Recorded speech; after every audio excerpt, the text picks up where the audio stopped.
The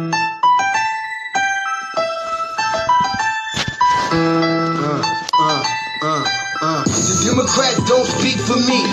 Speak for me. Speak for me. Republicans can't speak for me. Speak for me. Speak for me. A bitch ass nigga can't speak for me. Speak for me. Speak for me. You coon ass niggas can't speak for me. Speak for me. Speak for me. Listen here, this is a fact of life. I be rapping like Nat Turner came back to life. Grab Donald Trump by the pussy, he ain't acting right. I never run from a conflict, I be glad to fight. It's a very cold world that we live in. Somebody please tell Elizabeth you're not an Indian. You just trying to con them people to get the benefit. Just another immigrant, stealing from the Indians. That's some punk ass shit and that's too lame. Now we finna step over to Andrew Yang. And you a sucker, you can never speak for black folks. Fake ass pandemic, trying to get the black vote. The Democrats don't speak for me. Speak for me. Speak for me. Republicans can't speak for me. Speak for me. Speak for me. A bitch ass nigga can't speak for me. Speak for me. Speak for me. You coon ass niggas can't speak for me. Speak for me. Speak for me. You know your boy be high off sativa. Kamala wasn't popping, so we said bye, Felicia. She ain't had a right policy. We ain't trying to meet her. Y'all can take Biden too. Bye. We don't need him. We don't need Roland Martin or that coon Al Sharpton. Didn't need Cory Booker from the start, man. I don't fuck with police and no snitch. You know I'm coming with the heat when I spit it. The Democrats don't speak for me. Speak for me. Speak for me. Republicans can't speak for me. Speak for me. Speak for me. A bitch ass nigga can't speak for me. Speak for me. Speak for me. You coon ass niggas can't speak for me. Speak for me. Speak for me. If you ever go to court and this is your luck, try not to get fucked by Benjamin Crump. I know it's hard. You and all go is hard. But who the fuck is Amy Cloak? Put her picture up on the bullseye and start throwing darts. People cut our organs out our bodies, that's a stolen heart. They can't save us from the flood like Noah's Ark. Black lives always matter, we finna go for ours. To them we savages, we don't need to pot the piss. Mike Bloomberg can suck dick with that stop and frisk, bitch. You ain't speaking for us, we don't know you. Bernie Sanders, and get your funky ass on too. The Democrats don't speak for me. Speak for me. Speak for me. Republicans can't speak for me. Speak for me. Speak for me. A bitch ass nigga can't speak for me. Speak for me. Speak for me. You coon ass niggas can't speak for me. Speak for me. Speak for me.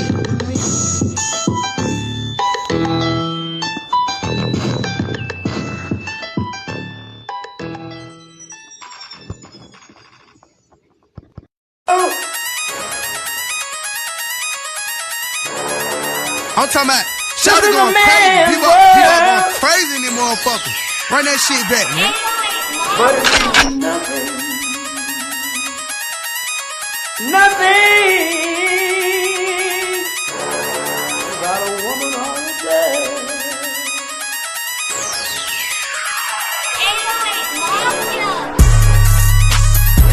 Man made the car.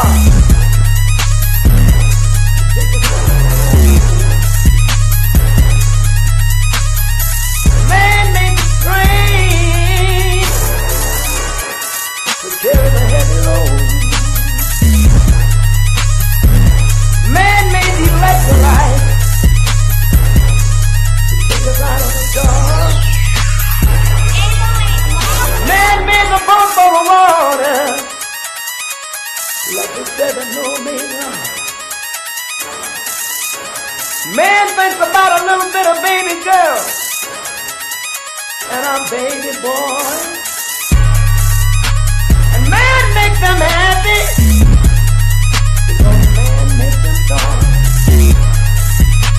But after man make everything we can, do you know that man makes money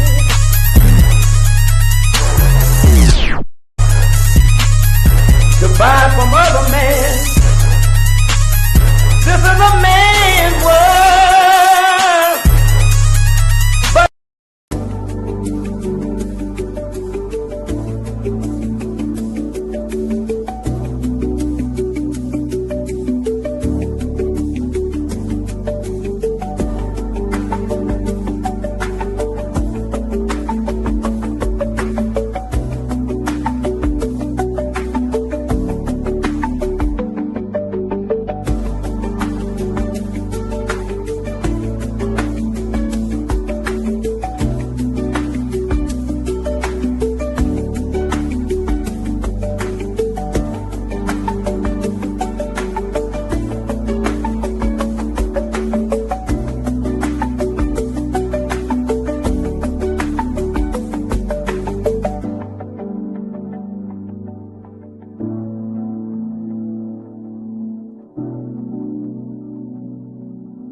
Greetings, Black family. Greetings, and thank y'all for tuning in to another episode of the Frontline Black News.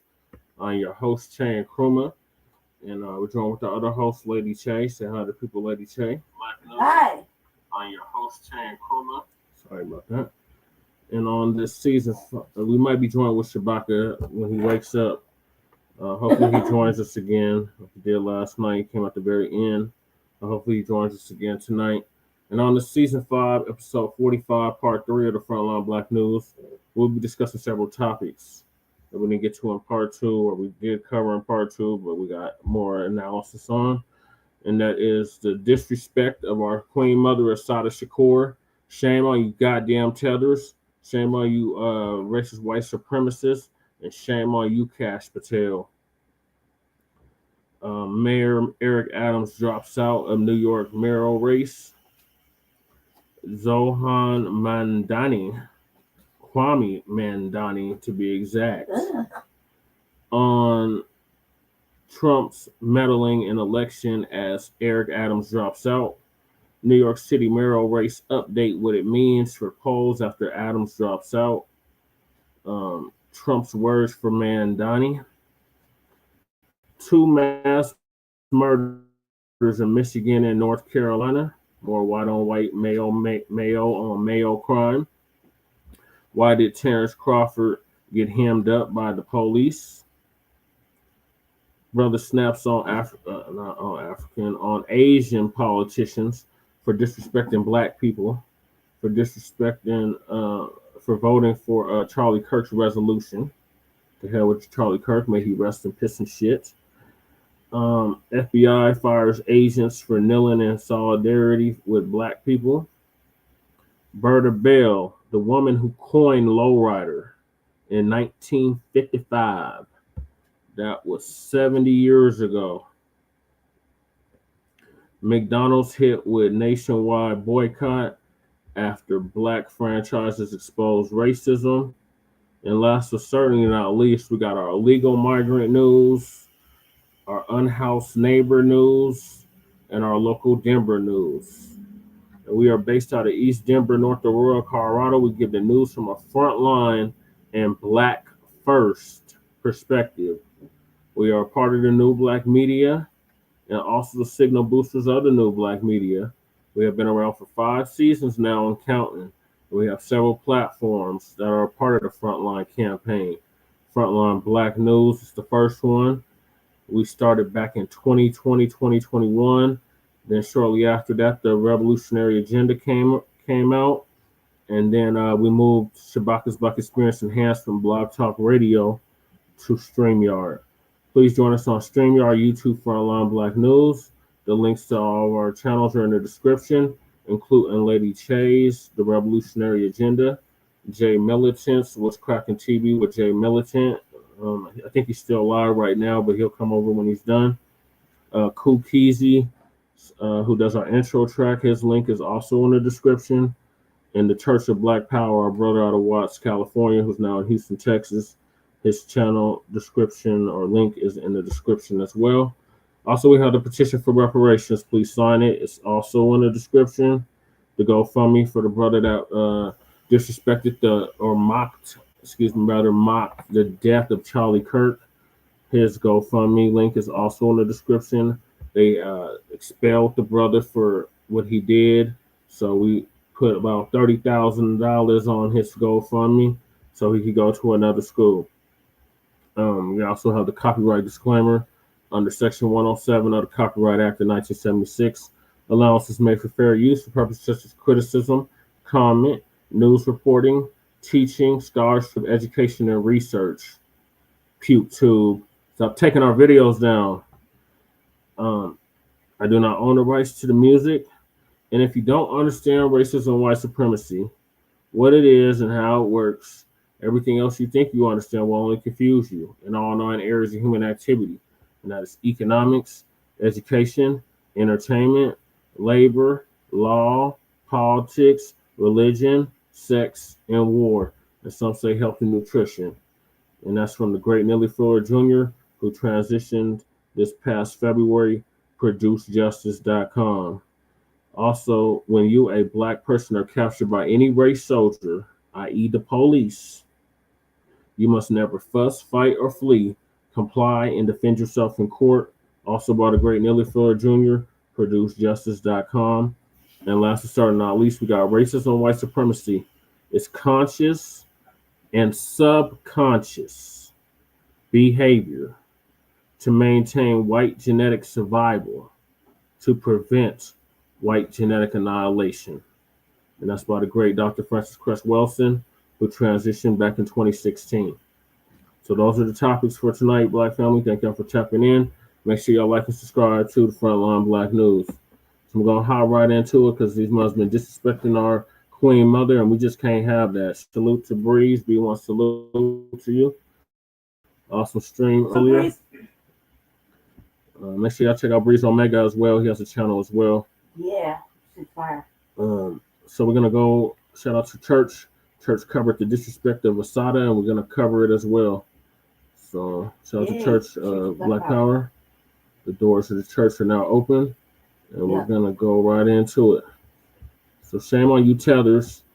Let's just say one thing. For disrespecting our Queen Mother. Go ahead, Lady Chain.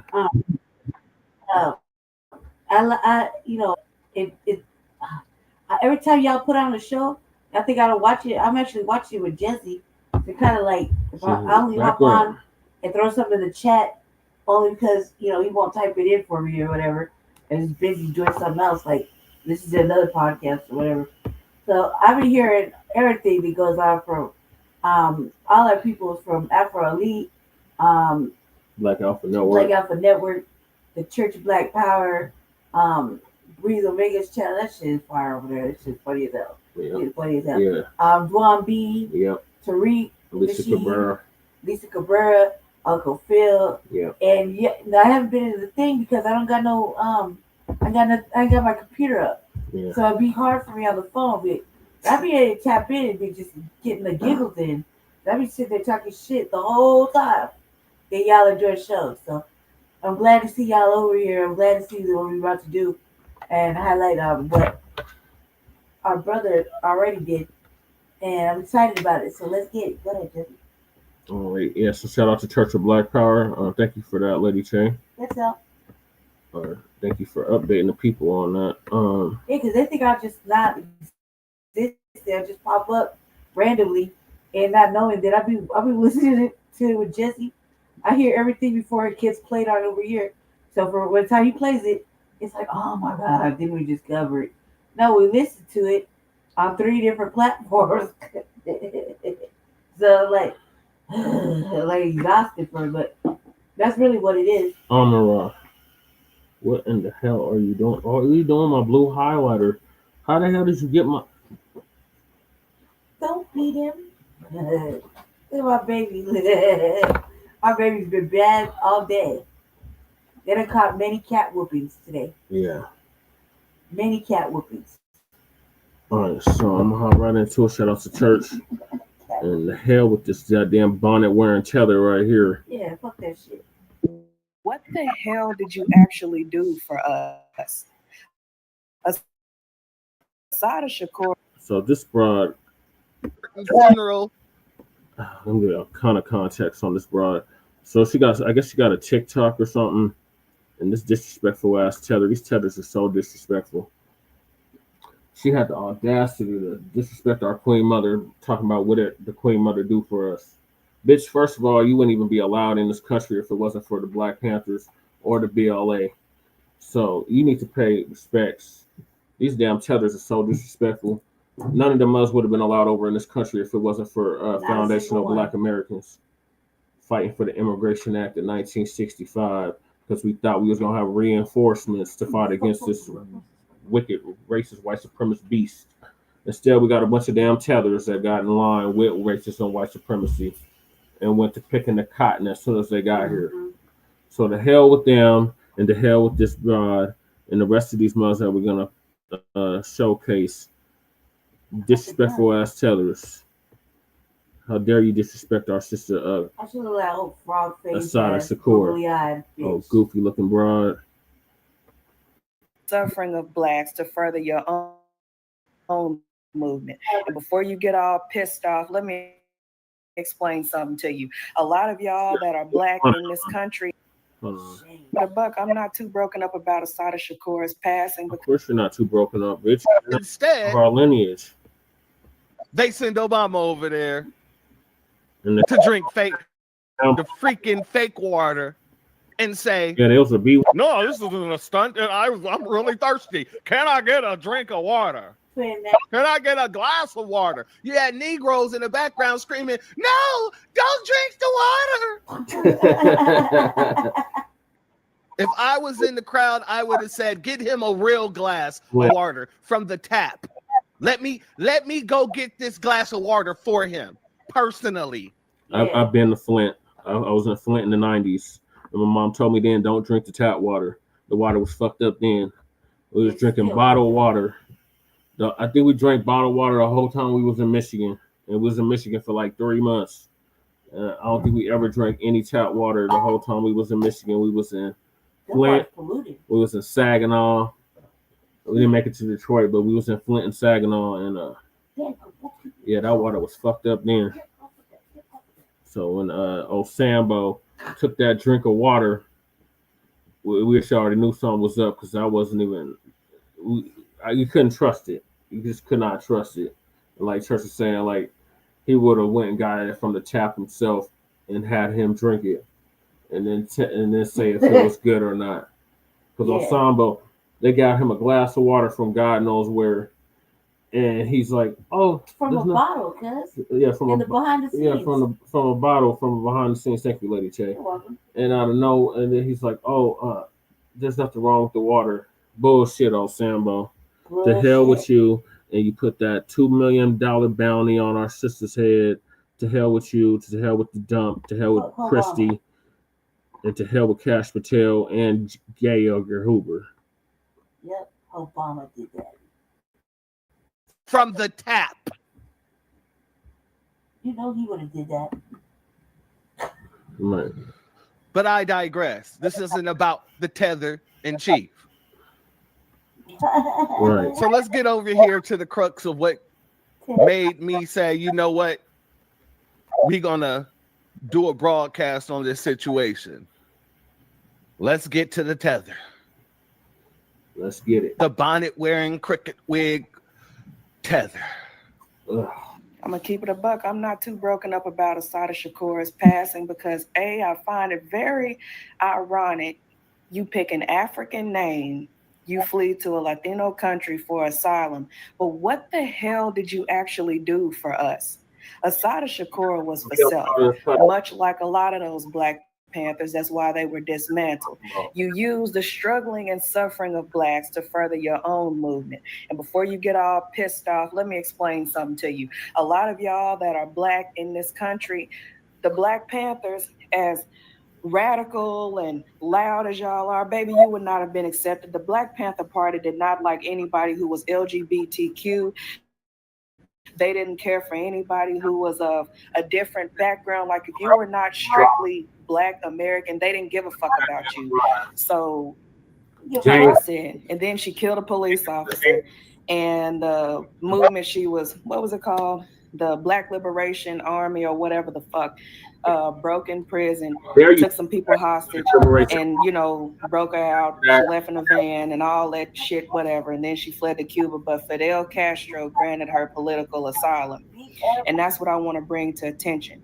Now, you don't advocate for anybody Black outside America, but the Latino countries are the only place you can go for asylum. You didn't go. Bitch, what the fuck are you talking about? We were advocating for all so-called Africans in the fucking world. What the man? This bitch is stupid as fuck. They care as long as you was Black that's a lie too, because they united with a whole bunch of different organizations. Yeah, so what the fuck is she talking about? Carry out Black business. Stop it. She's stupid as fuck. Ignorant as hell. She must be a millennial. She's a fucking tether. Definitely I know tether. that. Ignorant, ungrateful, ignorant ass tether at that. Right. nowhere that was primarily black. You didn't go to Jamaica. You didn't go to, you didn't go to Africa. Why the hell did you pick Cuba? Because if you can't go nowhere else on this earth, Latinos will protect you. That is not true. Bitch, there's blacks in fucking Cuba. There's black Cubans, you stupid bitch. Everywhere. What you talking about? That bitch is dumb. Bitch is dumb as hell. Stupid as fuck. So at the end of the day, it's sad she passed, but it don't affect me in no way, shape, or form. And bitch, you wouldn't even be allowed over here if it wasn't for people like Assata Shakur. What the fuck are you talking about? You fucking tether. You like one of them first, second generation immigrants. Anywhere. I would never follow that bitch down a dark nothing. She would not be a leader of nothing. She can't even lead her motherfucking face to the fucking bathroom. Take that motherfucking stupid ass bonnet off her head. Right. Before she do a live video. And take that stupid ass septum ring out her fucking nose. Oh, fucking dumbass ass, stupid, goofy looking ass, big ass bitch. And I don't give a fuck what you have to say. Again, just because we don't give a fuck what you have to say. What you got to say? You're fucking ignorant as a motherfucker. Especially speaking all kind of bad. You got bad, Jesse. I don't even know why you did this. Because I'm black. Nah. Black Panther Party really didn't do shit for us either. Besides. Bitch, if it wasn't for the Black Panther Party, you ratchet ass bitch, your kids wouldn't be able to fucking eat for free. Bitch, the fuck are you talking about? Oh, dumbass. That's just one thing they did. That's just one thing. Okay? They got a you think we got civil rights by singing "We Shall Overcome"? No. We got civil rights by burning this bitch to the fucking ground. Walking around bitch. with motherfucking heats like it was all right. Like we didn't give no fuck. Stop it. Stop it, bitch. Stop it, you fucking ignorant ass shit. Take that shit off your motherfucking head and the big ass motherfucking gift ass glasses. Underprivileged blacks, the WIC program. And that's it. No, that's not it. That's not it. That's one of many things, you that's stupid one bitch. One of many things. Damn, that bitch is dumb. Fucking stupid. All right, family. Before we go back over it, I let it play through first, so that everybody can hear her words in full. That's when with no interruption. Now we're gonna chop down this one. It'll be one salute to Uncensored Truth. Thank you for being here, family, as well as our good sister Tampa Bay. Much love to you. Thank you for being here, family. Then we have books as well as. Shout out to Daniel. Salute, Daniel. Our good sister Donna C. Much love and shalom to you. Thank you for being here, family. That LGBT tip. Want to make sure. Don't know, bitch. Want to lick no. Richie Almighty. Thank you for being here, as well as Sean Wright. Much love to you. Thank you for being here. Lady looking ass bitch. She needs to stop. She got me damn just. Shout out to Carol. Thank you for being here, my sister. And shout out to our brother William for the super chat. Much love to you. I appreciate your contribution as always. Who is this? Stop, Puff. No. Marshmallow Heifer. I know that you had that just in the chamber. That ain't come out of nowhere. That ain't come out of nowhere. Much love to you, family. And also a B1 salute to our brother Antithesis in the building. Much love to you. Now, let's get into it. Let's chop down this woman's logic. That way, when I got on the mic, I would get scared or nervous. I'm gonna keep it a buck. I'm not too broken up about Assata Shakur's passing because I find it very ironic. You pick an African name, you flee to a Latino country for asylum.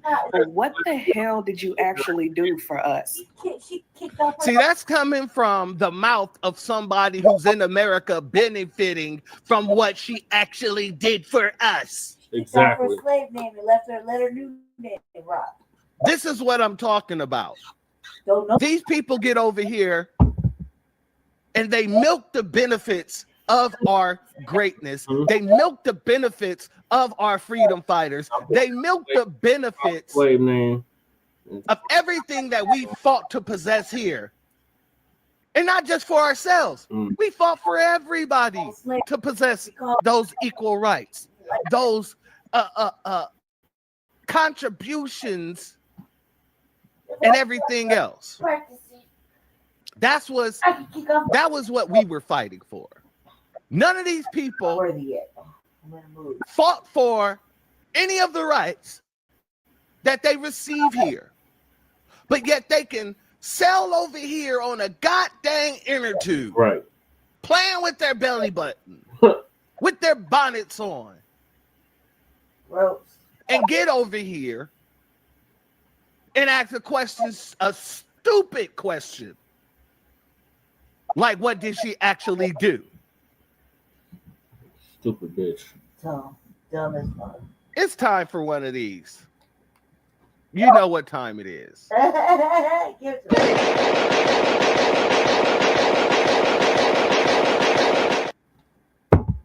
Salute to the brother Antithesis. Thank you for your cash app, your super chat. Excuse me.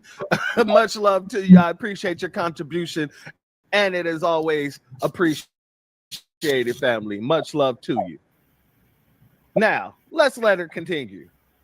Assata Shakur was for self, much like a lot of those Black Panthers. That's why they were dismantled. No, bitch. They were dismantled because they let motherfuckers like you in. The Black Panthers was one of the only organizations that not only fought for Black people, but allowed other people of other races to join. So did. That was the so you get the brown berets from the Black Panthers. Right. The punk ass. You had Asians who were a part of the Black Panthers. Mm-hmm. Why? Because the Black Panthers, they actually believed in community. Yeah. So if you lived in the community, the Black Panthers would make sure you were taken care of, regardless of race. Yep.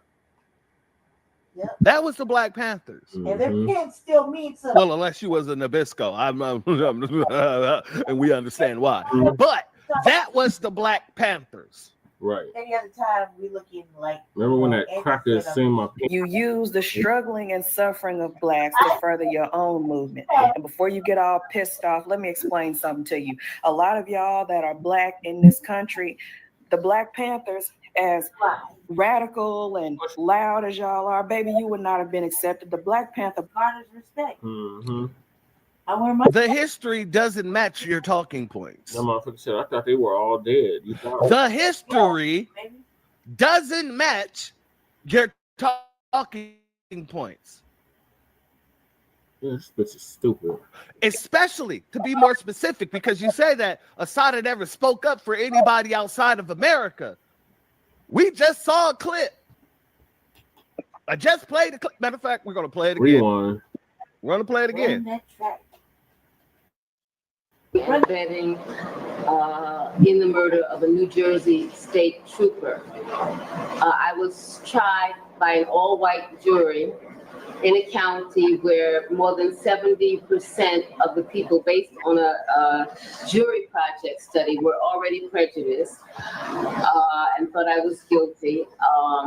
It was a legal lynching, and I'm actually ashamed of even participating in that. I actually just stayed in the cell and said, y'all do whatever you want, because it wasn't a trial, it was a lynching.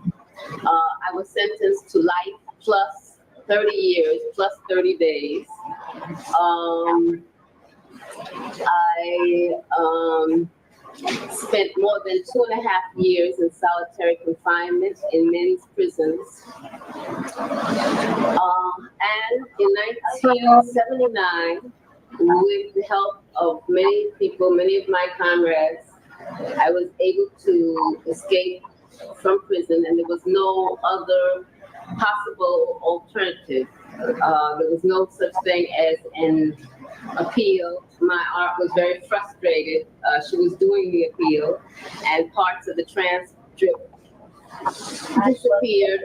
The evidence disappeared, and so there was no such thing, no such possibility of ever receiving justice in the courts of the United States. I still believe that there is no justice in the United States, and I still believe that more and more the court system and the criminal justice system is a criminal system and it serves as a conveyor belt for poor people, for African people, for Latino people, for all the system is a criminal system and it serves as a conveyor belt for poor people, for African people, for Latino people, for. So you hear it out of her own mouth. Her speaking up for all people oppressed under the white supremacist system. All power to the people. Matter of fact, it ain't the only time she spoke up about it. Let's go here. So I think that we have got to educate ourselves and prepare ourselves to fight a repressive system, an oppressive system, and a system that smashes the human being to the point where people don't even remember how to take a walk, how to say good morning, how to smile at each other. We have to take this planet back from the beasts that are controlling it right now. So I think that we have got to. Hold on. Let's also go here. Because I think that much more needs to be known out here in the world about what is going on in the United States, because the United States government always projects this image throughout the world that it is a champion of human rights. And the reality of that situation is that the United States is the biggest violator of human rights, not only in the United States, but all over the world. Because I think. So, where is the selfishness? Where is the only speaking for self? Right. Where is it? Let's get back to the buffoon. The party did not like anybody who was LGBTQ. They didn't care for anybody who was of a different background. The Black Panther Party had much respect for James Baldwin. Exactly. Why didn't you bring that up? Oh, because it doesn't match your narrative that you're pushing, right? No. Right? Right. Okay. Like if you were not strictly Black American, they didn't give a fuck about you. So, like I said, and then she killed a police officer, and notice how she just jumped in and then she killed the police officer. She's running with the FBI rhetoric in the very same way that all these tethers who talk about Dr. King run with the FBI rhetoric. In the very same way that all these tethers who call the Black Panthers terrorists. It's the very same way. These people take whatever lie that the FBI push out and they run with it. Yep. At full speed. Yep. And shout out to our sister Crystal Watson. Thank you for being here, family. They just take whatever they hear and run with it. They don't go look at the evidence. They don't go look at anything that happened in the case. They don't look at how she was treated in that kangaroo court. No. All they do is hear something from White Zaddy, and then they take it and run with it. Exactly, Black are you. These are the new track stars. She's a runner. She's a track star. Stupid bitch is beyond dumb. This is what we have. This is what we're dealing with. And this is why we've started to delineate. And not even started. We've delineated. Exactly. That's exactly why we're delineating. Because of people like this. And I said it once and I say it again. Say it again, church. If it wasn't for these people that they like shitting on so much, they wouldn't even be here. That's. But you want to call Assata and the Black Panthers selfish. Ungrateful heathens. You know what? Let's go here, because you have some people running around here agreeing with this bonnet wearing, meat patty eating, dirty little broad. Let's go here, family.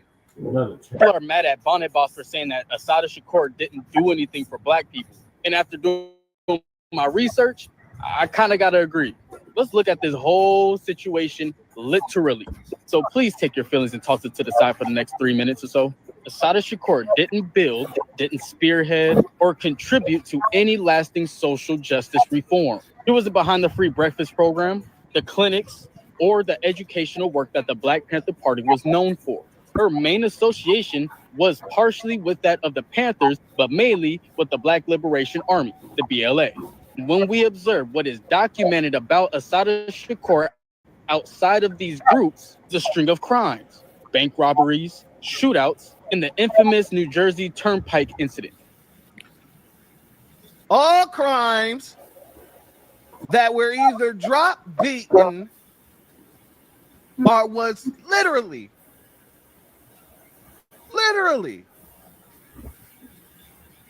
put on her. Money alone. Like I said, none of these people go and do the research. None of these people go and look at what happened in the case. Right. They're just talking out their ass. But they feel so damn confident with jumping online doing this. And I wouldn't be surprised if there was some dark money behind these people. We already know money. that these Money was Republicans and Democrats will pay people to read a script. Money. And I'm going to show you why I think that this is probably one of those situations in a minute. I'm going to let this tether finish with his talking points. Because have we forgot what accessory to crime means? Even if she did not fire a shot during that shootout, it's the simple fact that she was in the car with and associated with a group of people, the exact same people who initiated the shootout with the police. So no, you don't have to actually pull the trigger in order to... Idiot.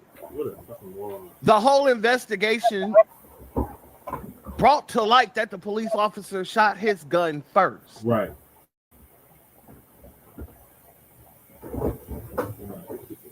It is. Like I said, these people are just tap dancing for Zaddy, or they're reading talking points. Really, they're both one and the same. To be held accountable for being a part of that group and actually there at the time that the incident was going down. That is a fact. That very much does make her responsible. And those same exact people breaking another federal law broke her out of prison and smuggled her to Cuba, which landed her on the FBI's most wanted list. Yeah. Now, here's the important part. As popular as her story is, it didn't inspire any social justice, educational, or economic reform for Black people here in America. I tell David to let you have it. Family, are you getting zesty vibes from them? I'm getting zesty vibes. That's what I'm getting out of this dude. A whole lot of zest. Yeah. They don't deserve it. You ain't clean unless you're zesty clean. Good for the gifts. His daddy said no.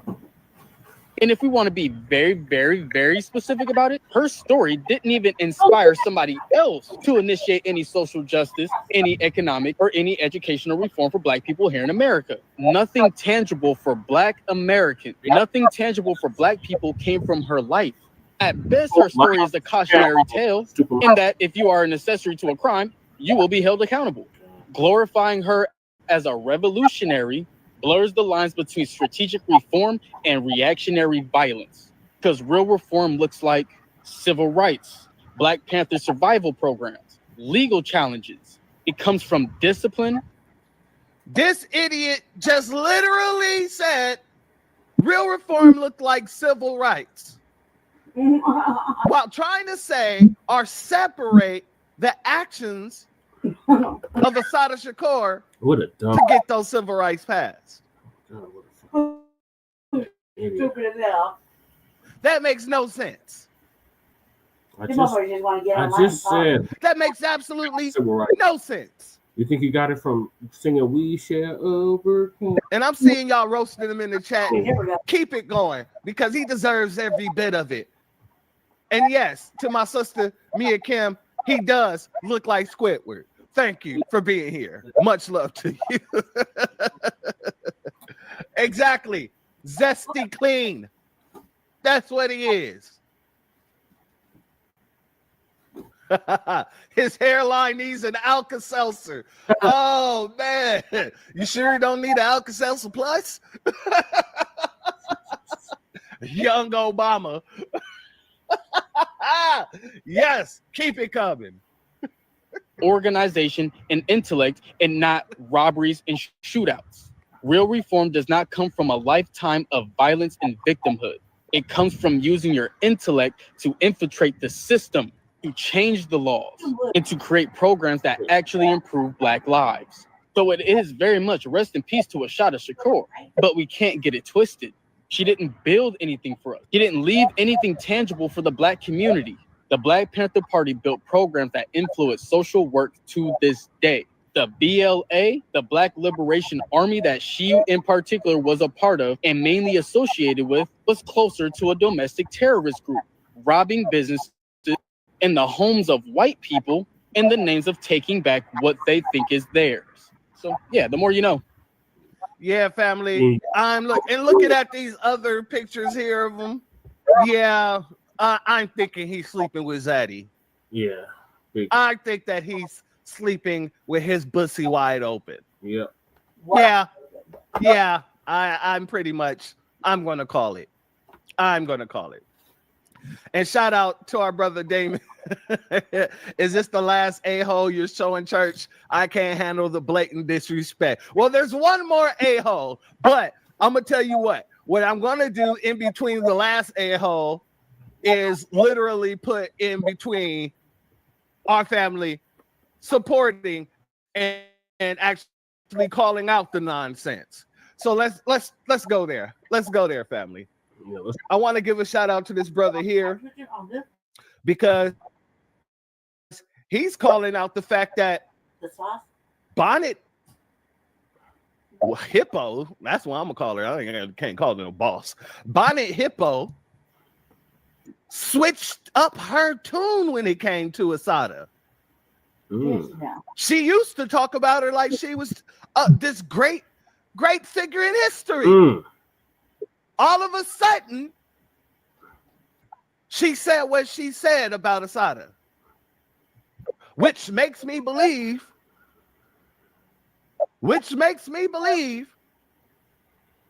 there's some paid talking points going on, and you know a tether won't turn down no dollar. Let's go here. I'm so confused. Assata did a lot for Black people. But what the hell did you actually do for us? Assata Shakur was for self. Now, y'all know I did a video with the bonnet lady. She was talking cold shit about Assata Shakur. And now I see a video where she bigged her up, saying that she did good for the Black community. Bitch, what you doing? You trying to play both sides of the coin? I knew it, though, from the beginning. Your ass just wanted some views. And you figured you say some wild shit that you'll get the views. Look, you got us talking about your ass. But my thing is, ain't that one of them videos get no goddamn motion. Bitch, you might want to tell a joke or something. Take the goddamn bonnet off. What's up under there anyway? It ain't no intelligence. I mean, that shit wild. You get on this motherfucking app and talk whole shit about your Black community. For what? You want to be on Trump's squad? I really don't understand. And you said on that previous video that you do your research shit. I just don't understand. I know one thing, bitch, you ain't shit. Right. Shout out to that brother for calling it like he sees it. And also shout out to our sister Key Prince. Thank you for being here. She's a hateful Haitian tether. You absolutely correct. That brother said, what's under that body anyway? It ain't no intelligence. Right. And I have to 100% agree. Let's go here, fam. Bonnet boss to get up on this internet and to sit in America enjoying the liberties that Black Americans fought for during civil rights and whatnot. And then to disrespect Assata Shakur talking about some Black Panther Party and her, they was all about self, they was only for Black Americans, and you guys already got your civil rights and shit. What the fuck have you as an immigrant or second generation or whatever the fuck you are? What have you done to do for your own people in legislation? Right. Oh, okay. What have you? Black Americans do not have to include everybody in the fight that they're in the liberties that they're fighting for themselves. You guys came over here voluntarily. Who the fuck brought you here? Right. I mean, it's almost like there's nothing there. It's almost like there's someone home. And I don't care about nobody. Oh, you're being too rude. And she's been doing this for a long time. I allowed a whole lot of that stuff slide and nobody stopped her. My turn. Bonnet boss again. Salute to Mrs. L. That is good. She shout out to you, my sister. She says she's known as the Hungry Hippo with her disrespectful ass. Yeah. Hungry tether. That is like, I love that. Oh, I love that. That is good. Thank you. Much love to you. Let's go here. I'm gonna keep it a buck. I'm not too broken up about Assata Shakur's passing because I find it very ironic. You pick an African name, you flee to a Latino country for asylum, but what the hell did you actually do for us? Assata Shakur was for self, much like a lot of those Black Panthers. That's why they were dismantled. You use the struggling and suffering of Blacks to further your own movement. And before you get all pissed off, let me explain something to you. A lot of y'all that are Black in this country, the Black Panthers, as radical and loud as y'all are, baby, you would not have been accepted. The Black Panther Party did not like anybody who was LGBTQ. They didn't care for anybody who was of a different background. Like if you were not strictly Black American, they didn't give a fuck about you. So, like I said, and then she killed a police officer, and the movement she was, what was it called? The Black Liberation Army or whatever the fuck, broke in prison, took some people hostage, and broke her out. She left in a van and all that shit, whatever. And then she fled to Cuba. But Fidel Castro granted her political asylum, and that's what I want to bring to attention. Now, you don't advocate for anybody Black outside America, but the Latino countries are the only place you can go for asylum. You didn't go nowhere that was primarily Black. You didn't go to Jamaica. You didn't go to, you didn't go to Africa. Why the hell did you pick Cuba? Because if you can't go nowhere else on this earth, Latinos will protect you. So at the end of the day, it's sad she passed, but it don't affect me in no way, shape, or form. We gonna get back to this clip. I gotta do this. I gotta do it. So disrespectful. You're absolutely right. You're absolutely right. This is what we're dealing with. The Tootsie Roll hippopotamus, hungry tether. That's what we're dealing with. Okay. Yes. Shout out to you, family. Let's get back over here. And I don't give a fuck what you have to say. Again, just because I'm Black, Black Panther Party really didn't do shit for us either besides give underprivileged Blacks the WIC program. And that's it. Damn, this is a hell of a take. I respect it, but you're hella. I don't respect it at all. But I'm gonna let you go off because you know what I'm saying. You got some things to say. Misinformed though, beloved. It sounds like you're like reading a Sean Hannity article about the Panthers. If you really want to feel what the Panthers were, you should take a trip to the Bay because you're so off. First off, the Panthers died poor. They were young people. They didn't profit off their movement.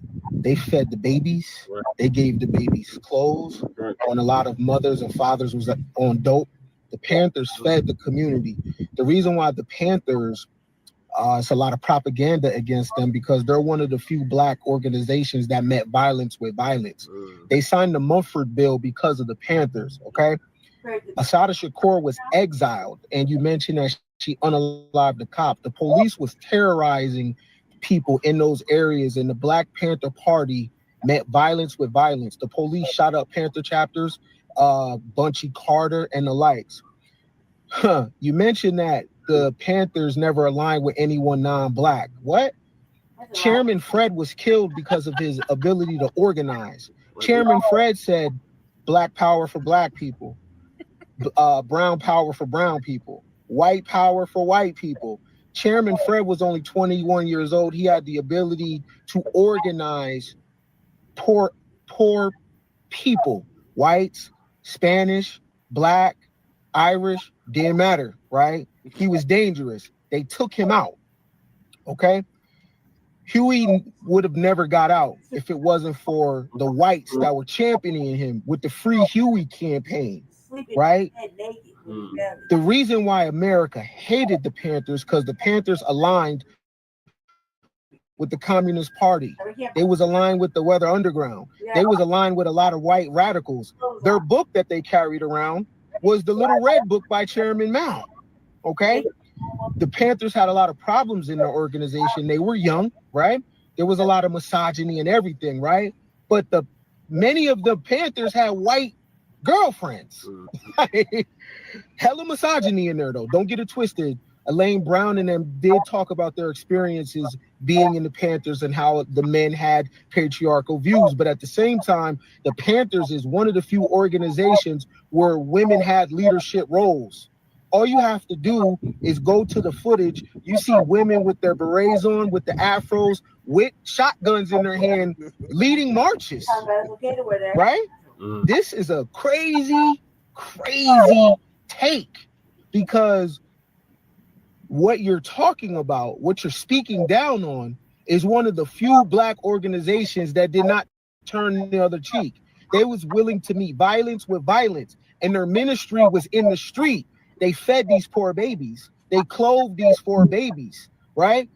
They would rob banks to give back to the poor. Yep. They would shoot it out with the police that was terrorizing black people.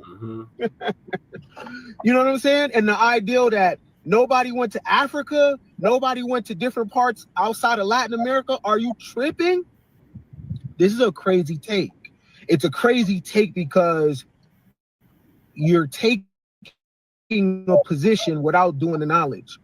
So where I come from is study to show thyself approved. You got to do the knowledge before you open your mouth. Right. You know what I'm saying? Elaine Brown has books. Angela Davis has books. Assata Shakur has books. The other day, there's a bookstore here in Arizona. There was a dude in there. He did 51 years. 51 years. He was a Panther. 51 years. Yep. They gave these people football numbers, political prisoners. Yep. You know what I'm saying? If I'm not mistaken, Mumia is still in jail. You know what I mean? The reason why the Panthers is important, again, they are one of the few black organizations that was willing to meet violence with violence. Wasn't no talking. It was bearing arms, and it was activating other blacks to bear arms too. And do you know who was the number one people that pushed back on the Black Panther Party? It was the Black church, Black conservatives, because they wanted to be good Negroes, right? J. Edgar Hoover was concerned about a Black Messiah coming out of these ghetto organizations led by the Panthers. It was the revolutionary spirit that they had, and J. Edgar Hoover used all his resources to dismantle the Panthers. They would create false letters back for the leadership, Eldridge Cleaver and Huey, and go back and forth as if they wrote letters back to each other, beefing with each other. I mean, they broke the back on these young people. Remember, the Panthers were young. Many of them were college students, but unlike a lot of other organizations, these people ain't profit off that, right? It's still people to this day in jail.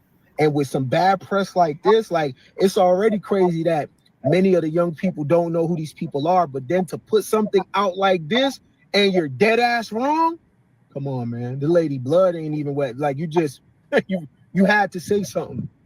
Like, these people were exiled, right? Can't come back to America. Their chapters were shot up, and it was bad press put up on them like they were the aggressors.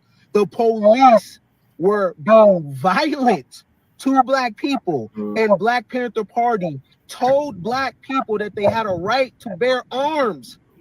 They created the Mumford Bill for these people. You know what I'm saying? The Black Panther Party put books in illiterate people's hands. The Black Panther Party told people what the Constitution was, what the Bill of Rights was. These were very politically active people. They were young. They had no idea about COINTELPRO. They had no idea about the sophistication of the state, right? But to put this kind of press out, I feel you, free speech, but study to show thyself approved, right? Before you say something like this, you got to come with your library. What are you reading off of? Do you have Assata Shakur's bio? Right. I can tell you what she's reading off of. She's reading off of a barbecue menu. That's what she's reading off of. She's reading off the pork belly skins that she's eating. That's what she's reading off of. The bag that the pork belly skins come in. That's what she's reading off of. Right. I'm just assuming. I'm pretty sure. Do you know the struggle of Elaine Brown? Right? Eldridge Cleaver is a sketchy character, but do you know about Soul on Ice? What about H. Rap Brown? Nice. Have you ever heard of Geronimo Pratt? Yes. Skip the Panthers. Do you know about Sister Soldier? Yes. Like, damn. You just, when I was 19, I just thought I was a fucking revolutionary. That's why I know about this shit, you know what I mean? But if you're really interested in the story of the Panthers, take a trip to the Bay. I guarantee you'll have a different feeling. You know what I'm saying? Very few Blacks get in the street and feed these babies and clothe these babies. That's right. Crazy take. Shout out to that brother for bringing the truth to the light and power and putting power in thy name.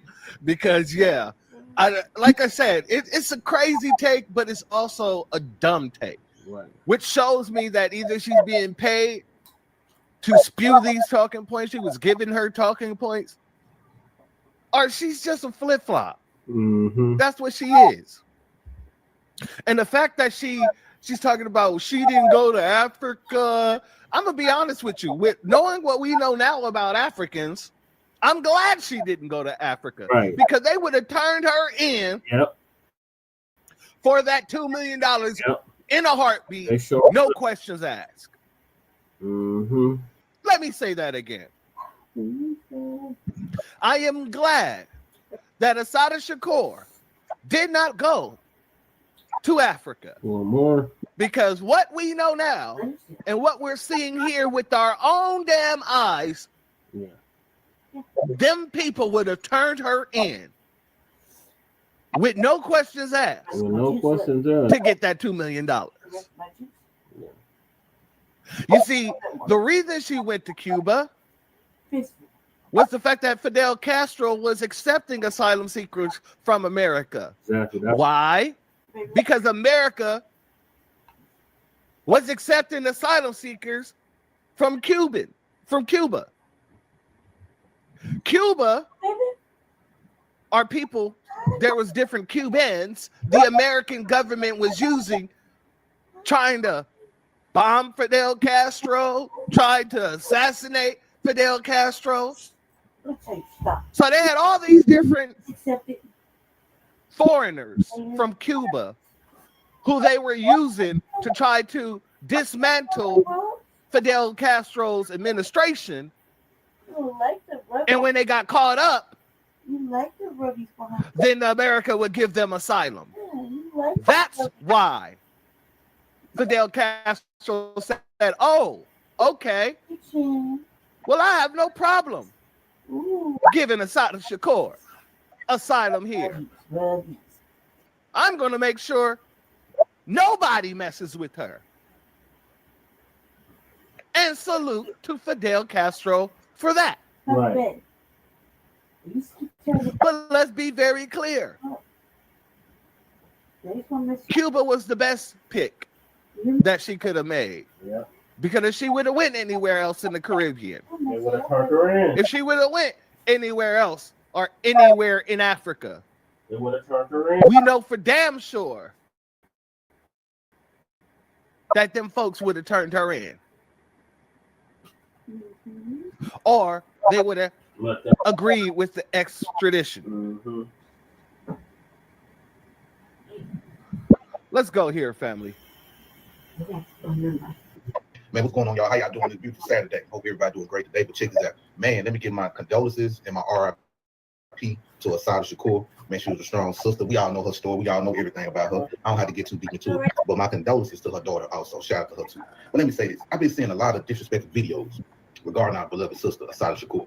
Now, there's one lady, and people tell me she's a teller. She's not Black American. And she's saying all these disparaging things about Assata Shakur, how she wasn't important, what did she do, why she fled to Cuba, this and that. And one of the things that stuck out to me was, I'm seeing a lot of Africans and Caribbeans say this. But why she didn't? Well, if she was so Pan-African, why did she didn't flee to Jamaica, or why did she go to Africa? I want y'all to think about this. Just think about this, Black Americans. If Assata Shakur would have broke out of prison, been on the run, then fled to Jamaica or any Caribbean island or to Africa, they would have turned to England. Those Africans and Caribbeans would have turned to England. Exactly. You're damn right she made the right decision not to go to any of those Black countries or islands. I wouldn't either. Why would I go to a country where they do their own people filthy? Man, if a one white man come over and said, well, Assata Shakur, they would have handed her over. They would have handed her over. So it's the reason why she went to Cuba. That's right. Because America was doing a lot of foul things to the people in Cuba anyway. Sending fake operatives over there, trying to knock out Fidel Castro and all types of shit. Yeah, I know. So she was safer there. It's sad that she couldn't go to a place where people look like her or as melanated as her. I ain't saying Cubans don't look like her, but there was a lot of, but you get what I'm saying. You get what I'm saying. So yeah, man, I ain't like that disrespect of these Africans. Like, well, she was so Pan-African, she should have went to Africa. Why she didn't go to Africa then? Because y'all would have turned on her. Y'all would have turned that lady in for a mirror, a bottle of water, and some goose. That's all them white folks had to offer y'all. That lady wouldn't even survive all these years. She wouldn't have got to live the best beautiful years of her life in Africa or in the Caribbean. I think I would have turned in. She know y'all. She made the right decision. That's why she never left what she was there. And nothing bad happened. Salute to our brother Brian Jehovah, my good brother Brian Jehovah, as well as our brother Breeze Omega in the building. Much love to you. He said they would have turned her in for a mirror and a bottle of water. That's that right there is the truth. That right there is the truth. So let's be thankful that they took care of her. Let's go, family. She lived a long life there. I'm gonna keep it a buck. I'm not too broken up about Assata Shakur's passing because I know white people love uneducated Black folks like you. And this is the reason why we are living in a time of anti-intellectualism, because there's nothing more pleasing to white supremacy and its ideology than a Black folk who is uneducated. They just love that, okay? They basically love the idea that you don't have the sense that God gave you. The fact that at your big old age and you're living in 2025 and you don't know that Black advocacy has always made us a target for the FBI. They have always targeted Black advocates. They always feel as if it goes against what America stands for. And that is the reason why Billie Holiday was targeted, Martin Luther King, Medgar Evers, and Malcolm X is no longer here with us today, all because they were Black advocates. And the fact that you don't know that is absolutely insane. What did Assata Shakur do for our community? What did you do for the community? Because that's the real question. And the fact that you ain't educate yourself to know who Assata Shakur is, even though she left that information. I thought that was the whole clip, family. My apologies. But y'all get the gist of what that sister was saying. Yeah.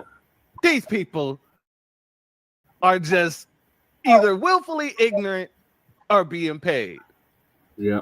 And I would take it as far to say they're both. They're both. Mm-hmm. But even people like, I gotta say, Amanda Seals, the woman who don't know what she's going to be the next day. Yeah. One day she's FBA. Mm-hmm. Another day she's not. Yeah. Where the truth of the matter is she was never FBA. But she claims FBA on one day while claiming the next day that she isn't. Claiming that her father's Jamaican. All of a sudden she's claiming that her father's FBA. Mm-hmm. She out here And she felt like she needed to address this as well. So I'll let her say her piece.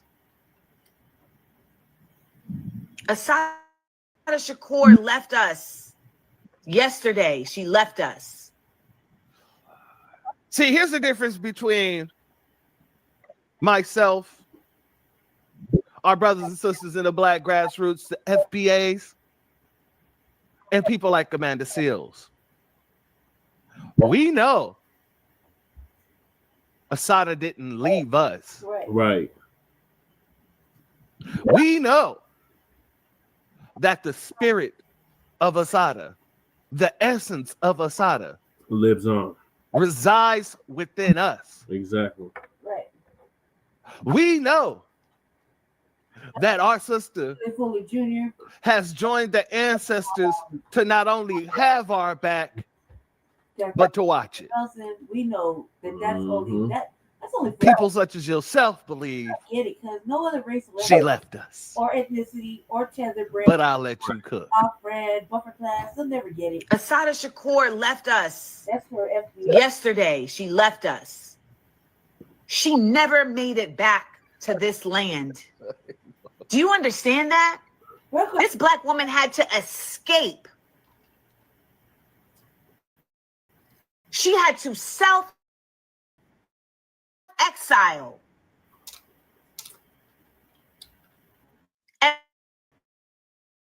And when he was in office, Barack Obama raised on her into two. You think Kamala Harris is going to make a statement about Assata Shakur? No. No, not at all. All right, Amanda, I'll let you have your say.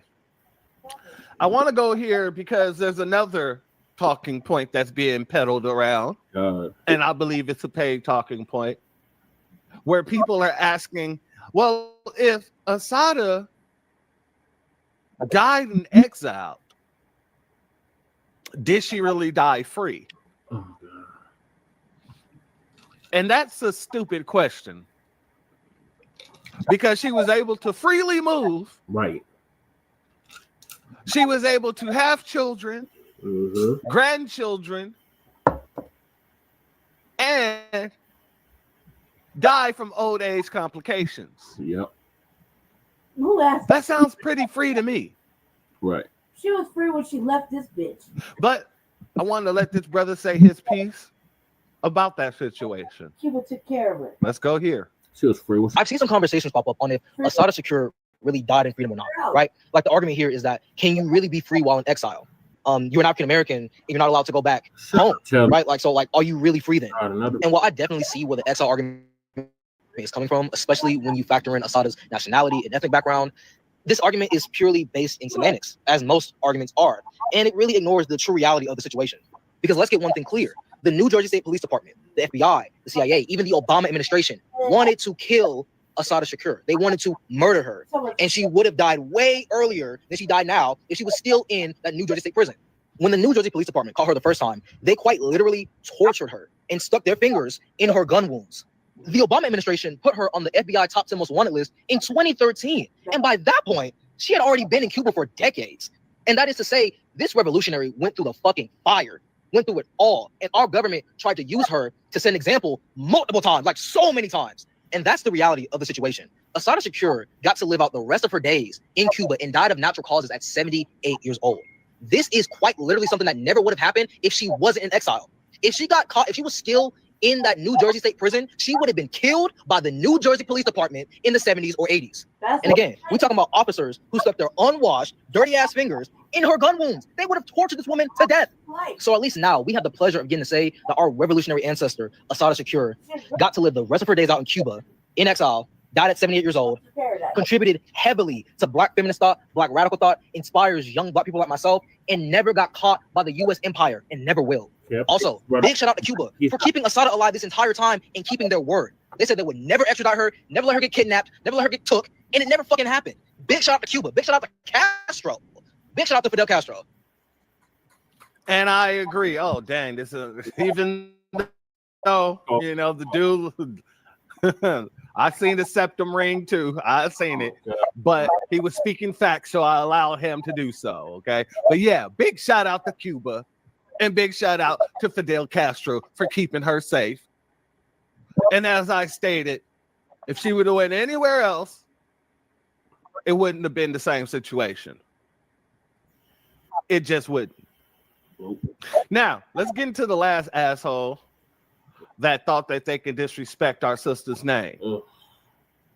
And this asshole is the crooked director of the FBI, Cash Patel. Cash Patel decides to put up this post, and it didn't really go so well for him. Joanne Chesimard didn't fight for justice. She murdered New Jersey State Trooper Werner Forrester. I thought it was Foster, but okay. In cold blood. Then fled to Cuba to escape accountability. The FBI never stopped calling her what she was, a terrorist. But you never call the KKK terrorist. Right. You don't call these school shooters terrorists. Right.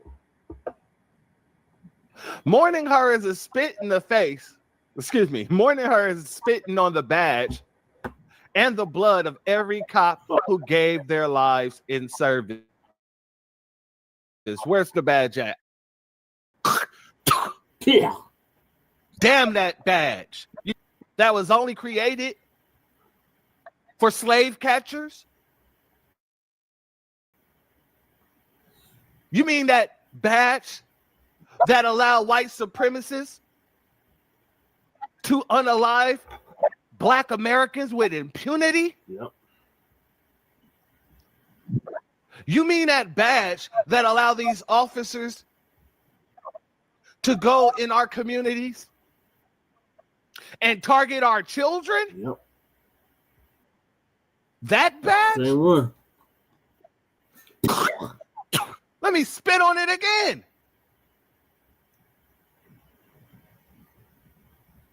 What the hell is this crooked-eyed crony talking about? Mm-hmm. You wasn't even a citizen. Right. Shit kept y'all in India with that bullshit. Okay. All right. Yes, thank you. The Thugs in Blue, the biggest gang in America. Yep.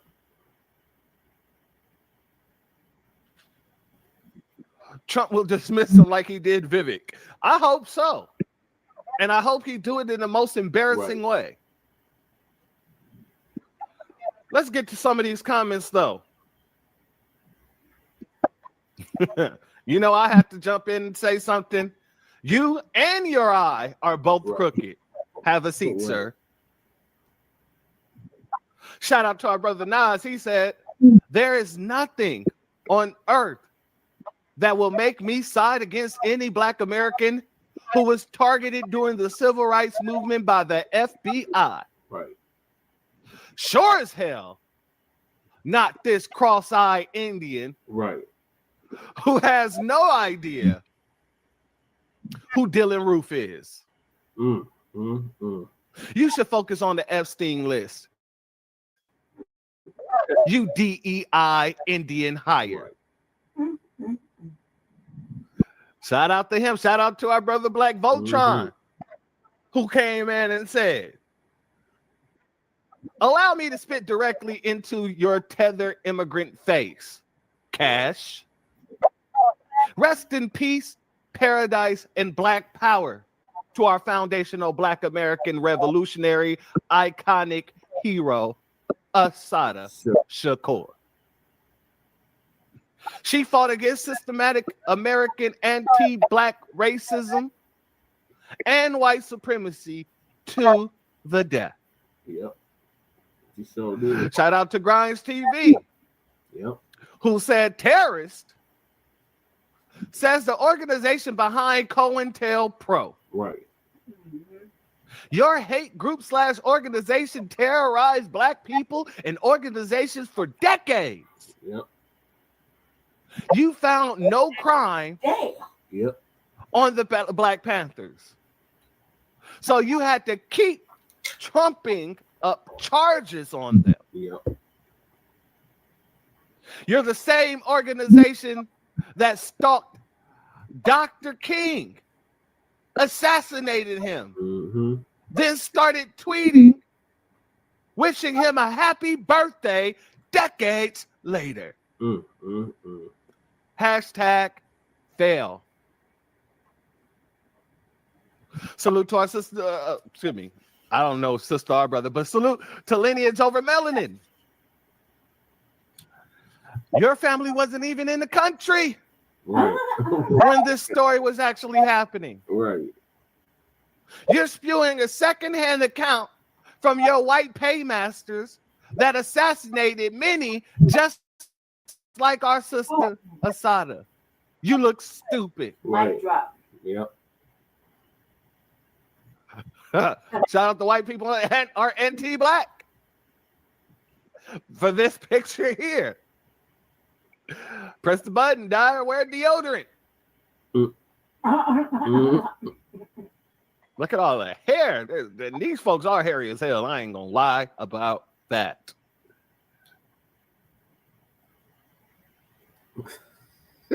That's disgusting, but okay. Let's just pause that. Ain't shit as MFers in this corrupt, evil ass government. You motherfuckers are satanic. Yep. Now, let's get over here. Shout out to our sister Nicety Girl. Yes, sir. Much love to her, as always. Sincere love to God, too. She says, that badge represents slave catchers. Yep. The system designed to destroy Black leaders, disrupt our movements, and silence our voices. Shout out to my sister, Nicety Girl. Yeah. Excuse me. Let's go here, family. Cash Patel, y'all, said that mourning the death of Assata Shakur, y'all, is basically spitting on the badge and blood of every cop who gave their life in service, right? So, are the same cops who killed, you know, Malcolm X or anyone else that was a part of the Black Liberation Party or the Black Panther Party, was that a spit in their face as well? Is that a spit on their badge as well? Fred Hampton and all the other deaths that came about due to, you know, cops. This goofy motherfucker made a post on Twitter, y'all, and said that Joanne Chismard, because that was her name. Her name was Joanne Deborah Chismard. Okay, y'all, that is Assata Shakur's original name, right? They said she didn't fight for justice. He said she murdered New Jersey State Trooper Warner Forrester in cold blood, then fled to Cuba to escape accountability. The FBI never stopped calling her what she was, which is a terrorist. And in the words of the great Assata Shakur, you guys, right? I'm gonna say what she would have to say about this today, because she wouldn't give a fuck about what Mr. Cash Patel has to say about her. But if she did, this is something that she just might say, because she was the best, and she is still the best within all of our hearts. I advocate an end to capitalist exploitation, the abolition of racist policies, the eradication of sexism, and the elimination of political repression. If that is a crime, then I am totally guilty. And that is in the words of Assata Shakur herself. Respect the fucking queen. You have got some fucking nerve. You can barely get your story straight on the Epstein files. You can barely get your story straight on whether the FBI was at the fucking January 6th, you know, at the White House doing that. You can barely get your story straight, period. Shut the fuck up, Mr. Patel. You and all them other weak ass police officers. Right. Are you fucking kidding me? This shit is, honestly, I'm not angry. I'm actually humored because it's actually fucking funny of you. It's very funny of you and not surprising of you and many others to be upset. The fact that we all know and that we have had people and still do have people who have spoken up and spoken out, right? So Assata doesn't give a fuck. We don't give a fuck. And like we said before, rest in power. Rest in fucking power, Mr. Shakur, and we will carry on your mission. Fuck you, Mr. Patel. Right. Sir, please shut the hell up. Right. I understand that you're still trying to deflect from that debauchery of an investigation that you call an investigation of, you know, the person whom I'm not going to name unaliving. You're trying to deflect. Don't tell us what to do. As the words of the song go, stay the out of Black people's business. Right. Because she's our ancestor now. Of course, we're going to mourn her. Right. She died a free woman. Mm-hmm. And didn't do what y'all try to say that she did. Right. Goes by the name of Cash, but still hasn't learned that tokens get spent. Right. Oh, shout out to that sister. That was a cold little bar right there. That was bars. Yeah. If I ain't ever heard bars, she said, you call yourself Cash, but haven't figured out tokens get spent. Oh, that was good. Yeah. Shout out to that sister. I wish I'd have thought of that myself. Right. I truly do. But it's just as great coming from one of our FBA sisters. Much love to her for that. Now, shout out to our brother Reparations Nation in the building. Much love to you, family. Cash, to you and every person that feel like you, and everybody in the FBI, and all the officers' badges that you're talking about, I think I speak for all of us within the foundation of Black America. Yeah. When I dedicate this song to you. Fuck you. Oh, fuck you, fuck you. Fuck you, fuck you. Yeah. Let me play that again. Fuck you. Oh, fuck you, fuck you. Fuck you, fuck you.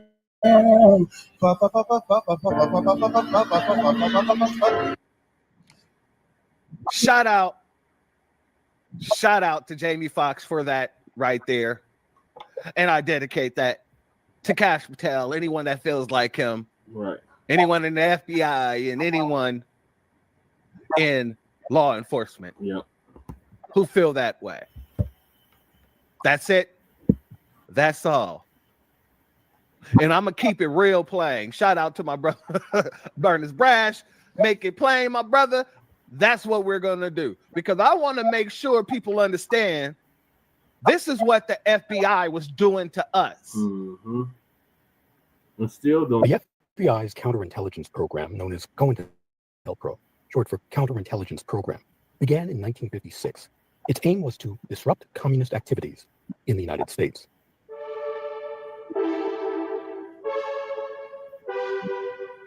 By the 1960s, thanks to the power that the head of the FBI, J. Edgar Hoover, commanded, COINTELPRO had become a duplicitous and destructive government-sponsored weapon against civil rights activists, Black nationalists, and basically anyone Hoover didn't like. And he really didn't like the Black Panther Party. Through COINTELPRO, Hoover and the FBI waged war against the Black Panther Party with sabotage, misinformation, and lethal force.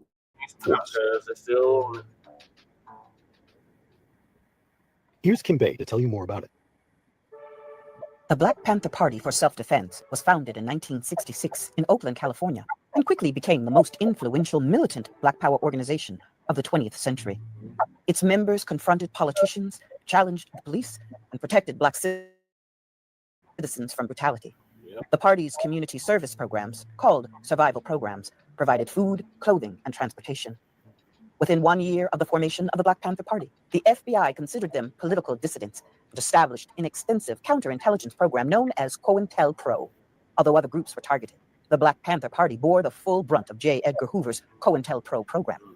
According to declassified FBI documents, COINTELPRO's purpose was to expose, disrupt, misdirect, discredit, or otherwise neutralize the activities of the Black nationalists.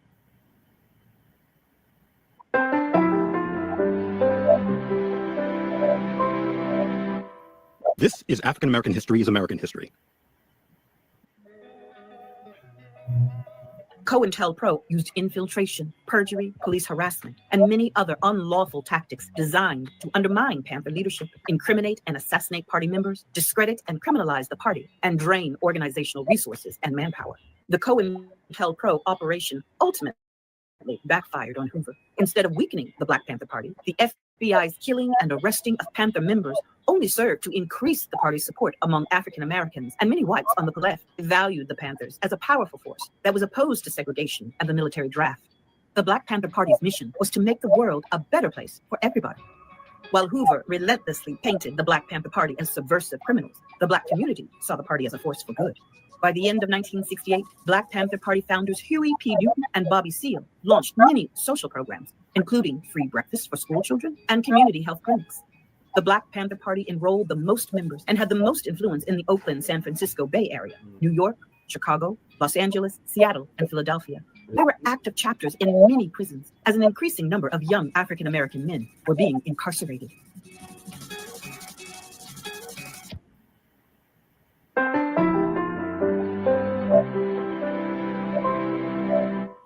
This is African American History is American History.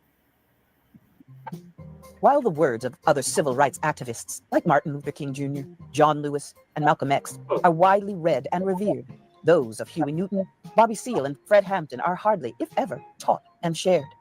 And yet today, many current community activists fighting racism, voter suppression, and inequity will tell you that the Black Panthers' impact on civil rights is immeasurable.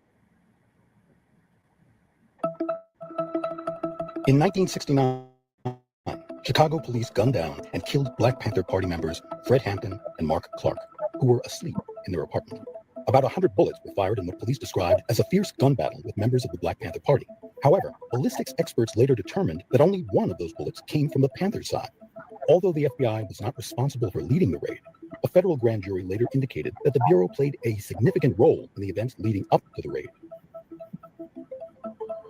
The Black Panther Party officially dissolved in 1982. In 1989, the new Black Panther Party was founded in Dallas, Texas. Both the Anti-Defamation League and the Southern Poverty Law Center list the new Black Panther Party as a Black separatist hate group. Despite its name, the new Black Panther Party is not an official successor to the Black Panther Party. The Huey Newton Foundation, former chairman and co-founder Bobby Seale, along with members of the original Black Panther Party, have insisted that this new Black Panther Party is illegitimate and have strongly objected to it. Mm-hmm.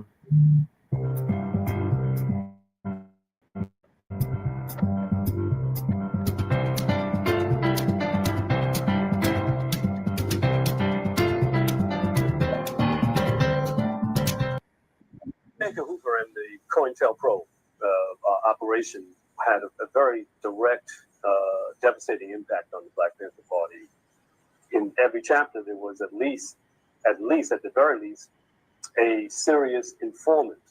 But most of the time, was not only an informant, but also a provocateur, someone who would be in the group to agitate, to confuse. People on the East Coast were supposed to get letters from people on the West Coast and vice versa, talking about each other, and it ultimately caused a split within the Black Panther Party, but they weren't sending the letters. The letters were coming from the FBI.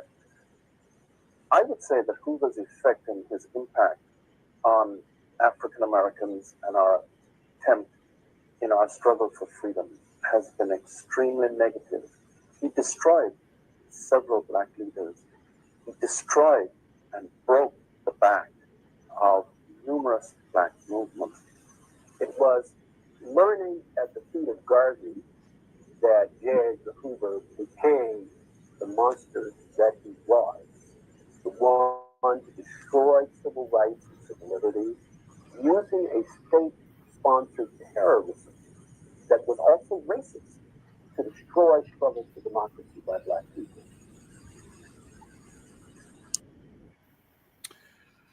So, family, that's what we have to deal with.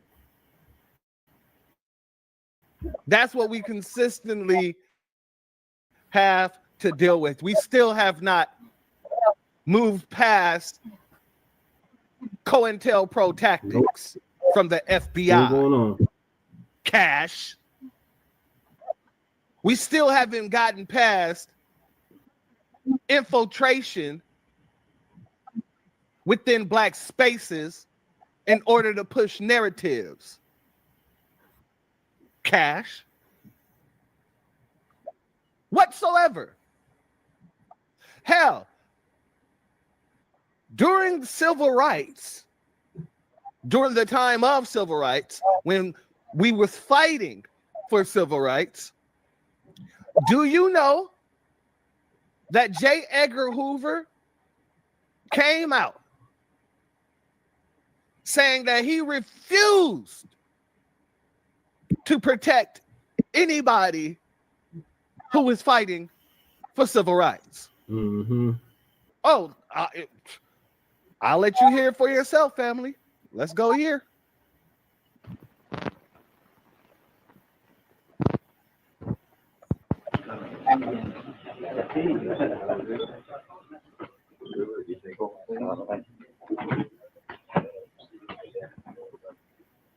Because I've seen some fantastic statements that made that practically all of our agents in the Deep South offices are men who've been born and reared in the Deep South. I can say that 70% of the agents in the 23 southern offices were born in the North, and the remaining 30% were born in the South. I don't share the feeling that is been advanced by some extremists that a man, because he's born in the South, can't conduct or won't conduct a fair, impartial investigation of any case that is assigned to him, whether it be a racial case or whether it be a criminal case.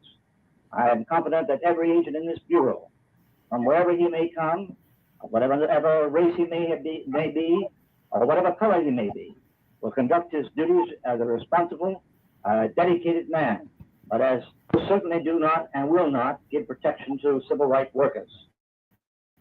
In the first place, the FBI is not a police organization. It's purely an investigative organization, and the protection of individual citizens, either natives of the state or coming into the state, is a matter for the local authorities. The FBI will not participate in any such protection.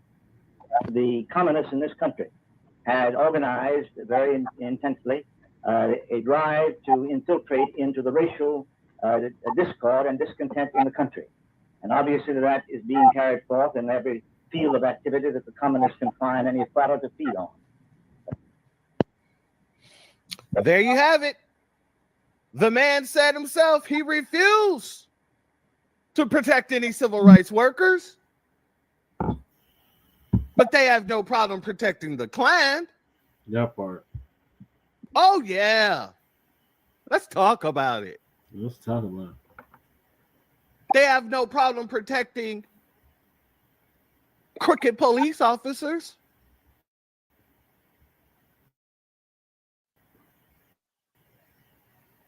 They have no problem protecting pedophiles. Mm. Crooked judges. Mm. Crooked politicians. Oh, y'all have no problem protecting them. So once again, Cash Patel,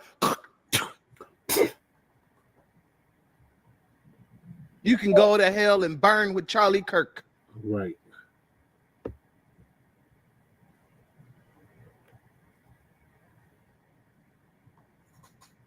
Shout out to Reparations Nation for this comment. There are far too many comfortable sandbows, coons, and tethers to do what the Panthers, Deacons of Defense, etc. did back then. They always snitch. So now we have to be individual sleeper cells. I remember I was in the conversation. I was in the space with our brother Black Alpha. Yeah, shout out to Black Alpha Network. And somebody came up and asked the question. And he asked, why don't our people have people like them? People like Charlie Kirk? People like... Oh, yeah, I remember that. Mm-hmm. Hell, the Jewish Mossad. I've heard all kind of freaking people say stupid stuff like that. Mm-hmm. The reason why we don't have people like Charlie Kirk is because we're not a hateful people. Right. We are a people of justice, and we always have been. And the reason why we don't have groups like the Mossad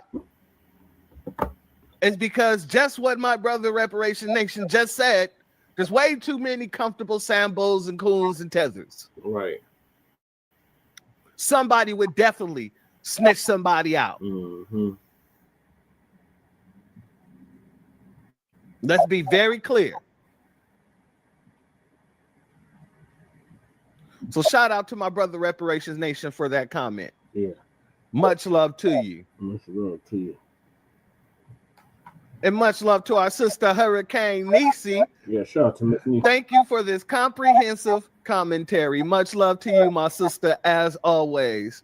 As always. All these people. This is what they wanted to see from us, family. Trigger warning. Yeah. You are the ones who are going to decide for yourselves what happened in that apartment on the morning of December 4th. You're going to decide whether or not Fred Hampton and Mark Clark were the victims of premeditated murder. December 4th, 1969 at 10:54 a.m. My name is Skip Andrew. I'm at 2337 West Monroe Street, Chicago, Illinois. This door, which is the door entering into the living room, has two holes in it. This one I'm pointing to right here, 10 inches from the edge, and this one down here, 12 inches. The first one I referred to being 25 from the top, and the second one 36 from the top. Now, as you open this, there's also, of course, a knob door in this one. As you open this door, there's blood behind the door. The top hole shows that the bullet was incoming. They fired through the door and hit the brother through the door. The brother fell here. Most of the blood is dried up, but you can see a little bit of it there and a little bit of it on the floor. The brother was shot 4 or 5 times, so after they came through the door, they shot him again to make sure he was dead. Mr. Montgomery, Dr. Constantino testified today that Mark Clark could not have struggled after receiving that shot through the heart. Now, in your mind, does this contradict the testimony of Officer Davis, who described a struggle? Yes, it seems to me that was a very startling thing. We also learned that the bullet, which was in fact recovered from Mr. Hampton's body, was a bullet fired out of a carbine by Officer Davis. So that indicates also that Officer Davis may well have walked into that back bedroom, contrary to his testimony, and fired a shot into the body of Fred Hampton at one point in time or other. Cameraman, can you tell me why your officers did not try to use tear gas? Isn't this the usual procedure to flush someone out of a building? Our officers used the means necessary to effect the search and to prevent themselves from being killed upon after they were fired upon. Isn't it true that your men usually use tear gas in situations such as this? And why didn't they use it this time? No, that is not true. It is not true? They came with a murder on their mind, see. Even if they wanted to take somebody to jail, it would be a simple matter of just shoot some tear gas and just throw everybody out right on. This is where our chairman had his brains blown out, and he lay in his bed, sleeping at 4:30 in the morning. Someone came into the room, started shaking the chairman. Said, chairman, wake up, pigs was rampant. Still half asleep. I looked up, and I saw bullets coming from, it looked like the front of the apartment, from the kitchen area. They were, pigs just shoot. And about this time, I jumped on top of the chairman. He looked up. Looked like all the pigs converged at the entranceway to the bedroom area, back bedroom area. The mattress is just going. You could feel the bullets going into it. I just dead, everybody in there. When he looked up, he didn't say a word. He didn't move, except for moving his head up. He laid his head back down to the side like that. He never said a word. He never got up out the bed. The person who was in the room, they kept hollering out, stop shooting, stop shooting. We have a pregnant woman, a pregnant sister in here. At that time, I was 8.5 to 9 months pregnant. My baby was to be delivered in 2 weeks. Pigs kept on shooting. So I kept on hollering out. Finally, they stopped. They pushed me and the other brother by the kitchen door and told us to face the wall.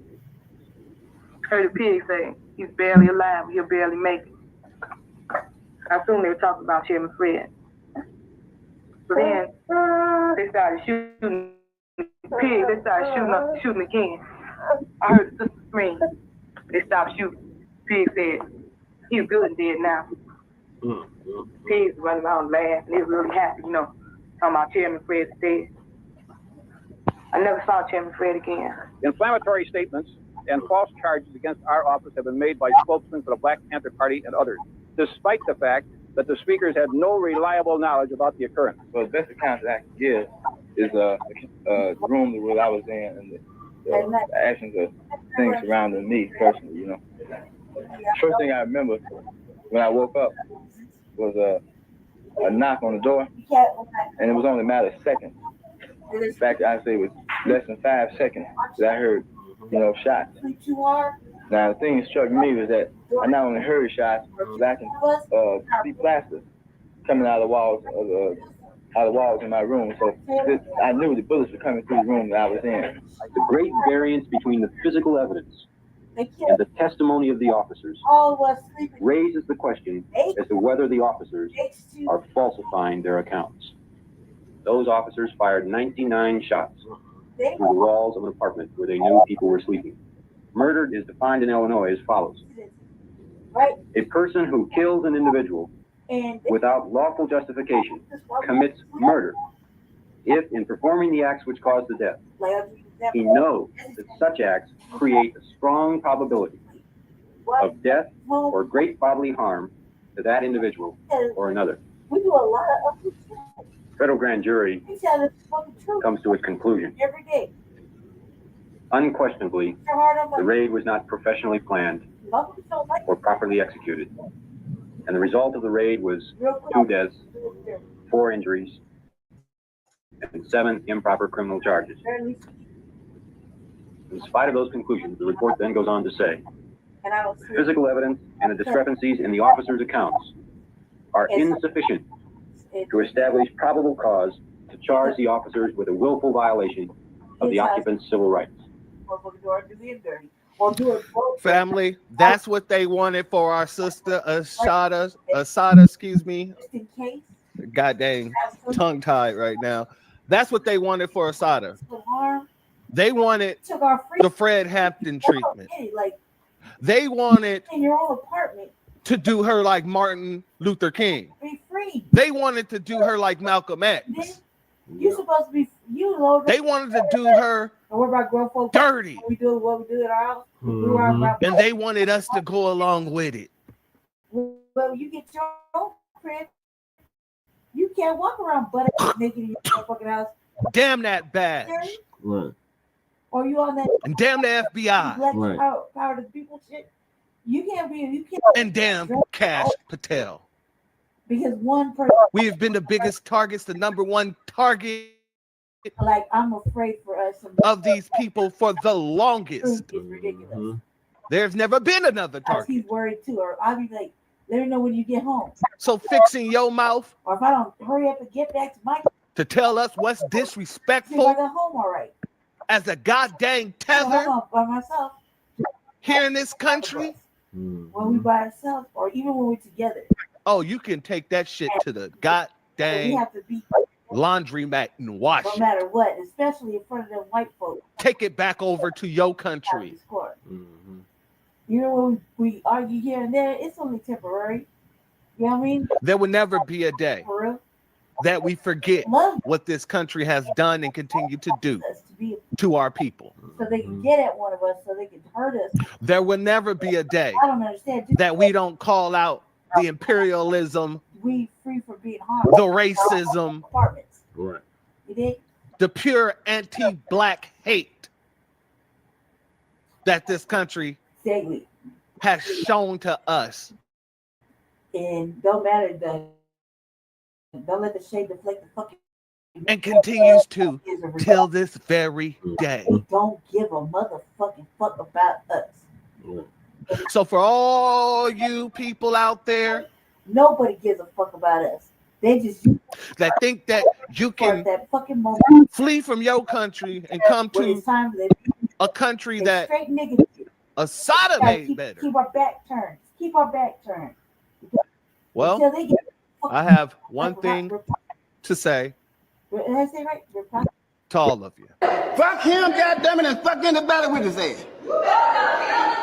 Yeah. Means This is another reason why we are not picking up no cape for nobody. This is another reason why we are minding our own FBA business. This is another reason why all of you folks that are getting the hell and catching the hell that you are catching at this time is well deserved. We're not worried about you. We're doing our own thing, walking around singing this song.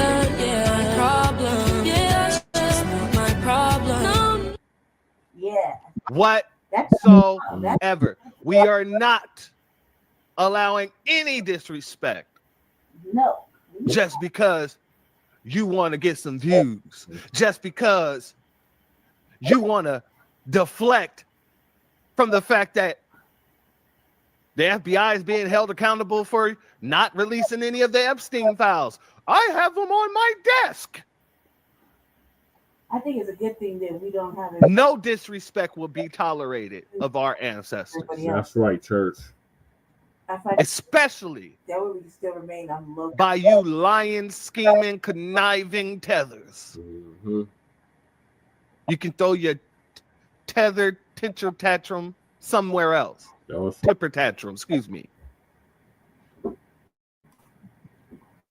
It just won't be here. Right.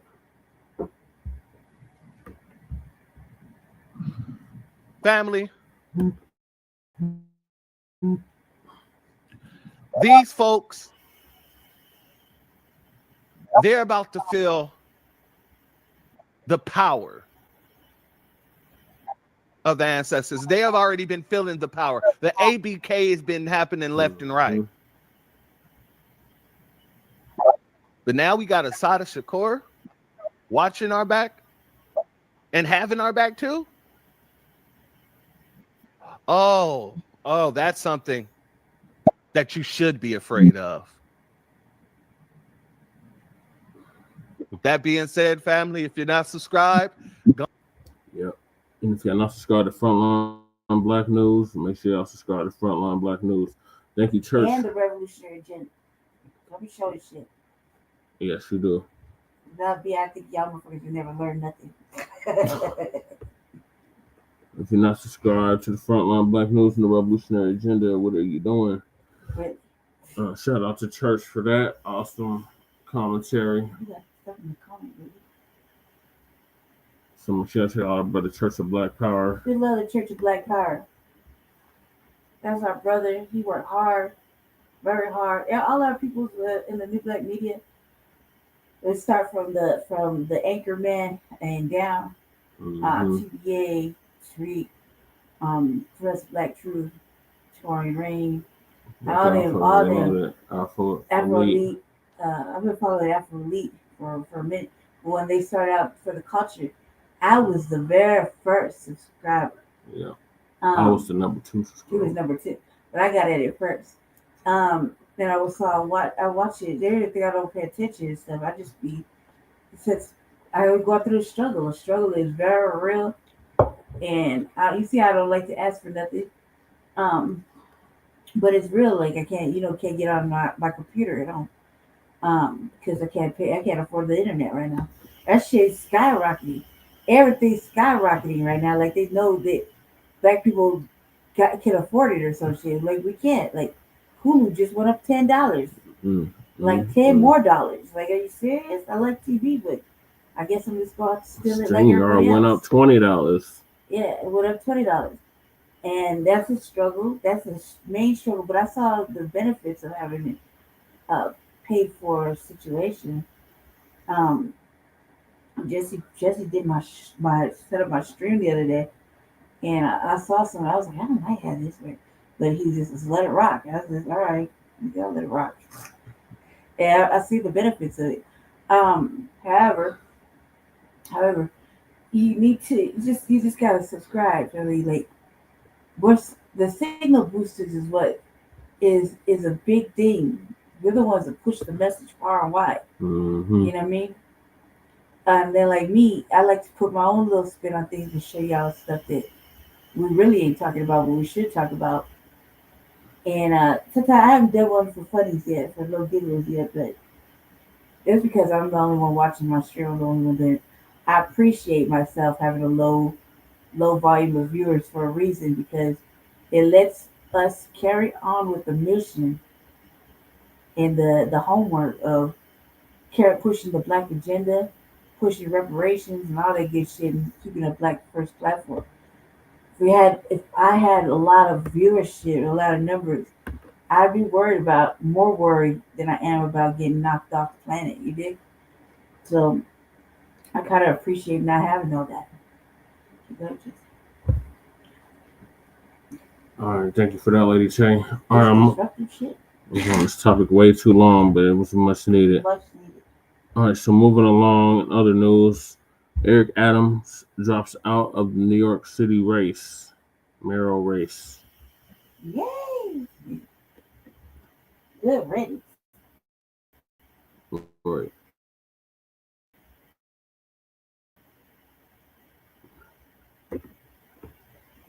Wow, because he's scared of me. Welcome back, everybody, to Fox News Live. Big breaking news out of the Big Apple today. Eric Adams dropping campaign is, and obviously we're going to work on getting that for you. In that video, Adams goes on to say it's been an honor to be your mayor, and then, of course, he goes on to tout his many victories over his first term. We want to welcome in Fox News senior correspondent Eric Shawn. He is live with the very latest. Eric, surprised or not so much? Well, actually, it's a stunning development, Kevin. People have been talking about this for several weeks, whether he will drop out or not. Yesterday, in an interview, he said that he would consider that. But it does reshuffle the race, and experts say it is the one possibility to try and stop Democratic Socialist radical Zohran Mamdani from winning in this mayoral race. You know, Eric Adams had high hopes when he first was elected. He had been a former police officer, took moderate positions, but they were dashed by a corruption probe and other issues. So he decided to quit because of his low poll numbers and the fact that he just couldn't raise any money. He was placing fourth in this race. His popularity has plummeted after he was charged with bribery and accepting illegal campaign contributions. Those charges dropped. Amid accusations, he made a deal with President Trump, something both deny. Adams said he just couldn't go on because he said with these fundraising problems and questions about his viability, he could not see a path to continue. And he left the Democratic. This leaves Mamdani facing former Governor Andrew Cuomo. He's running as a moderate against the far-left socialist Mamdani, and they've clashed on issues from Mamdani's anti-Israel positions to his promises of free services and raising taxes. Mamdani's poll numbers show that he's had a 20-point lead over Cuomo, but you know, Kevin, that could now change with the focus on this race. The fact that the incumbent mayor is out on 8%. A lot of New Yorkers may really be focusing on some of Mamdani's out there far-left radical ideological positions. The other candidate, Republican candidate Curtis Sliwa, he is well known, founder of the Guardian Angels, conservative activist for a long time. He's been polling ahead of the incumbent mayor and has vowed that he would not drop out of the race, even though he's been warning about the dangers if Mamdani is elected. But you know, some of the GOP are saying today there could be pressure on him to quit too as a last-ditch effort to try and stop Mamdani from winning. In his statement in which he gave in which he decided to quit, Adams did not mention Mamdani by name. You know, the 33-year-old assemblyman has no managerial experience for like 2 terms and has taken such radical positions.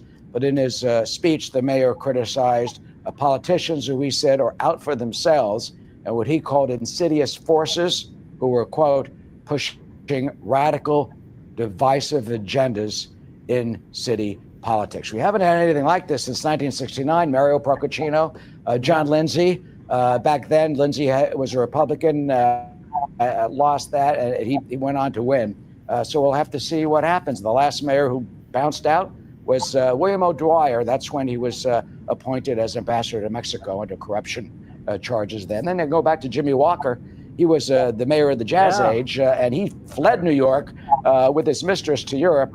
So a lot of New York history, but nothing like this, Kevin. Nothing quite like this. I'm going to put you on the spot. 51-49. Sliwa drops out in the coming days? Well, I'll have to see. I've covered Curtis Sliwa for decades. We'll have to see what happens. He probably knows that the only way potentially to try and deal with Mamdani is to make it a Cuomo Mamdani race. It's an overwhelming Democratic city, but we did elect Fiorello LaGuardia. We did elect Rudy Giuliani. So anything can happen.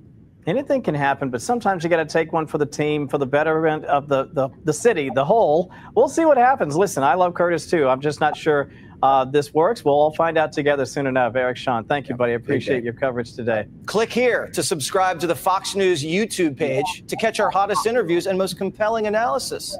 You won't get it anywhere else. Eric Adams is dropping out of the race for New York. That was Fox News. Now this is MSDNC's take on it. New York City mayor. The election coming, White House correspondent, to talk about what we're hearing. It was just reported, we believe, first by the New York Post, but it was something that he just posted on social media. What are the details? So it looks like after a lot of weeks of back and forth, Alex, Eric Adams has finally decided that he's going to be dropping out of this race. And even though he had bad poll numbers, he was for a while there saying that he was going to stick in it, that he was going to see this through to the end, even though there was back and forth also with the White House and with President Trump. And now ultimately he has decided to pull the plug here after pressure from President Trump, who wanted to see this happen because of the fact that they did not want Zohran Mamdani to end up in the mayor's office. So practically speaking, what does this mean for the race? Where is it presumed that his votes will go? Well, that's the thing. I mean, the White House believes that him dropping out improves the chances of another candidate beating Zohran Mamdani, and so that's why they wanted to being Andrew Cuomo. Is that who they believe it'll be? Andrew Cuomo that will, siphon off the majority of his votes. That's someone that they would certainly be happier with ending up in the mayor's office, Alex. And that's potentially who the votes could go to because of the fact that Eric Adams and Cuomo are more in the same mold of moderate Democrats than Zohran Mamdani, who's a self-described democratic socialist. But the White House was even potentially talking to Eric Adams also about ambassadorships. Mm-hmm. It doesn't appear as though he landed one of those. It's hard to say at this point, but even an ambassadorship to Saudi Arabia at one point was in the mix here. It was, and it seemed as if the president had talked about that, sort of dangling a carrot. Eric Adams said no to that definitively at that point, continued in the race for a good couple of months, really. It seemed like the president had pulled back that offer then. Have you heard of any other specifics regarding an ambassadorship or anything, any rumblings about this from the White House? No, at this point we haven't, but you're right, Alex. I mean, those things were being talked about, and it looks as though in recent days negotiations weren't necessarily working out. And you're right that those initial talks, those potential ambassadorships to Saudi Arabia specifically, were pulled back. At this point, I can't say whether or not there is something else in the mix for Eric Adams. President Trump is known to reward people that he feels like are loyal to him and who ultimately he believes do his bidding. I mean, we saw that the administration, the Justice Department, dropped their case against Eric Adams because Eric Adams had made pretty clear that he was willing to work with the administration when it came to ICE enforcement and immigration enforcement in New York City. And that led to a number of resignations from the Justice Department of U.S. attorneys because they were so against the fact that the Justice Department dropped their case against Eric Adams. Yeah, absolutely. Okay, Laura, I thank you for this breaking news. So that was that one. We got one more about Eric Adams. Two more, actually.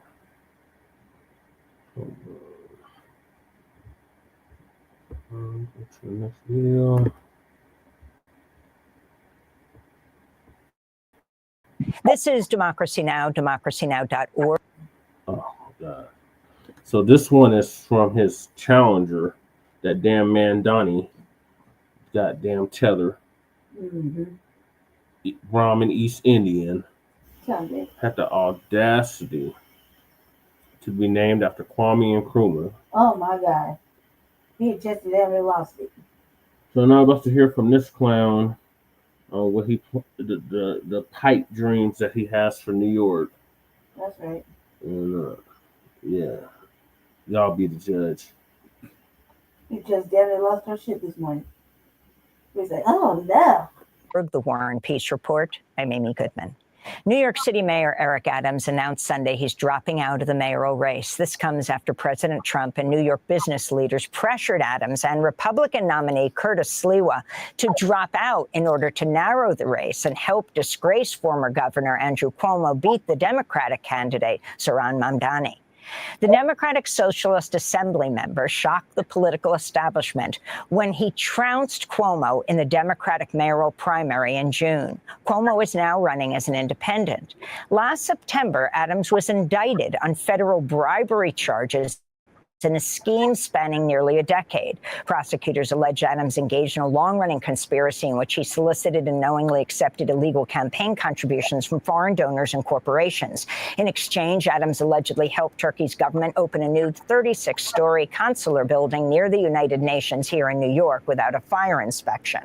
Trump's Justice Department dismissed the charges earlier this year in what was seen as a quid pro quo in exchange for Adams implementing Trump's crackdown on immigrants. President Trump reportedly considered offering Adams a position in his administration, possibly ambassador to Saudi Arabia, if he dropped out. If elected, Zohran Mamdani would become New York City's first Muslim mayor. He was born in Kampala, Uganda, moved with his family to New York at the age of 7 as the son of the renowned academic and author Mahmoud Mamdani and Indian-American filmmaker Mira Nair. On Sunday, Democracy Now!'s Nermeen Sheikh and I sat down with Zohran Mamdani in our studio. An hour after Eric Adams announced his withdrawal from the mayoral race, as polls show Cuomo is well behind Mamdani.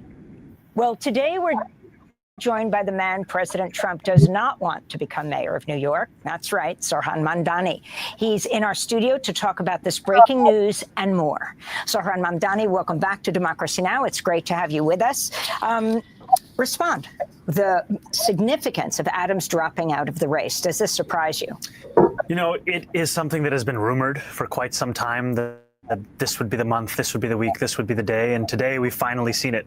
Yet it is also an encapsulation of so much of what has characterized Eric Adams' mayoralty, his decisions at the behest of Donald Trump and his billionaire donors and at the expense of working class New Yorkers. And what we see in this moment is very much what we saw the day we started this campaign on October 23rd, a necessity to finally stand up to the days of big money and small ideas being what characterizes City Hall and instead delivering for the very working class New Yorkers that are being priced out of that same city. Well, let's go to what Eric Adams had to say in a 9-minute video message announcing his decision to drop out.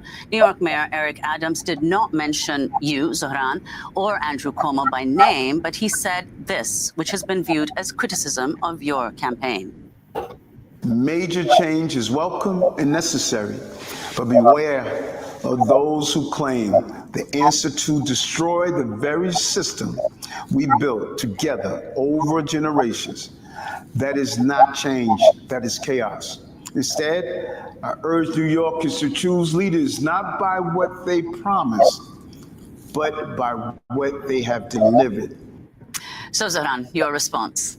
Well, you know, I am not surprised to hear any of these critiques or points from Eric Adams, because it is Eric Adams' mayoralty that has delivered us with a city where 1 in 4 New Yorkers are living in poverty. And in that same video, he diagnoses what the issues are that New Yorkers face. He speaks about the necessity of lowering costs, of improving quality of life, of keeping New Yorkers safe. And I don't contest the diagnosis. I contest his delivery, however. This is a mayor who raised the rent by 12% on more than 2 million New Yorkers, a mayor who priced New Yorkers further out of childcare, a mayor who has time and time again again exacerbated a cost of living crisis, whether by raising the water bill or supporting Con Edison when they wanted to raise gas and electric. And so I wouldn't take advice on addressing that same crisis from the man who's been inflaming it time and time again. Well, could you say, Zohran, what do you think the impact of his dropping out will have on our electoral prospects? It's very much the same race. We have seen over the course of this race, especially in the final weeks and months of the primary, that Andrew Cuomo wanted nothing more than a one-on-one fight with me. And we gave him exactly that, and then we beat him by 13 points.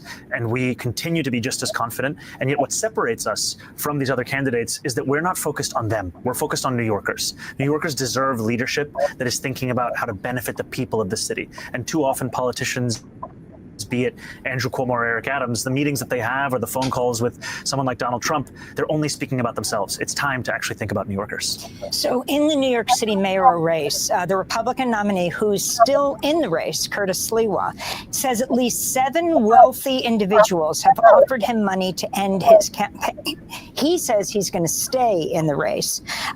If you can talk about that, who you think these 7 wealthy individuals are, and are they the same people who are funding ads to the tune of millions of dollars against you? Well, I can tell you there's no shortage of Trump donors who are seeking to influence this election, who are looking to spend more money than I would even tax them to try and stop our campaign. And at the same time, of Eric Adams, Andrew Cuomo, and Curtis Sliwa is the one that I would trust the most. And I do think it is very real that there are many who are threatened by our campaign and our politics of putting working people at the heart of this city's focus, and are trying to do everything in their power. And we've seen that with Donald Trump being on the phone with Andrew Cuomo, trying to do everything in his power to ensure that they stop this movement. And the sad news for them is that they won't be able to. Is this going to change your strategy in any way, where you now, it's gone from a 4-person race to a 3-person race? But of course, people are saying that with Eric Adams out of the race, it's much closer to a 2-person race, you and your leading opponent, Andrew Cuomo. We will have the same focus as we've always had on working class New Yorkers, their struggle to afford this city, and also to be very clear with New Yorkers that the reason that Donald Trump is seeking to clear the lane for Andrew Cuomo is because he knows that Andrew Cuomo will clear their lane for Donald Trump's agenda. There is a reality to the fact that it takes 2 to tango, and these are the 2 people that are so often on New Yorkers' minds as an example of the politics we have to leave in the past. Well, indeed, Zohran, your entire platform has focused principally on affordability and, as you said, helping the working class. But what appeared surprising to some in the Democratic primary is that Cuomo had a double-digit lead over you in low-income neighborhoods. So how do you explain that, and what are you doing to assuage whatever the concerns of this constituency are? You know, when I started this race, and I was here on the first day of the campaign, I was also here on primary day, and I'm very happy to be back. I spoke about the fact that I was a state assembly member who at that time was polling, let's say 1%, and that's being charitable to me. That's rounding up. And I think for much of the campaign, it was introducing myself and our movement to New Yorkers. And we introduced ourselves to quite a few, which by the end of that primary meant that we won close to 600,000 votes. And yet that work still continues, because when I'm running against Andrew Cuomo, it's not just his name or his record that comes to mind for New Yorkers, it's also that of his father. And so for many New Yorkers, that was the association that they began the race with. And now we are building a coalition that shows our agenda is one that will deliver that affordability to each and every New Yorker. So let's talk about affordability and talk about your planks. I mean, I think people are looking at this all over the country. And the question people have is, how can this be afforded? For example, when you have free childcare, when you have free buses, you put a rent freeze on rent-stabilized apartments. So housing and city-owned grocery stores. Go through your planks. It's not that it's never been tried in the country, and in many cases, very successfully, but you're putting it all together. And I think it requires an approach that addresses this crisis across the lives of New Yorkers. You know, New Yorkers are not just bus riders or parents. They are all of these things at once, while also many of them being tenants. And as you've said, there is a precedent for all of these commitments. When we talk about freezing the rent, that's something that doesn't come at a fiscal cost to the city of New York. It is through the power we have of the Rent Guidelines Board to tell the landlords of those more than 2 million New Yorkers that they cannot raise the rent for these 4 years, to provide relief to those tenants to the tune of close to $7 billion. And also to still work with those landlords to reduce the cost burdens they're facing from insurance, from the water bill, from Con Edison, because it's not a competition. It's a question of ensuring that this is affordable and workable for each and every New Yorker. And if we think about universal childcare, the cost of universal childcare is around $6 billion, significant amount of money.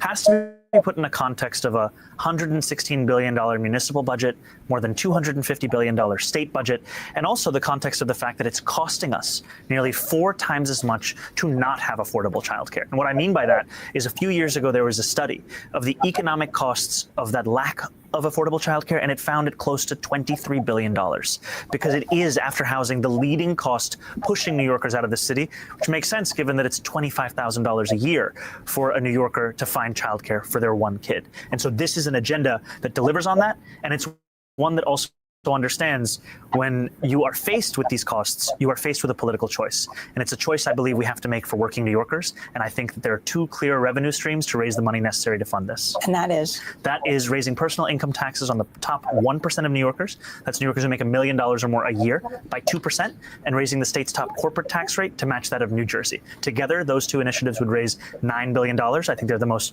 straightforward, productive means of doing so. But if people have other ideas to raise the same money, I encourage it. Interestingly, on childcare, what can you learn from New Mexico, which became the first and only state in the country to offer free childcare to a majority of families 3 years ago? According to The Guardian, the program lifted 120,000 people above the poverty line.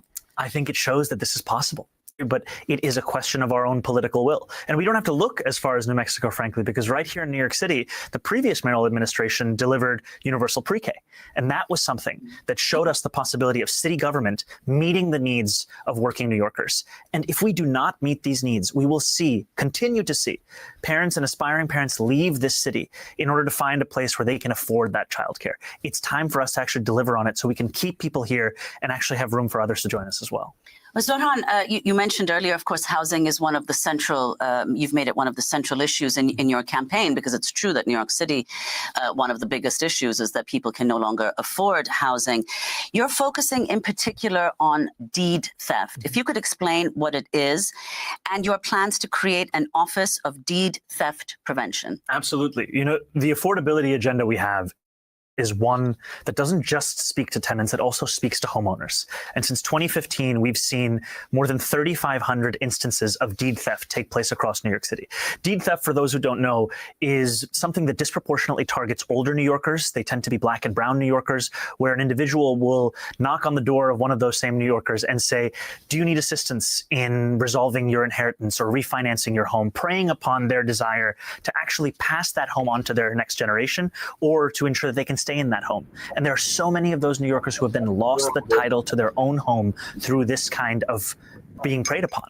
And so our office would take advantage of the new state rules that have allowed the city greater enforcement authority on this issue. It would also fund for about 20 million lawyers and further legal assistance for New Yorkers who would then be proactively reached out to by the city of New York, and would look at the example of a Tangle Title Fund in Pennsylvania and bring the success of that here so that the city is assisting New Yorkers in ensuring that their next generation can inherit their home, as opposed to leaving them to the prey of someone who would look to actually engage in deed theft. Well, let's talk, Zohran, about issues that of course, are very relevant to people in New York, but the principal action is happening elsewhere. And what you've commented on many times, namely what's unfolding in Gaza. Right now, Israeli Prime Minister Benjamin Netanyahu was just here in New York, scheduled to meet Trump on Monday. So if you could talk about what you've heard from New Yorkers on this issue. You know, I can tell you I have heard from New Yorkers across the 5 boroughs a real sense of despair and horror at the genocide that we've seen in Gaza, and an understanding of complicity as Americans in the funding of this genocide. And New Yorkers are looking for someone to be their mayor who will focus on this city, who will deliver for the people of the city, and someone who also, amidst all of that, has the moral clarity to have a politics of consistency. And that's what has been at the heart of our campaign, a consistent belief in the universality of ideals like humanity, like justice, like safety, and the ways in which Benjamin Netanyahu's genocide of Palestinians is a violation not only of those ideals, but also of international law. And we've seen that in the issuing of a warrant for his arrest by the International Criminal Court. I wanted to go to a journalist questioning Netanyahu at a White House dinner hosted by Donald Trump in July. Democratic socialist, the vocal critic of Israel and of yourself, and has said he would arrest you if you came to New York City if he was mayor. Is that something you take seriously, or are you concerned about that? Do you have a response to that? No, I'm not concerned about that. Oh, well, look, I'm going to come there with the President Trump, and we'll see how do you know who the mayor will be? I don't know that. Do we know that? He's going to be very fine, and who knows? We don't know who the mayor's going to be yet. But this is a communist. He's not a socialist. He's a communist, and he said some really bad things about Jewish people, and he said some really bad things about a lot of people. And I think he's going through a little bit of a honeymoon right now, but he might make it. But, you know, it all comes through the White House. He needs the money through the White House. He needs a lot. He's going to behave. He'll behave. He better behave. Otherwise, he's going to have big problems. So if you can respond to both President Trump and Netanyahu, Trump has been going after you since you announced. He talked about detaining you, checking whether he might be able to deport you, talking about you as a communist. You, in exchange, talk about truthing New York. You know, I think it is a sad reality in this country where we have a president who ran an entire campaign premised on cheaper groceries and lowering the cost of living. And what he has instead delivered time and again is an exacerbating of that very crisis, all while focusing on the persecution of his supposed political enemies. And when we talk about Trump-proofing the city, it's not just the question of hiring the 200 additional lawyers at our law department to bring us back to the staffing levels prior to the pandemic. It's a question of actually standing up and fighting Donald Trump. And fighting Donald Trump because what his agenda is doing is endangering the welfare of New Yorkers. This bill that he recently ushered through Washington, D.C., it throws millions of New Yorkers off of their health care. It steals SNAP benefits from so many hungry New Yorkers. And it does all of this in the interests of the largest wealth transfer that we've seen in this country. And to do those things while speaking about a cost of living crisis, it is truly a betrayal of so much of what his campaign was premised. Unlike him, we don't just diagnose this crisis. We will deliver on it. We will actually ensure that we have New Yorkers who can afford the city that they call home, that we freeze the rent for more than 2 million New Yorkers. We make buses fast and free, which are currently the slowest ones in the nation, and we deliver universal childcare. And that's what Donald Trump is afraid of, the stark contrast between our delivery of those things and what he has done as the president of this country. Zohran Mamdani, what does it mean to be a democratic socialist? You know, I think of the words of Dr. King from decades ago, who said, call it democracy or call it democratic socialism. There must be a better distribution of wealth for all of God's children in this country. And New Yorkers understand that. We're in the wealthiest city in the wealthiest country in the history of the world. And 1 in 4 New Yorkers are living in poverty. When I walked into this interview, I walked past a New Yorker who was sleeping on the street. That's the level of poverty in this city, and yet it's happening amidst great wealth. And the vision for this city has to be one that understands the dignity of working people must return to the heart of our politics. And to focus on that is to fulfill the ideals that brought so many to politics in the first place. And the abandonment of it has been what's pushed so many away from it. So, Zohran, let's talk about some of the support that you've received that was perhaps almost unprecedented, and in this case unprecedented. Over the weekend, you received an endorsement from Bend the Arc Jewish Action, the very first time the organization has endorsed anyone in a mayoral race. In their endorsement, they wrote, "We are really very excited about Zohran and his platform, not in spite of our commitment to Jewish values, but because of them." So if you could talk about this endorsement. You know, I am honored to have the endorsement of Bend the Arc, and to be the first municipal candidate to receive it. It really is a privilege. And it showcases the fact that this coalition that we have, it is a coalition that not only continues to expand, but also looks to reflect the beauty and the breadth of this city. And one of the many things that makes this city so special are the close to 1 million Jewish residents of this city. And I take very seriously my responsibility and my opportunity to not only protect Jewish New Yorkers, but to celebrate so much of what they have brought this city and so much of what it means to be a city with such a thriving community. And I think of this period of the High Holy Days as one where our politics and our politicians would do well to learn from the lessons of these very holidays that seek to impart a reflection on what the prior year has been, an atonement, and a real level of humility as to what it means to lead. And that is the kind of lessons that I hope to learn in delivering leadership to this city. I was getting messages from congregants at Rosh Hashanah when you went to a synagogue then, and also hearing about the reports of a woman handing you stickers she'd made with a picture of bagels and lox and a message urging Jewish voters to support Mr. Mamdani. And on the stickers it said, reject the smear campaign, join the schmear campaign. Yes, this is very creative, and I think it's a reflection that for all of the fear-mongering that we've seen in this race, part of the reason that I sit before you as the Democratic nominee is because of the support of so many Jewish New Yorkers of all generations. And I'm so excited by that support and the prospect of building that support by reaching out to Jewish New Yorkers across the 5 boroughs, including at their synagogues. And finally, Zohran, we know you have to go, but many people have talked about the fact that you mobilize so much of the youth vote. But you also mobilized a lot of the South Asian vote, many people voting for the first time in a mayoral election, and Muslim communities as well. You'll be, if you win, the first Muslim mayor of New York, the first South Asian mayor. So if you could say, how important was that support to you, and explain your decision, in fact, to emphasize the fact that you're both Muslim, South Asian, and in fact also African. These are parts of my identity. They're parts of what has formed me and my life over the course of both being a New Yorker and even before that. And I think it's a desire at the heart of our politics to ensure that these electoral outcomes, these contests that we have, that they actually reflect the city at large. Too often, New York City politics is focused on an ever-narrowing group of New Yorkers, the ones who vote every primary. And yet we know that there are so many New Yorkers who call the city home just in the manner of those voters, but are not spoken to with the same respect, are not given the same kind of time. And from the beginning of this race, we said we wanted this race to look like the entire city. And that means speaking to the very South Asian and Muslim New Yorkers that too often have been looked at as, at best, there to be for a photo op, as opposed to New Yorkers who are also suffering from this affordability crisis. So, Ron Mamdani, we are broadcasting this on Monday.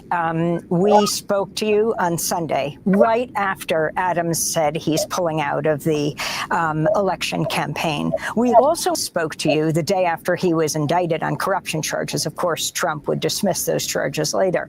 But I also wanted to ask you, on this day, Monday, that we broadcast this, apparently the Democratic leaders will be at the White House. Hakeem Jeffries, Minority Leader Chuck Schumer, meeting with Trump over the whole issue of the budget and whether the country is going to be shut down.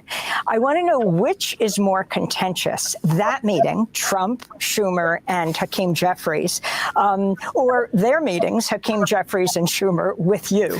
I was just watching Senator Van Hollen, who is really castigating his fellow Democrats who had not yet supported you. Many have, from corporate Democrats, conservative Democrats on to progressives.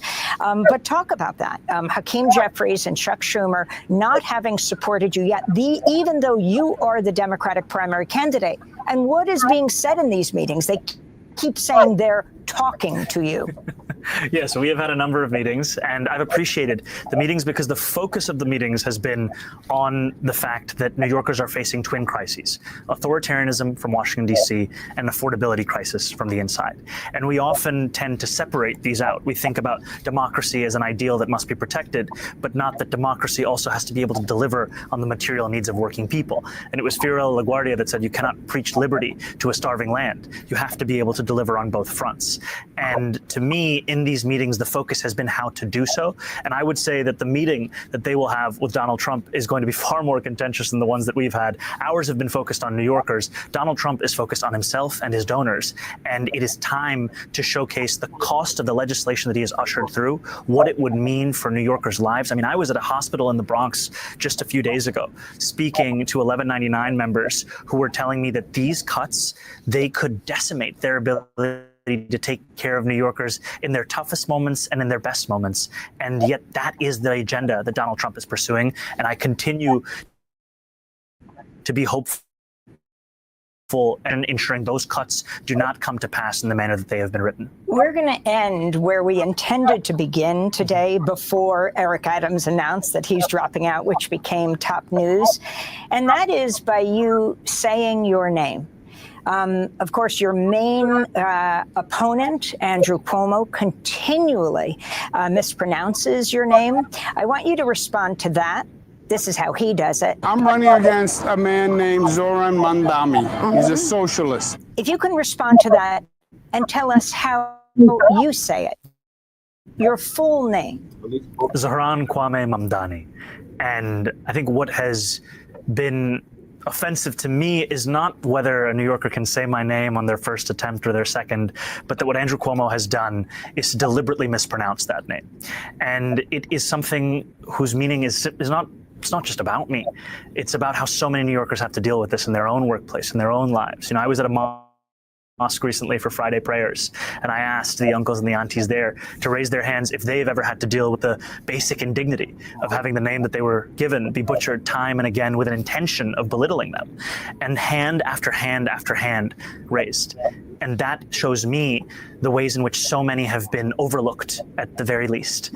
And our campaign, it's not a campaign to ensure that everyone can say my name. It's a campaign to ensure that each and every New Yorker is celebrated for the fullest version of themselves, who they actually are, and belonging to the fabric of this gorgeous mosaic, as David Dinkins once called it. And your middle name, Kwame, where it comes from? I was named by my father after Kwame Nkrumah, the first Prime Minister of Ghana. And it is a point of pride for me and a reflection of the fact that I would also be the first immigrant mayor of the city in generations. I was born in Kampala, Uganda in East Africa, moved here when I was 7. It's the city where I grew up, the city where I met my wife, the city where I got my citizenship, and hopefully the city I will lead. Thanks for watching Democracy Now! On YouTube. Subscribe to the channel and turn on notifications to make sure you never miss a video. And for more of our audience-supported journalism, go to democracynow.org, where you can download our news app, sign up for our newsletter, subscribe to the daily podcast, and so much more.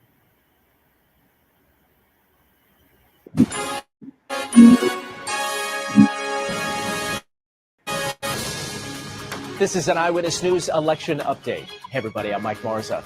So how does Mayor Adams' exit change the dynamic of this election, or does it really change anything? The answers, well, that depends on who you ask. For Andrew Cuomo and Curtis Lewa, a narrowing field gives them the opportunity to try to convince Adams supporters that they are the best fit for City Hall. For frontrunner Zohran Mamdani, well, his campaign says nothing really changes. It is business as usual. Today, he traded barbs with President Trump, who threatened to withhold federal funding from New York if Mamdani wins. And if you were wondering where Eric Adams was... Turn it to the right, turn it to the right. Turn it hard to the right, towards me. This is kind of bizarre. He was on his way to Gracie Mansion, and Mayor Adams spotted a family stuck in the road trying to push their vehicle out of traffic, and Mayor ended up pushing them himself. Well, a lot has changed today in the election. We'll catch you up with everything that developed with ABC News political reporter and ABC's political director, Avery Harper, in just a moment. But first up, NJ Burkett catches us up from the campaign trail. At a news conference in Upper Manhattan, Democratic Socialist frontrunner Zohran Mamdani seemed to laugh at the president's threats. I think that Donald Trump is going through the stages of grief. On his social media account, Mr. Trump threatened federal funding for New York if Mamdani wins City Hall. He is going to have problems with Washington like no mayor in the history of our once great city, he wrote. Remember, he needs the money from me as president in order to fulfill all of his fake communist promises. He won't be getting any of it, he said. So what's the point of voting for him? He's doing so because he knows that Andrew Cuomo will clear the way for Donald Trump's agenda. And New Yorkers are sick and tired of that agenda. They are sick and tired of what has passed for leadership from Andrew Cuomo. Tonight, the former governor sees it differently. Does it seem like Trump is putting his thumb on the scale for you? No. Why not? It's the exact opposite. The opposite. I'll tell you who Donald Trump wants. Donald Trump wants Zohran Mamdani to win. It would be a political bonanza for the Republican Party. They would take the poster of Zohran and run around the country and say, this is how crazy the Democrats have gotten.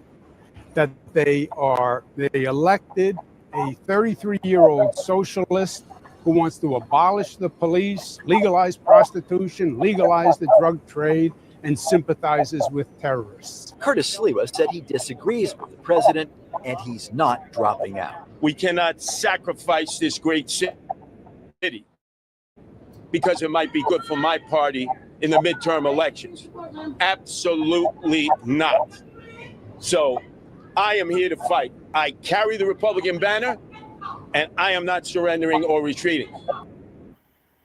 Joining me now is ABC News political director Avery Harper. Avery, great to see you. Great to chat with you. So much to get into as so much has changed in this New York City mayoral race. First up, let's talk about President Trump's comments today, threatening to remove funding or withhold funding to New York City if Zohran Mamdani, the mayoralship.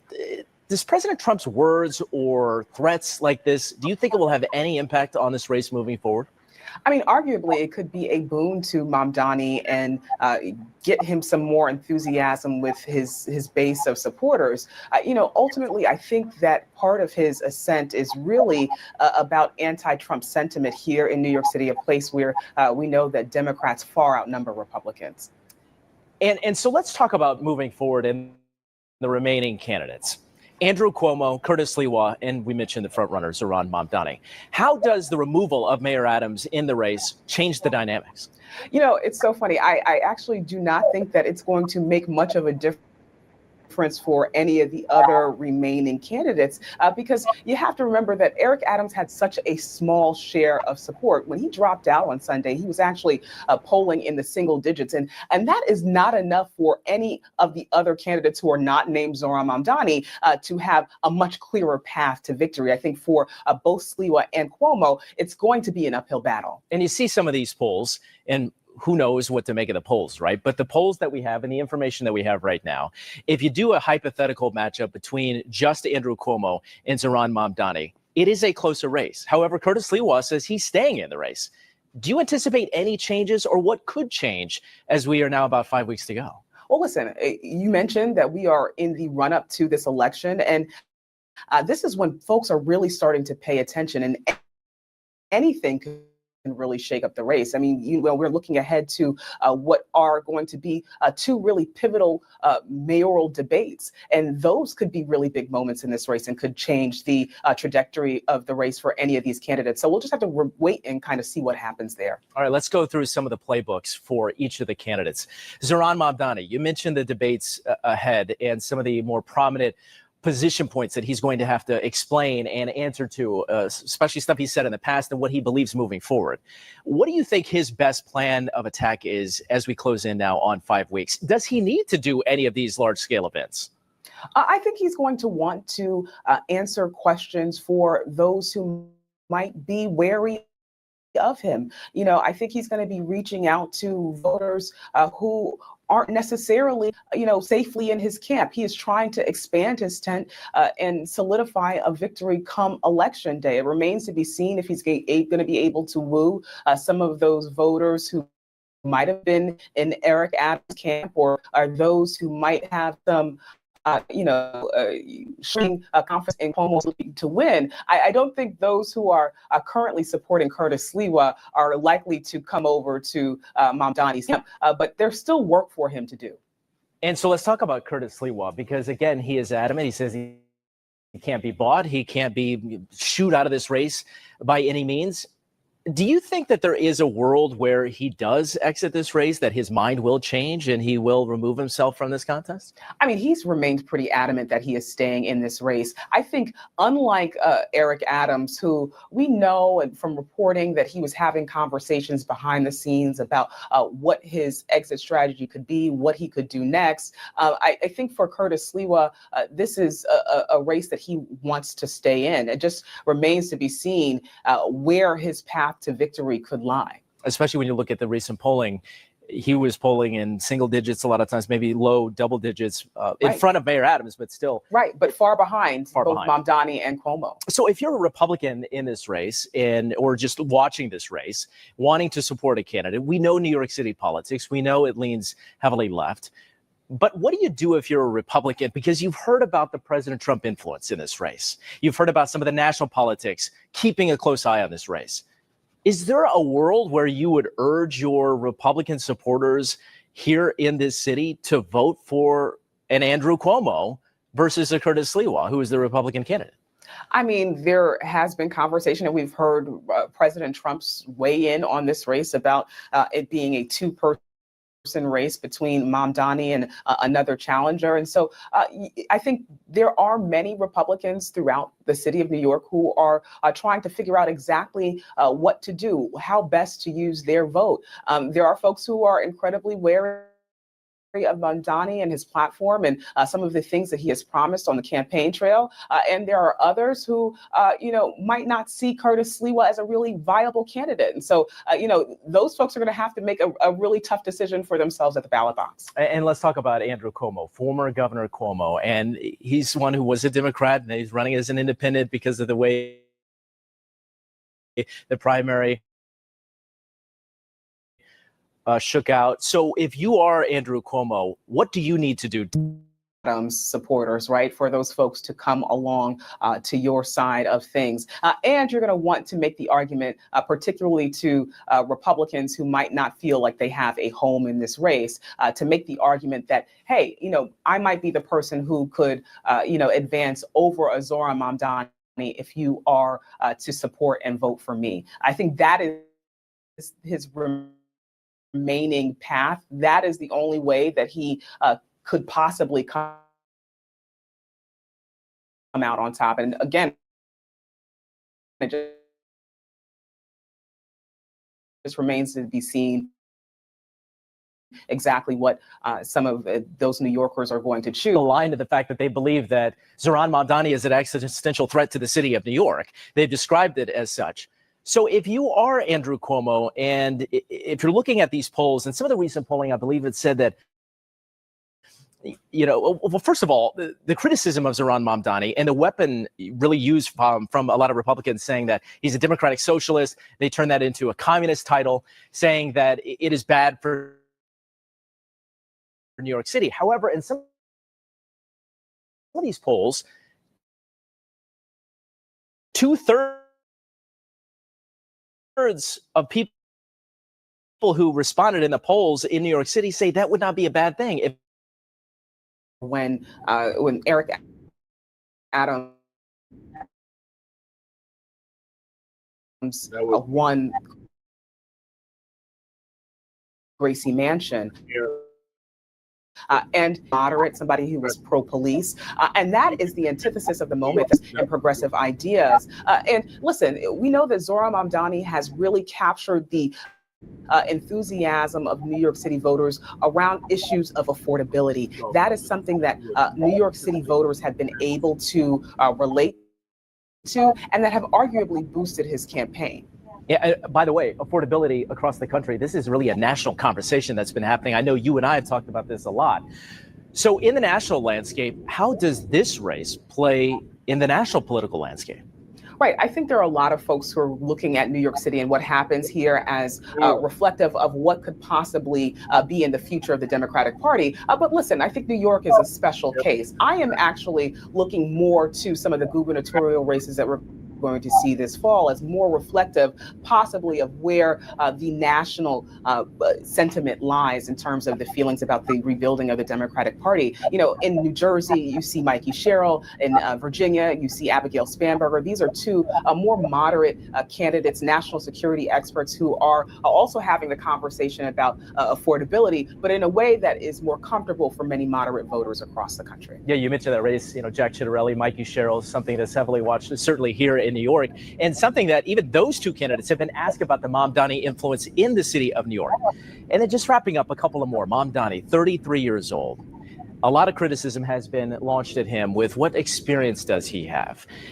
How will he navigate that? As you mentioned, people are now taking a closer look as we're a little more than a month away.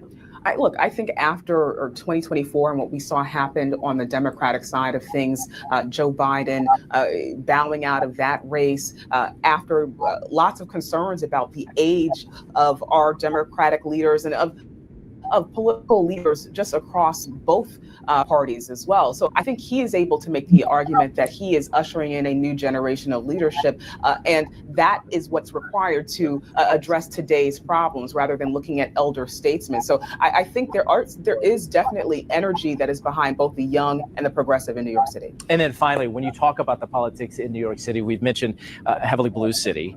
If you look at the numbers and you look at just the way that elections have fallen. But when you also think about the assembly in Albany, and you think about the city council here in particular, how will a potential new, well, now we know it will be a new mayor coming in. How will he be able to work with the council first and then the assembly up in Albany to try to get some of the things that he wants to get done?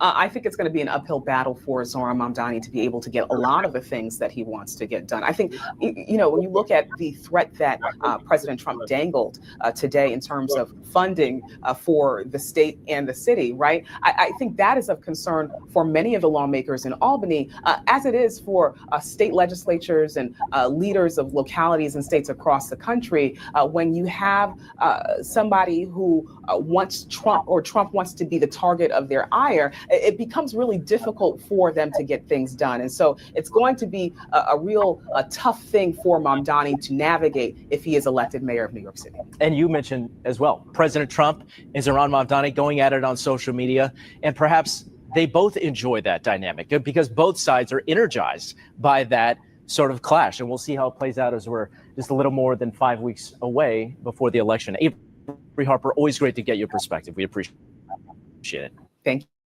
you. Fucking tell her too. Oh my God. Yeah, that fool gets in Black New York, you're done.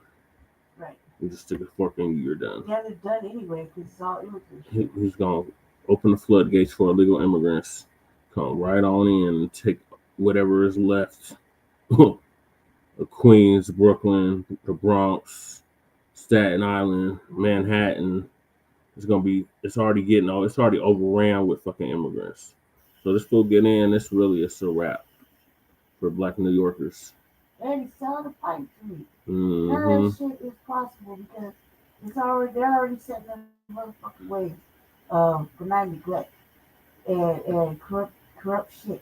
They're not going to go over and just hand over the reins so he can make pipe things happen. Right. So we'll keep y'all updated on this mayor's race in New York City. I hope to God that Mamdani does not win. Right. Like I said, it's a wrap for Black New Yorkers if he gets in. Right. All He's right. like the Willy Wonka fucking immigrant dream. Mm-hmm. He's sounding like a pimp dream. Yeah. That's what it sounds like. And notice he didn't say nothing he was gonna do for Black people. Not a motherfucking thing. He talking about Asians and motherfucking Jews. He ain't talking about Black people. He ain't gonna do a damn thing for Black people. I'm really tired of everybody using Martin Luther King and our Black heroes for their fucking talking points. Right. That shit's fucking outright. That was just straight up disrespectful. And disturbing. All right, so in other news, more white-on-white crime is occurring. And we covered this yesterday, but I wanted y'all to hear Professor Black's truth take on it. So 2 mass murders in Michigan and in North Carolina. So without further ado, the professor's going to give us an update on that.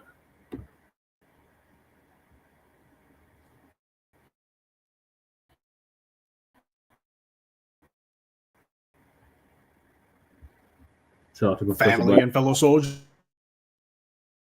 I'm the professor, and this is the moment of truth.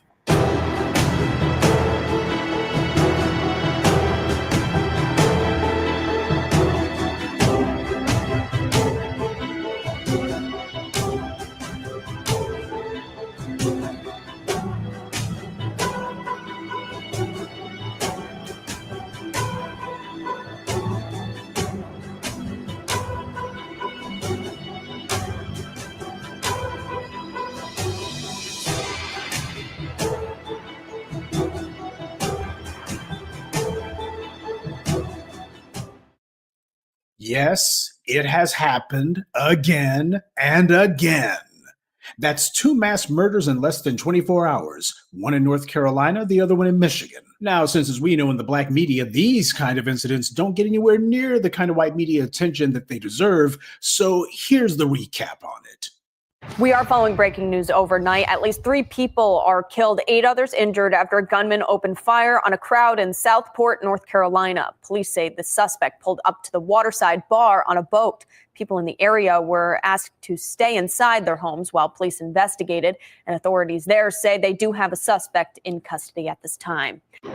Michael, we are here in Grand Blanc Township, Michigan. That is about an hour northwest of Detroit. We are here because around 10:25 this morning, officers got a call that a man, 40-year-old Thomas Jacob Sanford of Burton, which is just the town over, ran his truck into the front of the Church of Jesus Christ of Latter-day Saints. After he rammed his truck into the front of the church, he opened fire at the hundreds of people who were there for service. Police did confirm with us that 10 people were shot, 2 people have died, 7 people are in stable condition, 1 is in critical at the moment.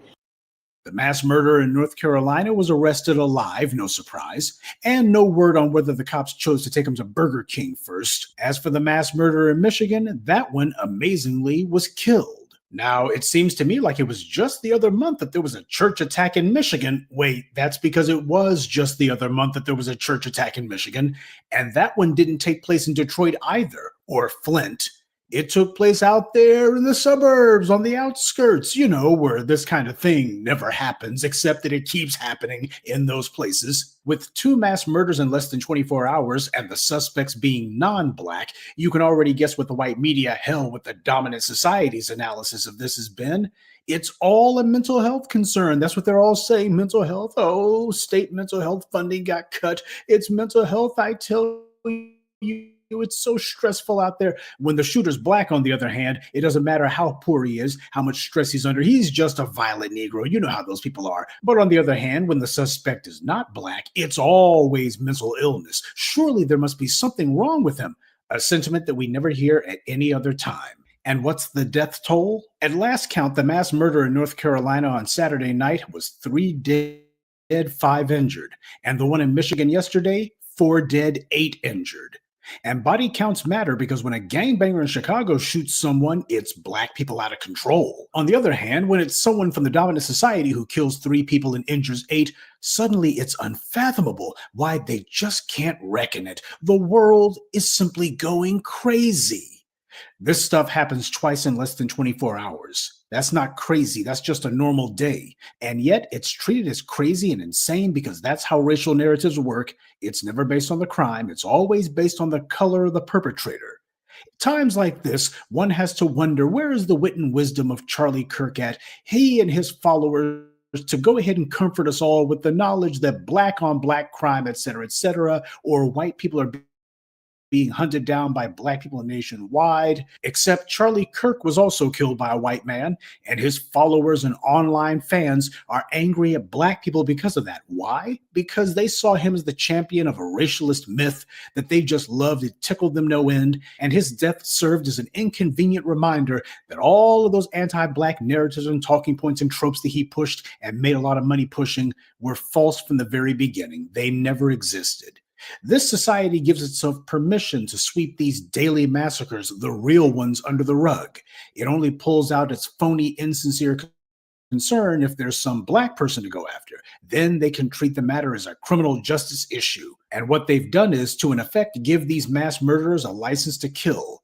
These psychos understand full well exactly how the white media's racialist narratives work. They know that no matter how many school children that they slaughter in elementary school, no matter how many innocent people they kill in a movie theater, no matter how many innocent churchgoers that they slaughter at the local synagogue or church, it's always going to be treated as just a freak one-off, even though it happens multiple times every single month. Now, in these two cases from the last couple of days, both of these killers are apparently military veterans. That's one you can expect the white media to play up a lot. There's going to be basically them saying, well, we don't know, was this their time in the service? Was it just because of what they had seen if they had been under fire? Or why isn't there more money and time and resources being devoted to veteran services? Well, for the folks in the white media who might want to pull out that talking point, don't expect to get much support from the orange man. Trump's already been on the internet saying that this was an attack on Christians, even though the individuals who did it were Christians themselves, or at the very least, they definitely weren't Muslims. The mass murderer in North Carolina reportedly filed numerous lawsuits against the city.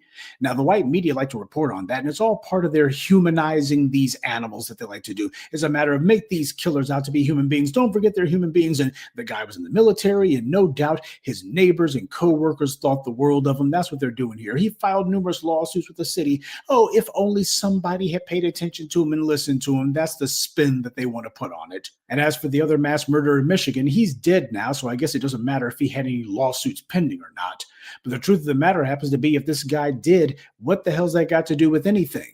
He should be told, well, whatever the issue is, you need to cope with it. It's a hard life, etc., etc. But just like everyone else in the dominant society, this Michigan killer had been socialized that when he has a grievance, real or imaginary, the world is supposed to move for him. Something's supposed to happen. And the same thing with that mass murderer in North Carolina. He filed his numerous lawsuits. As far as he was concerned, if he couldn't get justice in the courts, justice being if he didn't get the outcome he wanted, well, then he was going to take out his anger on the entire town. They would be made to pay one way or the other. For the last couple of weeks, this country's been getting some undeniable examples of why it's so dangerous and deadly to buy into the anti-Black narratives peddled by people like Charlie Kirk. He was the one running around saying that Black people were hunting down and killing white people for sport. Meanwhile, he himself was killed by a white man, and the other two mass murders that followed were not carried out by Black people at all. These two gerbils that have been in the news, they wounded and killed more people in 24 hours than were killed and wounded during the entire 3-day weekend in Chicago. That's not an exaggeration. That's not hyperbole. That's a cold, hard fact. Of course, the per capita incompetence will have trouble with that because it's actual math. There's no real point in waiting for information about either of these creeps' criminal past to be brought to light. Besides, things being what they are, it won't be long at all until there's some other mass murderer from the same background who does the same thing. And by the way, you notice that I haven't even bothered to speculate on whether or not either of these two mass murderers has the usual anti-Black rantings and ravings, whether or not one of these guys or both of them happen to be the usual anti-Black racist who, because they couldn't get their hands on some Black people to kill, they just decided that anyone would do. We've certainly seen that one enough times, haven't we? So if it turns out that these guys had some sort of manifesto, as the white media will call it, to try to make them sound like they're learned and educated when it's just a bunch of rantings and ravings, is anyone going to be surprised at all if something like that gets unearthed? Of course not. These crimes are allowed to happen. One thing's for sure, these mass murderers certainly couldn't be carried out like this if the dominant society decided they didn't want them to be. That's the reason why the orange man is sweeping this under the rug and saying, oh, this is just an attack on Christians. He simply doesn't want to be bothered. And he's not alone in that regard. And I'm sure that we'll have the usual bottom feeders who infest my comment section who will be whining and complaining. Come on, dude. Why is it that you're reporting on it like this? Why do you have to talk about it that way? You're politicizing a mass murder. You can't do that. That's so wrong. That's so immoral. Really? Charlie Kirk himself said it was absolutely necessary to politicize the murder of that Ukrainian woman. He didn't care about all of the thousands of Ukrainian women who have been killed in Russia, not by a Black man on a metro train, but by a white man in Moscow. Charlie Kirk predictably didn't care about the thousands of dead Ukrainian women killed by Vladimir Putin. And the reason why is their deaths were meaningless to him. They couldn't be used to serve his political ends. So the thousands of Ukrainian women who lie dead today, they're just collateral damage. They're simply a statistic. They don't matter. Use it as a means to attack the Black community, because that's what they were teeing up before Charlie Kirk got murdered. And Charlie Kirk himself couldn't wait to spread the lie that Black people were hunting white people and Black people were killing every white person in America. There's a ton of people in this world, and in America in specific, who have been socialized to believe that when they tell lies, especially lies about Black people, these are just victimless crimes. But the reality is, when you lie about the racial reality in America, you open the door for all kinds of real crimes. Racialist lies are not a victimless crime. And if you make the mistake of actually believing them, then you might inadvertently wind up the victim of a crime, one that might not have seemed all that obvious to you, but which everybody else could clearly see coming. So, as unfortunate as these incidents have been, they're not surprising at all. This has become the American way. But then again, it always has been. And that being the case, tragically, it won't be long at all before we have yet another headline just like this one, because you had yet another privileged psycho who this society decided to give easy access to firearms, but absolutely no access to accountability. And when you have a social climate like that, where there's already phalanx of individuals who are prepared to line up and give all kinds of excuses and obfuscations for this kind of thing, well, that makes it where everyone becomes nothing more than a target in a shooting gallery. But the people who make these excuses, they better be careful, because they have no idea which one of these lunatics they're giving the green light to go on a massacre. While it's true that these mass murderers may have a rich fantasy life, and in their own sick minds they see their victims as being nothing more than object lessons, just targets for them to gun down to prove the greatness of their wrath or their petulance or whatever, the truth is that these politicians and these pundits who make excuses for them, they also live in their own realm of make-believe. And in their minds, well, the bodies that hit the floor will never be their own. At least that's what they tell themselves. But that's one hell of a gamble that they're taking. If they decide that they're going to roll the dice like this every single day, they can do that. But it only has to come up snake eyes once. Good day and be one. I'd like to take a moment to mention some of our contributors: Stephen 12, Michael McMillan, Mary Bass, Wesley Monroe, and G. Mars. Salute to them, and thank you to everyone for listening, liking, and sharing this message. Black empowerment only exists because of you. All right, thank you, Professor Black Truth, for that awesome commentary. Yeah, white America, the chickens is coming home to roost. Y'all sit up here and try to martyrize, if that's even a word, make a martyr out of a racist white supremacist like Charlie Kirk, talking about how violent black people were and how criminal we were. But we're not the ones that's shooting and killing you. Even Charlie Kirk got killed by his own person, his own people. So careful, because that shit may turn on you. So all you little Charlie Kirk supporters, we see you, we hear you, and we're exposing you, and we're going to keep exposing you for the racist white supremacist bigots that you are. Anybody that is supporting that mug is a suspected white supremacist or adjacent white supremacist. There's no way in hell you can support somebody that literally made fun of all of our civil rights leaders, mocked every death of an unarmed black member of society that was killed by the police. And yeah, you're doing it to yourselves, white America. You only have yourselves to blame. What are your thoughts, Lady Chen? Yeah. Okay, can you reach? Yes. Okay. My thoughts is this, fuck Master Charlie and his motherfucking, stupidity that he wrote in on. That because this is a major white supremacist. I don't say suspected. I'm just gonna go outright and say anybody who's rocking with that is a white supremacist, even if they're in pretty black skin. You're wrong for that. Like, we can't have that. Can't have that. Now what Professor Black Truth is saying, yeah, he's telling the truth. That it's always they're doing something to each other. They eat each other right now. They eat each other's face off. They fighting with each other. We watching it heavily. And it's fucking amusing.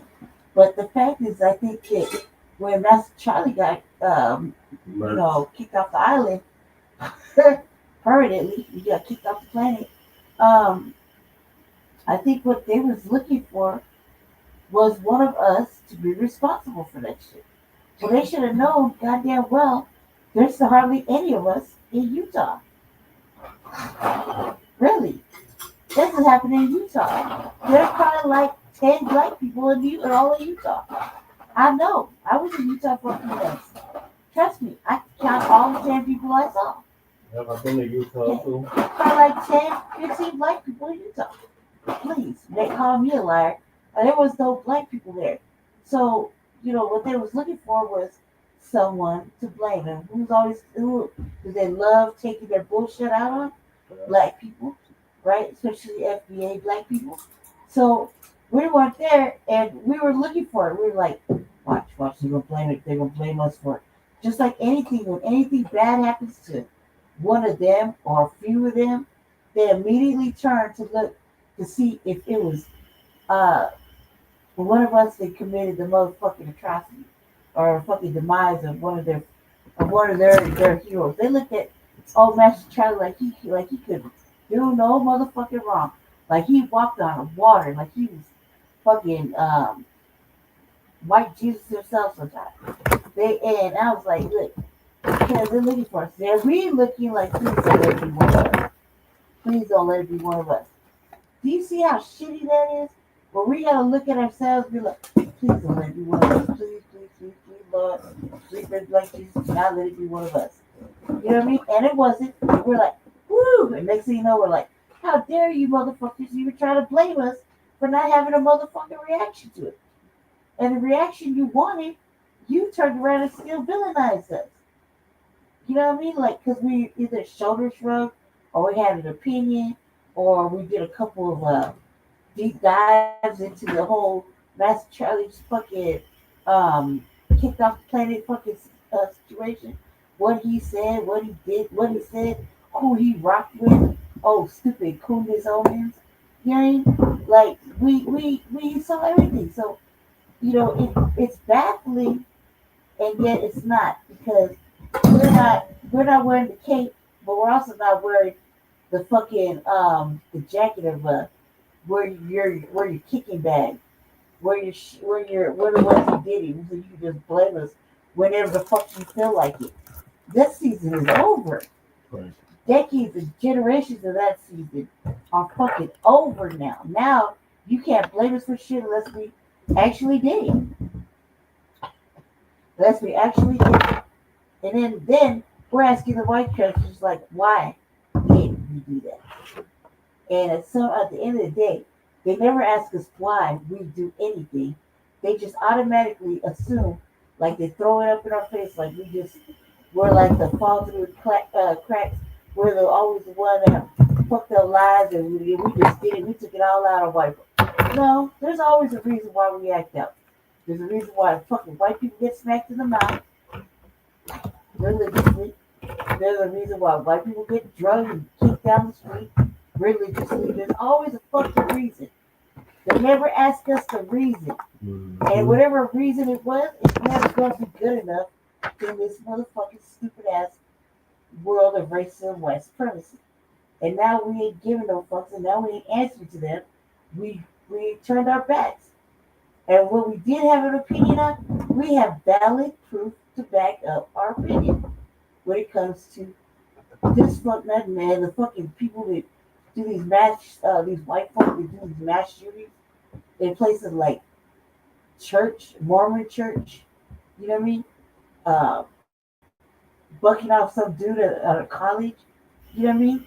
He was a white dude. A white dude did it. You know what I mean? And we were innocent of it. Like, God, man. We're not always going to be the fucking villain of their fucking tales. Here you go, Jesse. Yep. Thank you, Lady Che. So rest in piss and shit to Charlie Kirk. I'm going to get spat on by black people in hell. Yeah, he's definitely in hell, right along with Hulk Hogan and the rest of them racist white supremacist piece of shit. Black people who are in hell right now taking his ass and beating them up and down, fucking all over hell, burning them and shit, spitting on them, shitting on them, and all kind of extra shit. All we get, we just burn in hell, cuz burn in hell. And I wish he burn in hell. Right. So, in other news, why did our brother Terence Crawford get pulled over yesterday by the police?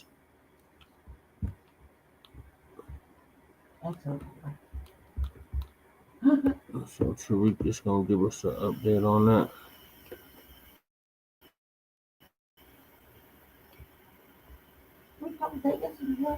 Yeah, but we. Yeah, we didn't hear Tariq's take on it though.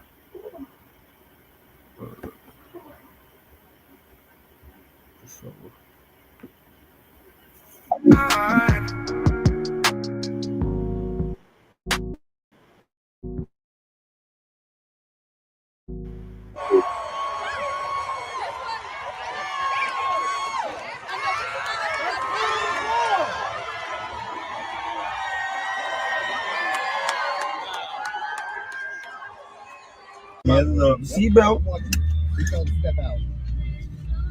I'm opening the door. You can take I'm opening the door. Right here on my right.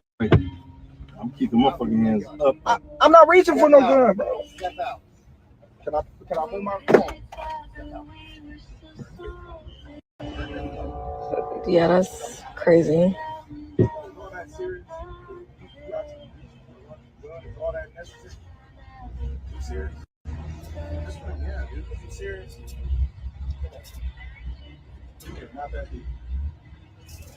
Now, let me get some call. Let me talk to the family here. Let me see what's on your mind, ladies and gentlemen. Y'all raise your hand. Let me see what's on the mind. Because we do have a lot of people in here. Respect to you. Let's try Pluto. Mr. Pluto, then we'll get Mac 10 in the building. Pluto, then Mac 10. All right, Pluto, you in here? All right, Pluto ain't saying nothing. Let's try Mac 10. Mr. Mac 10, hop on in. If you can unmute your mic, that'll be great. If not, I will move on to the next person because we do have a lot of people trying to get in. Let's get Didden something. Mr. Didden, hop on in. What's up, Tariq? How you doing, Didden? Pretty good. How are you? I'm good. Where you from, Didden? Maine. Maine. It's very white up there in Maine. Yes, sir. So what's on your mind? Nothing much. Just chilling. Okay. Yeah. I scraped my knee earlier today. How'd you scrape your knee? I was doing some active sports, so I wasn't wearing the proper equipment. Okay. I forgot he wasn't smart. He is smart. But that's it? You just want to tell me you scraped your knee? How's your day been? I've been good. Now, when you were on your knee, were you on your knees looking for your meth pipe? Like 2 weeks ago. No, sir. You must have dropped your meth pipe under the sofa in your trailer. That's why you scraped your knee? No, I was doing active sports. Okay. Were you doing the meth smoking Olympics? Were you doing that? Some might call it that. Okay. All right. You got to... Crack is whack, brother. Crack is whack. All right. Thank you, brother. All right. Let me get some more people in here. Let me see, because we do have a lot of folks in here. I would like to get people in here. Again, speaking of drug use, if you are smoking, you don't have to call up. You finish that pipe. All right. Just because a lot of people like to do drugs and they need company. They need somebody to talk to. I'm not here. I'm not for that. There's rehab and 12-step programs, so you can do that. Now, if y'all need us to talk you off the pipe, we will talk. If you need some help, we'll do a little prayer circle and get you off that pipe if you need us to. So, I do want this to be an open space. So if there's any white people here on meth, if you need a little prayer, we can hook you up with a little something. Let's NBA. I can't pronounce your last name. NBA something. What's up, NBA? Let's see. We got hot, not woke. NBA something. I belong to a political party whose leader. All right, you want to unmute your microphone, sir? Like America to have a voice. Okay. Still MLK. Family, do not request to get on if you are not ready. Sorry. All right. Do not request to get on if you're not ready. Let's get Cleveland in the building. Cleveland. I'm kidding. I'm playing pleasure. Mr. Cleveland, hop on in, Just sir. busy. I'll ask questions. I'm good, Cleveland. How are you, brother? Oh man, I've been listening for a minute, man, and I'm FBA, and man, I'm recently nobody talks about the the Creek Indians that was trying to pass laws in Oklahoma, and I'm a part of that lawsuit. Okay, you a Creek Freedman? Oh yeah, and I'm undecided if I really want to be a freedman, because like I say, there's a lot of information out here, and I think that the internet to these young people, if they just Google stuff, and like I say, I think these white people been lying to us for a long time. So I would advise all young people just to research, just Google anything on Google, and I bet something comes up. So like I said, I've been a fan of yours for a while, and like I said, I'm from Texas. I just been on everything, immigration, everything, man, and like I say, you doing a great thing, man, and like I say, I'm always listening down here in Texas. Yes, sir, man. I appreciate that. Thank you so much, sir. All right. That's what we doing. Since you don't. No, you know what? The brother reminded me of something. I heard about what happened with our good brother Terence Crawford. I heard about what happened to Terence Crawford. This was in I think this was in Omaha, Nebraska. There was a parade. Didn't they have like a parade for him? Yeah, they had a parade. There was a parade for him celebrating his historic win against Canelo Alvarez. Yeah. So they had a celebration for him out there. Oh, let me read what the actual story is. So there was a celebration. He's leaving the celebration for him. Then a race soldier pulls him over. There's a traffic stop. He's with his security team. So the cops got to know who he is. They know who he is. They know exactly who it is. They know who he is. There's a big parade for him. Right. He's there with his security. They know who he is. So the race soldier pulls a gun out on him, put the gun in his face, has him get out of the car, and detains him. I think he handcuffed him. They ended up letting him go.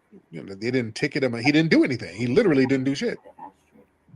But the cop said he saw a gun on the floor or something like that. And he was like, "Oh, don't reach for the gun." He's like, "Yeah, I'm not reaching for the gun."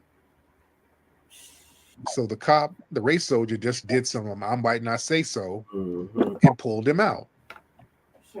And the whole gun thing, seeing a gun, all of them, number one, were legally it was his security team. They had guns. They were all legally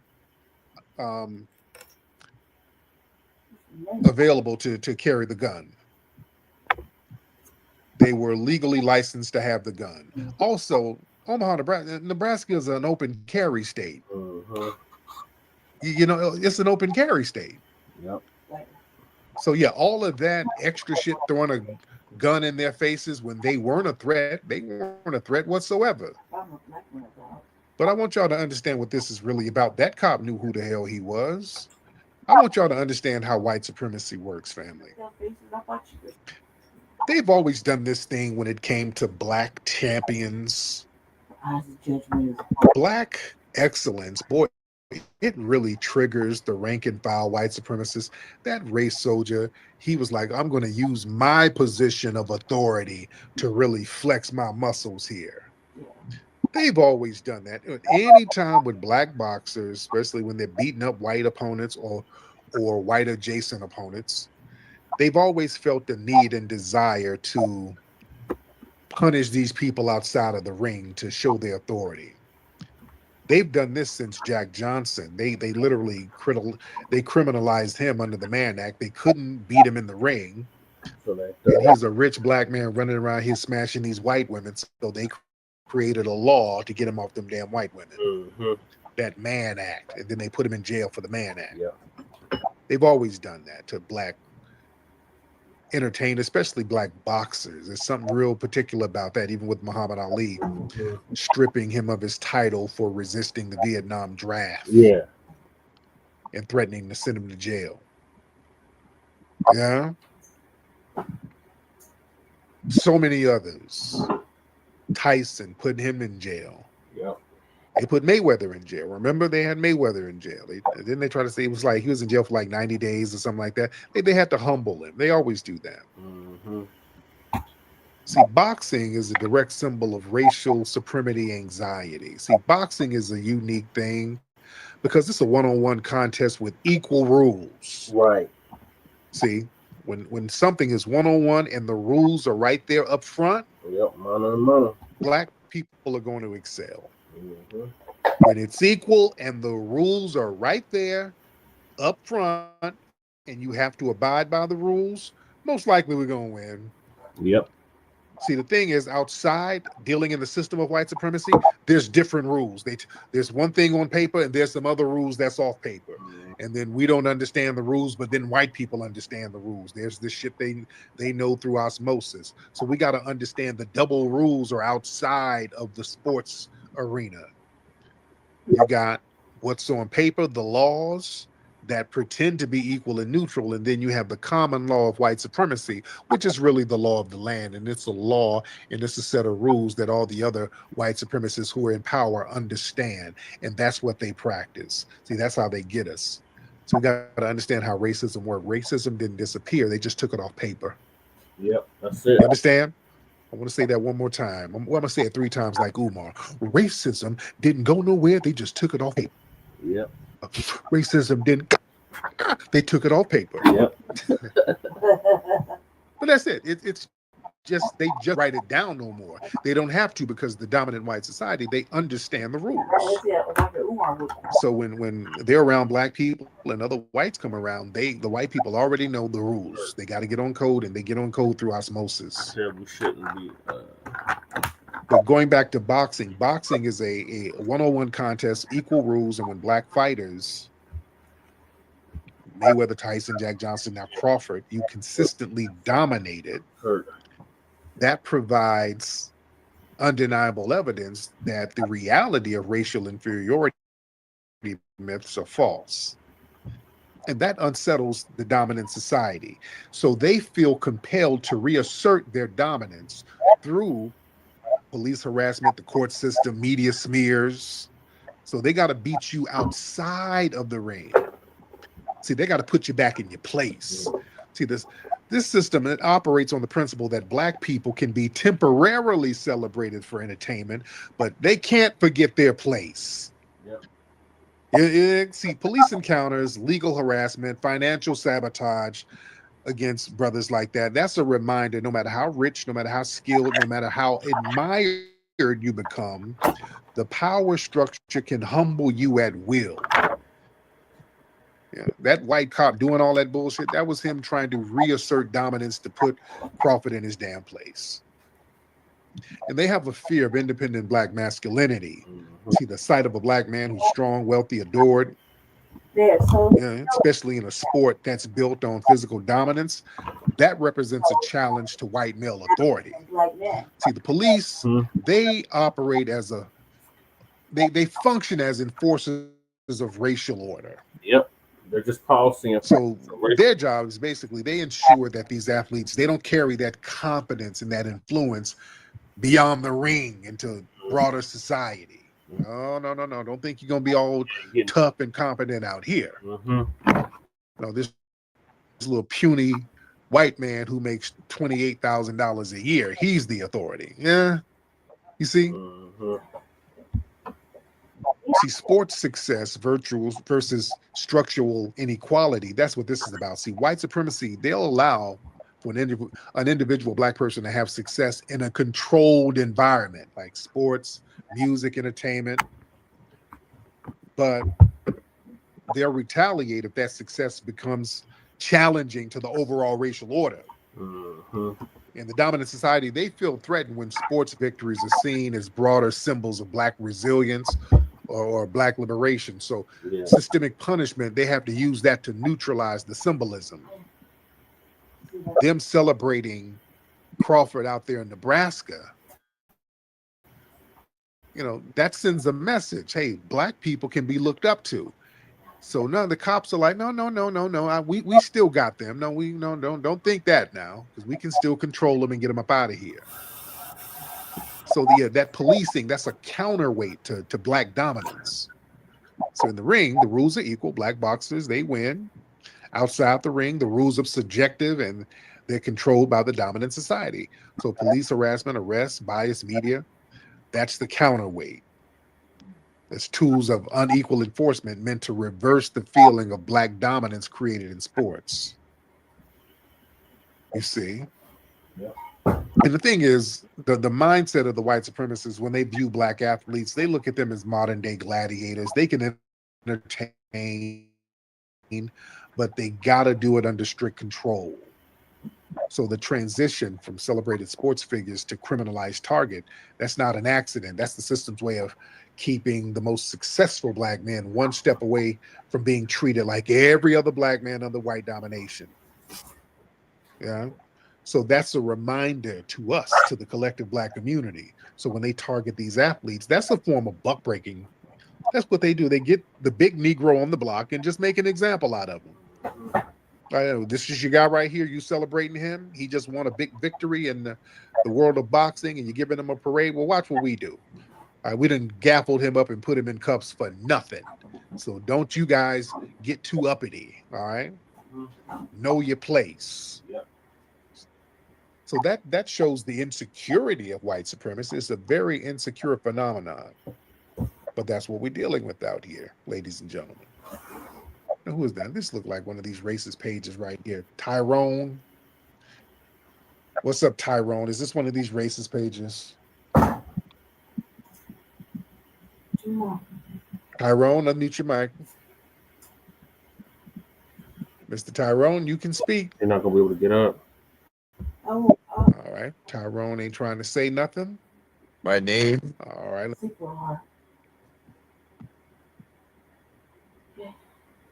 Hello, Tyrone. My name is Tyrone, follower of Dr. Davinsky. Oh Lord, this is okay. Dr. Davinsky up here playing with some audio message thing. Okay. All right, his meth pipe is getting kind of low too. All right. Let's get Shine Witherspoon in the building. Shine, what's up, Shine?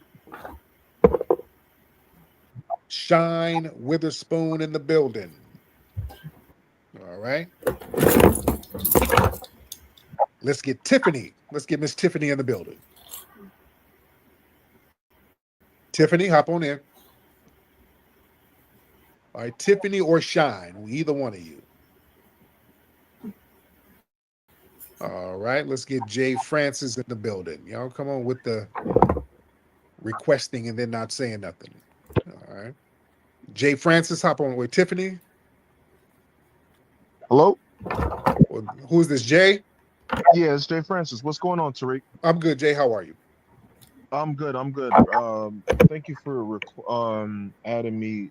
Quick question. Can you hear me okay? I can hear you. Now, you Canadian? You kind of have a Canadian accent. Nah. I'm not. I am. I was born in America. All my people, they're from Jamaica.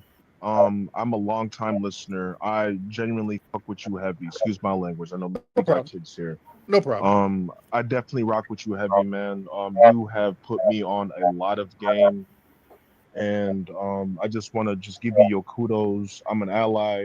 I'm not a tether. Good. I'm not a tether at all. Honestly. But to be completely frank with you, you're like everything that you've been saying, like about like the Caribbeans, for instance, like I can condone all of that. Like I can honestly be honorable and let all your listeners know that what you're saying is completely true.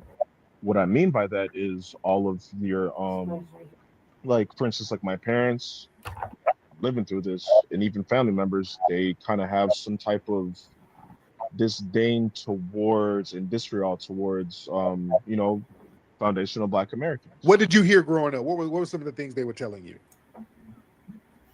Don't be like the don't be like the normal Black Americans.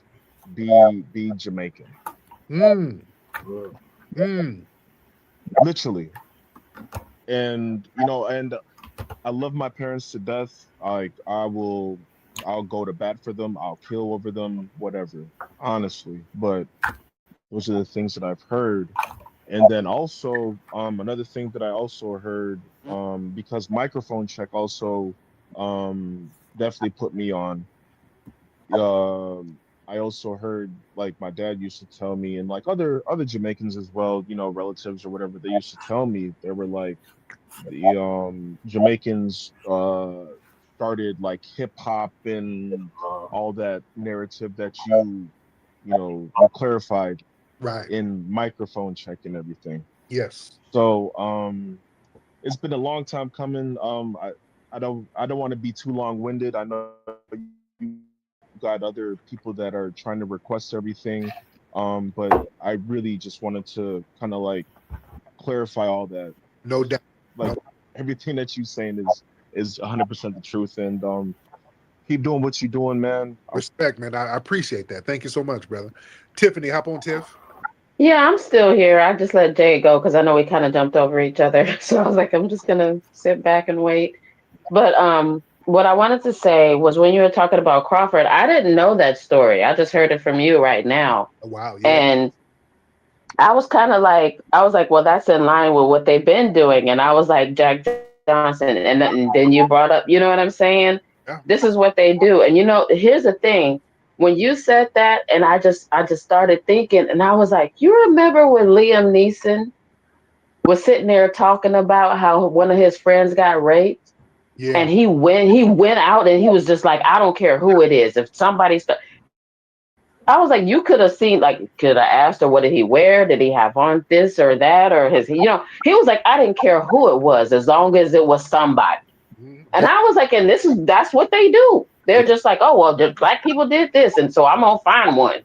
Mm-hmm. You know what I mean? And I was just like flabbergasted. So, yeah, that just kind of took me back there. But, yeah, I was just throwing it out there. I mean, it just triggered in my head. So I'm a step down. But Thank you, beloved. Yeah, they always do that. Yeah.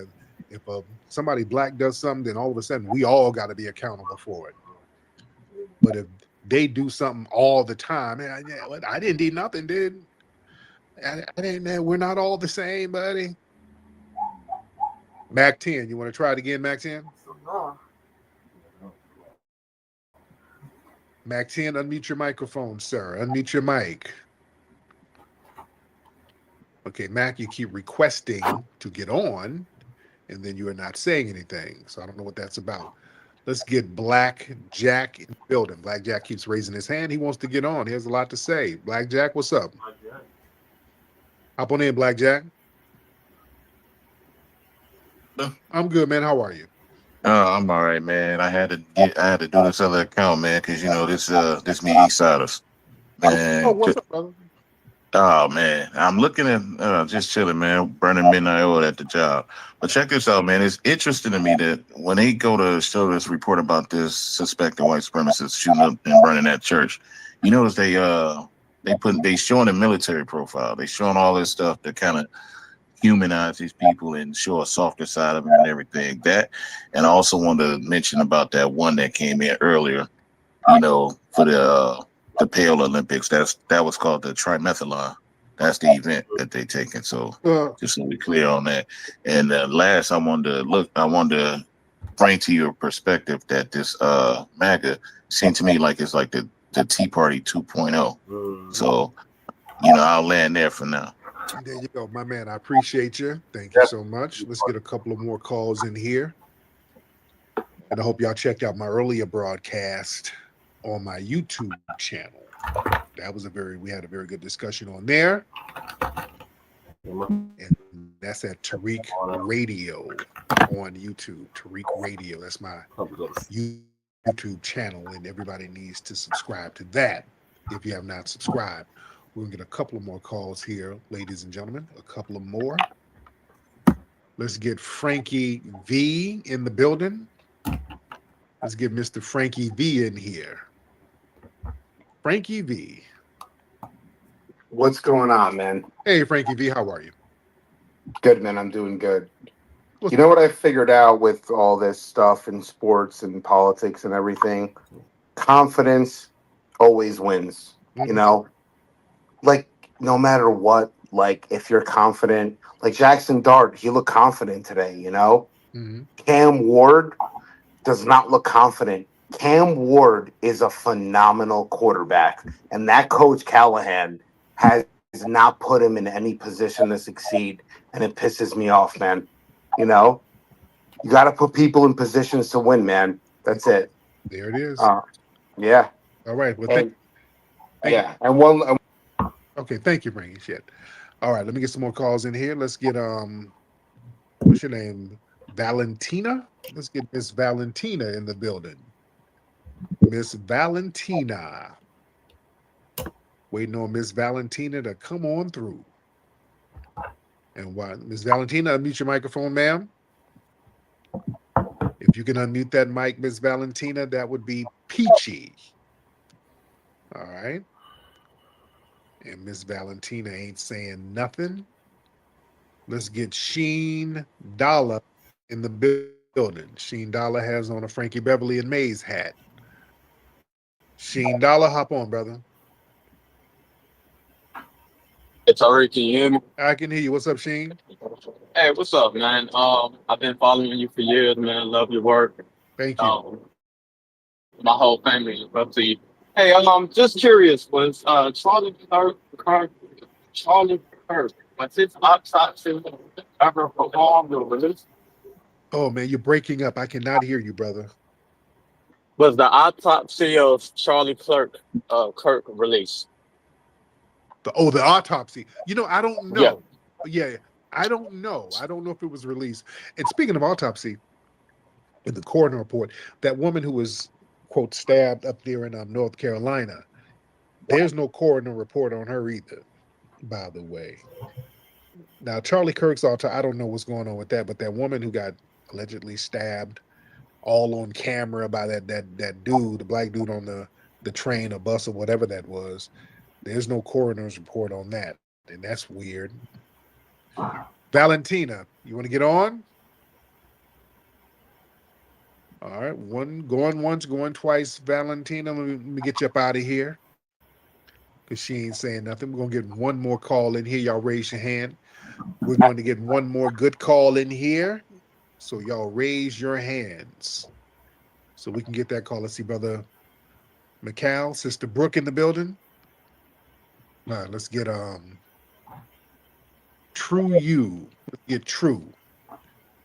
Hop on, True. I can hear you. What's going on, True? First of all, I just saw microphone check. I wanted to say it was phenomenal. Thank you so much, brother. I appreciate that. Absolutely phenomenal the way that you made a documentary about Black music and the fashion of documentaries. Yes, sir. So I wanted to say that. I appreciate. Also wanted to say, ask you a question, really. Yeah. Do you think that it'll be beneficial for Black people to like organize heritage groups based off of certain specific things within Black culture? Like some of us have lineage to specific pieces of Black culture that can be organized and funded in certain specific ways. Like, for an example, how some of us have lineage to, you know, the whole New Orleans culture. Yes. And we might not live in New Orleans. We might not be from New Orleans, may have never visited there, but we know we have lineage there. Some of us don't. And so do you think that it'll be beneficial to organize like that? Yeah, we do it anyway.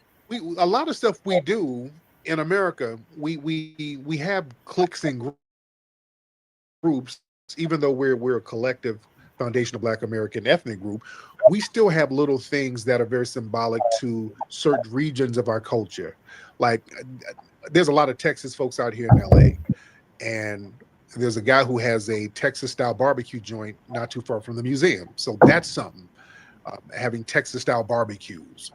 Chicago, they got the stepping, the Chicago stepping. That's a whole culture out there. Down in Memphis, they got a whole culture of juking, a whole dance culture, juking. Out here, we have the crumping thing, and we got the gang thing and all that. That's a part of the culture. and they flip that into a business thing because you got the Crips and Bloods in LA owning. Right. And one thing I wanted to say too to the family is a lot of us. One of my things that I've been getting into is genealogy. I know a lot of us been getting into genealogy and lineage research, but we also got to get into kinship, and that's more of like an active thing with planning, not just family reunions, but planning like how our ancestors used to do. Planning, child development. Like I want this specific child who's into this, and maybe this child that's into that, to get to know each other. How our family used to do it. So I just wanted to land with there. Keep doing what you're doing, brother. More power to you. More power to your family.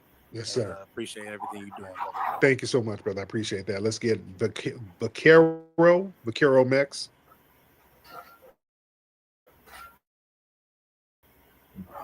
Mr. Vaquero. Hey, Tariq, can you hear me? I can hear you. What's going on? Hey, Tariq, quick question. Have you been noticing that, Migrant has been kind of goofing off? Like, I mean, in the sense that he's been having these racist people in his podcast kind of goat you into certain debates or something. I mean, I saw like this discount Nick Fuentes guy just saying these racist things about black people. It's like, well, what's up with this guy, But I feel like Migrant has been trying to goat you, or I don't know if it's the right word to say, but kind of trigger you.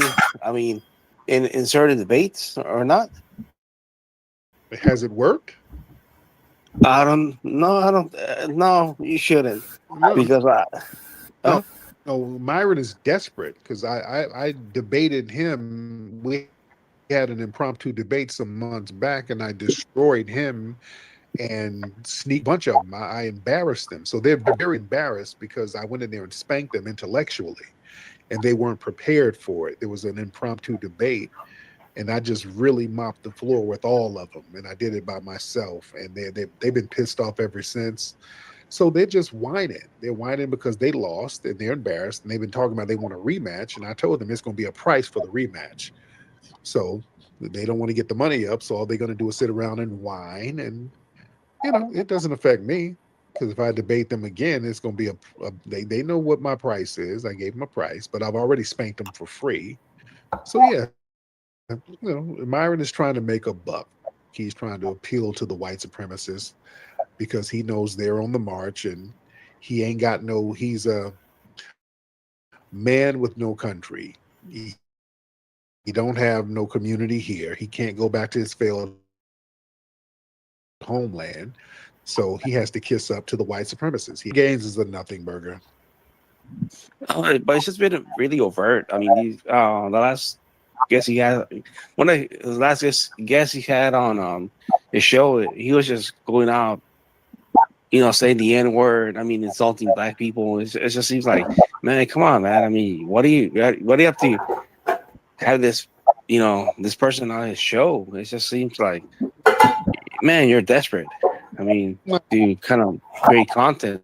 Right. No, I don't watch Myron Gaines. Now, what's so good about Myron Gaines that makes you want to tune in? Why you want to tune in to Myron? Well, he's been speaking a lot about the Palestine, certain things. Yeah, you don't give a shit about no Gaza. You're Hispanic. Well, you don't care about that. Well, what do you mean? I mean, do you really care about that? In the sense, like, yeah, I kind of do. In a sense, like, you know what? If you really about that, there's more reputable sources you can get information from except Myron damn Gaines. There's a lot of reputable sources who keep up on what's going on in Gaza. Not no Myron damn Gaines. That's not who you go to for reputable news about Gaza. So, what else you listen to him for? No, it's just basically that about the Israel connection regarding Jewish power when it comes to America. I mean, it's just like, what, at the end of the day, it's America that funds Jewish power in America. I mean, that funds Israel, the war machine. And at the end of the day, it's really a genocide that's going on out there. I mean, and few people dare to speak of it. I mean, it's just like, it's just it is what it is. I mean, Piers Morgan doesn't speak of it. I mean, CNN, MSNBC doesn't speak of what's going on in Gaza. It's becoming a genocide. That's all. I mean, basically, but then he kind of turns to other things when it comes to Myron Gaines. Like, oh shit, now it becomes like really white supremacist kind of stuff. No, hold on. Let me get my brother the Black Receipt in here to chime in. My brother the Black Receipt wanted to come in. Black Receipt, what's up, brother? Man, this could keep doing no damn well. He don't give a damn about no gospel. Look, these white adjacent people are so hilarious and very disingenuous. Let's just keep it real. You like some of his talking points, and you can know what I'm saying, agree with him on some of his anti-blackness that he pushed. Like everybody else, know what I'm saying? Because that's one thing y'all immigrants do agree on is being anti-black and kissing up white dad. Yeah. Is that true, Vaquero? Yeah. I'm not gonna kiss it up. Come on, man. Seriously, just not, man. Just quit that subject. Iron Gang. His platform is about how black folks ain't shit. That's the primary part of his platform.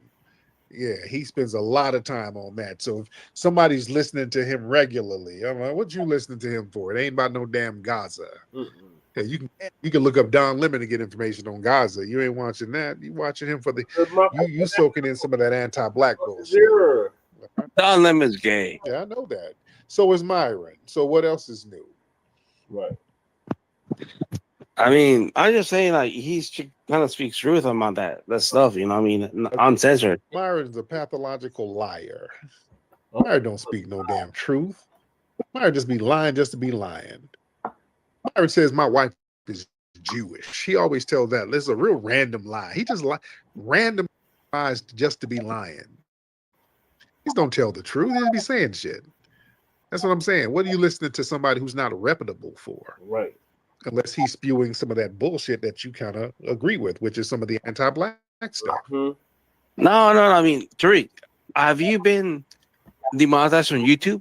No, because I don't say a bunch of racist stuff. I don't call people a bunch of epithets. Like a lot of truth tellers have been demonetized on YouTube, like Nick Fuentes, Myron. I mean, a lot of people have been demonetized. Like, seriously. No, because if you are using nothing but racial epithets over and over again and demonize that, I don't do that. I don't use racial epithets, and we roast people and stuff like that, but I don't demonize people. And also, some of the people connected to these folks are carrying out certain acts. Again, the guy who shot Charlie Kirk, many people are saying that this guy is part of that Goiper movement, which is that Nick Fuentes shit. You know what I'm saying? So a lot of these guys, some of their people have direct ties to some of these heinous acts that's done out here in the streets. So that's why there's a little skepticism. I don't like people getting banned or demonetized. I like free speech. I like free speech. But, when it gets into violence or hate speech or just deliberate lies, that's kind of a tightrope. So, yeah.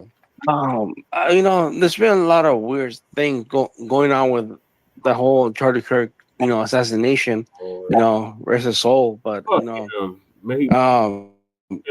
since that whole, you kind of notice that they kind of been trying to pin it on certain black people. I mean, in the sense like, you have this, these people trying to go on HBCUs, trying to debate, kind of go black, in certain debates. I mean, yeah, they're trying to, they need a scapegoat, so they're trying to harass black people in the spirit of Charlie Kirk. They know Charlie Kirk's whole platform was like anti-black antagonism. So in order to uplift Charlie Kirk's legacy, they're going to go and try to harass black people. It backfired. They got their ass tossed off campus. So that's a beautiful thing. But anyway, thank you so much for the call. All right. Okay. Yeah, he's listening to Charlie Kirk for a damn reason. All right. All right, let me get up out of here, guys. It's been real. Go to hiddenhistorymuseum.com. Get your tickets to join us at the Hidden History Museum. There's your brown unity, right? Black and brown right there. The motherfuckers ain't fought with us. Fuck no. All right, moving along. We got Brotha who snaps on Asian politicians for disrespecting blacks by voting for Charlie Kirk's resolution. So Sister Demetria K gonna give us a quick update on that.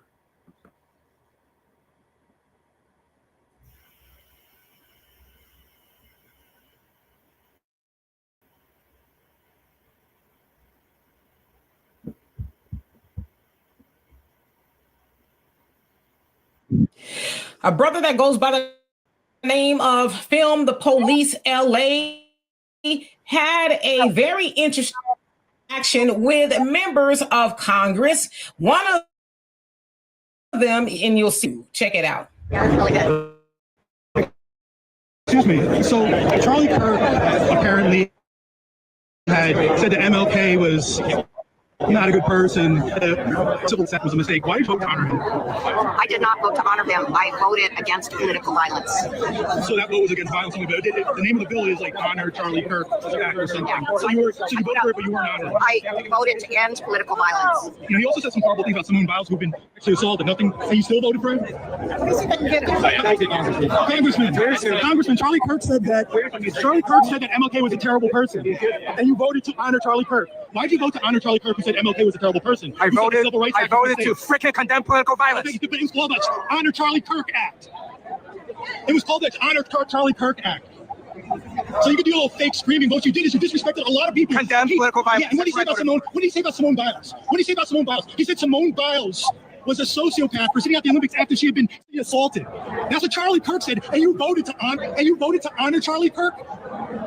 How dare you? You voted. The name of the bill is to vote to honor Charlie Kirk. You voted to honor Charlie Kirk. How dare you? Shame on you. You could have sat there and made a statement against political violence. You voted to honor Charlie Kirk. I disagree. I voted for you voted. All your other colleagues were even voting no. Standing up. Okay, so your other colleagues who voted against it were wrong? No. They condone violence? Is that what you're saying? So now, okay, if you're saying you were voting against violence, then it means the people who voted against it were voting for violence. For the reason that you stated. So that wasn't important to you. The fact that Charlie Kirk said that MLK was wrong, you said the fact that he said the Civil Rights Act was wrong, a mistake. Those are awful things. Those are awful things. And what about what he said about Yusuf Salaam, one of the Central Park Five, who he called a gang, even though he knew it was a lie? Dude, I disagree with most of what. Then why did you vote to honor him? Shame on you. I'm going to make sure every place you go, you're going to be seeing my face. And people are going to learn. You disrespected black people with that. You disrespected black people with that. Shame on you. This guy right here, Ted Lieu, who represents the west side of LA, voted to honor Charlie Kirk, along with you. And Freeman, you voted president. You didn't have enough guts to say, you know what? No, I vote against it. You just voted president. So as you saw there, he basically ran up on them and wanted to know why they voted for the Charlie Kirk resolution, because as he said, that was disrespectful to black people.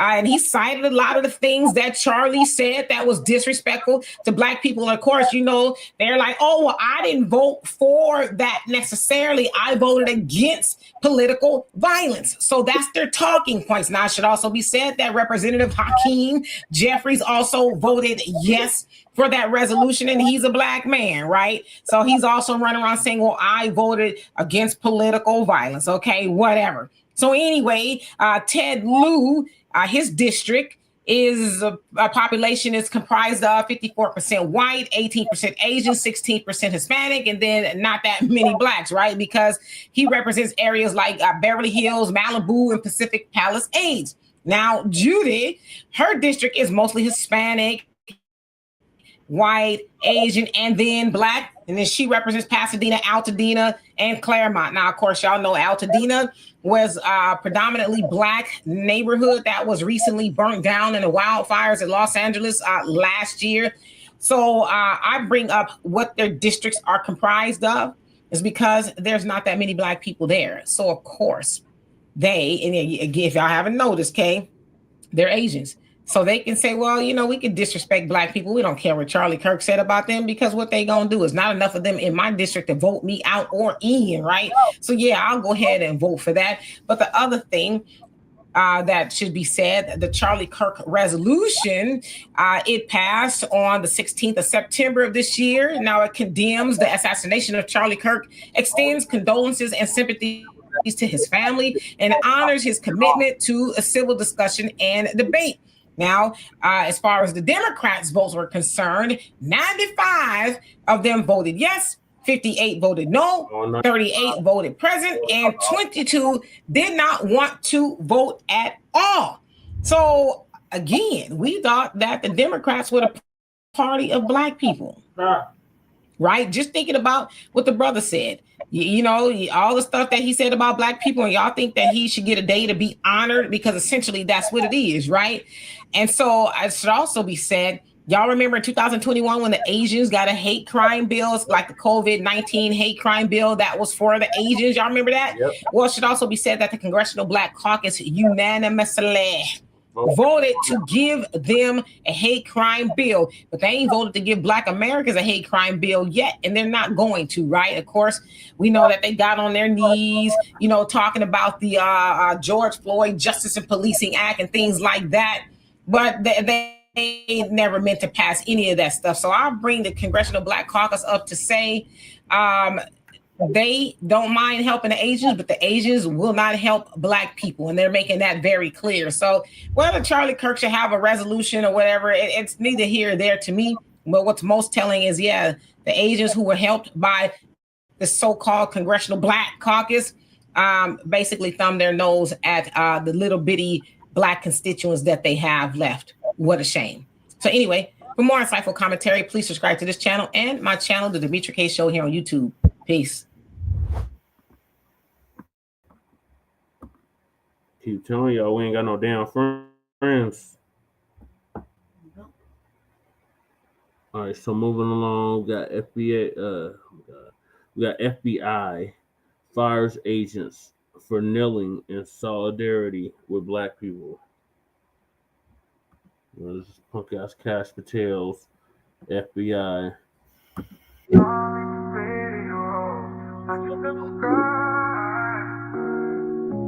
Darling Radio, like and subscribe. Darling Radio, like and subscribe. Let's be real. A lot of the Tether classmen, they've been coming over here undermining the shit out of us. We just exposed that other Jamaican mammy, that bed wench lawyer who just got fired because she was making some Charlie Kirk tweets. She made some negative tweets, and White Zaddy, who she's been ass kissing, gave her the boot. And you dig back into her tweets, and she's denigrating Black men, particularly foundational Black American men, all day on her timeline. Oh my God. And this woman worked for the U.S. government in the Civil Rights Legal Department. Oh my God. No wonder We got to, and we felt a certain way about that. This is the people who's coming over here working in government positions that makes decisions for our livelihood over here. Oh And this woman is sitting on Twitter just saying how Black men ain't shit, and we this, and we're dumb. And this is a woman working for the damn government who's a Jamaican Tether. And we've been seeing a lot of that stuff, like our brother Robbie was saying. Tether is an action-based thing, and we have a right to call out these tethers. Yes, we do. These tethers have been doing a lot of shit to undermine us. The same shit you did in your homeland. You're doing that to us, and we stop you from doing that. Yep. Yeah, it's up. And we starting to get our lick back and check that stuff. It's up on all y'all motherfuckers. You understand? They were really stuff like when we doing the Hidden History Museum, that really ticked me off with the tethers, because when we started getting the Hidden History Museum, that's why the tethers are always whining about the museum. And we had a meme going, when is that museum coming, nigga? That was a whole meme, because from the very beginning, when we started getting the Hidden History Museum, we didn't even build it yet. And the tethers were hating. Just the fact that we raised the money so fast, we raised $1 million in a month. Yep. And boy, these tethers were salty even before we got the building and all that. We already knew the tethers are going to be going out of their way to hate on it. That museum and things like that, that to them, they look at that as a failure for them to see us get stuff going so quickly without white approval. That's why a lot of people really started to delineate, because a lot of people saw how these tethers were acting about the museum. And people say, hey, man, what's up with these hating ass people?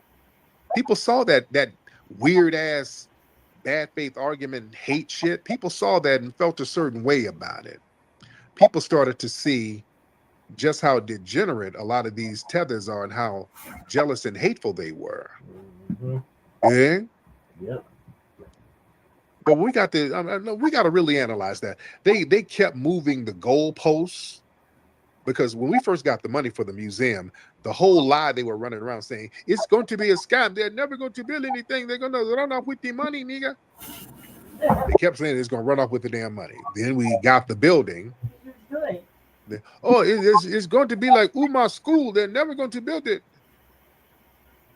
We knew everything that was going on. So they kept doing these bad faith arguments because they really had no cultural connection to what we were doing over here.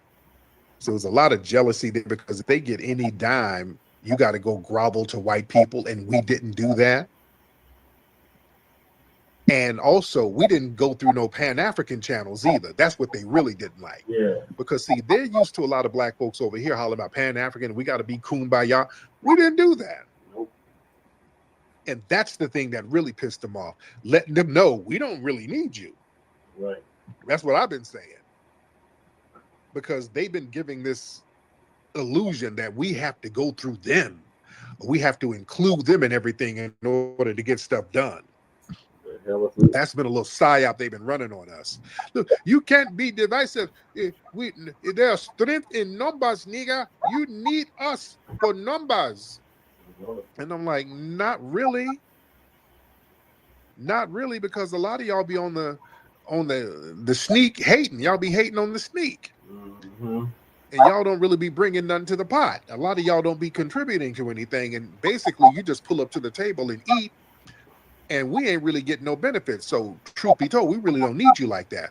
Right. And us getting the Hidden History Museum popping the way it got popping without kissing white ass or kissing tether ass, that really had them feeling a certain way. Yep. You understand? We didn't need to go through nobody like that. We did this on our own. That's right, Tariq. And boy, they're like, oh, we got to throw darts at it. They were hating. You see? Yeah, they were.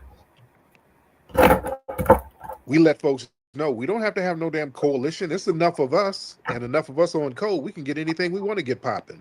Right. Now, you can get on board and support if you want to, but we ain't going to depend on you. We can depend on ourselves. That's that foundational Black American spirit. And that type of independence, boy, that angers them, because that sends a strong message. Yep. And then when we do get it popping, then they have to move the goalposts. Well, nigga, this is a nightclub. What is all these people doing here? It is a club. You're just going to keep moving the damn goalposts.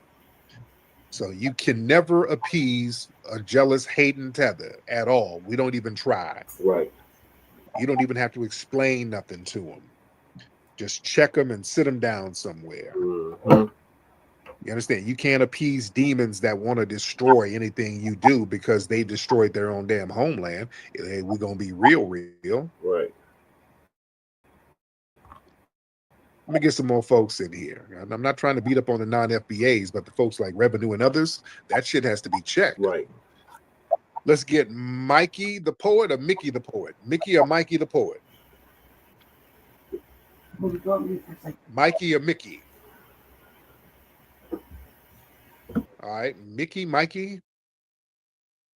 All right, let's get G-Rock. Oh, there he is, Mike. I'm in here. Yes, Tariq. I'm good, man. How are you?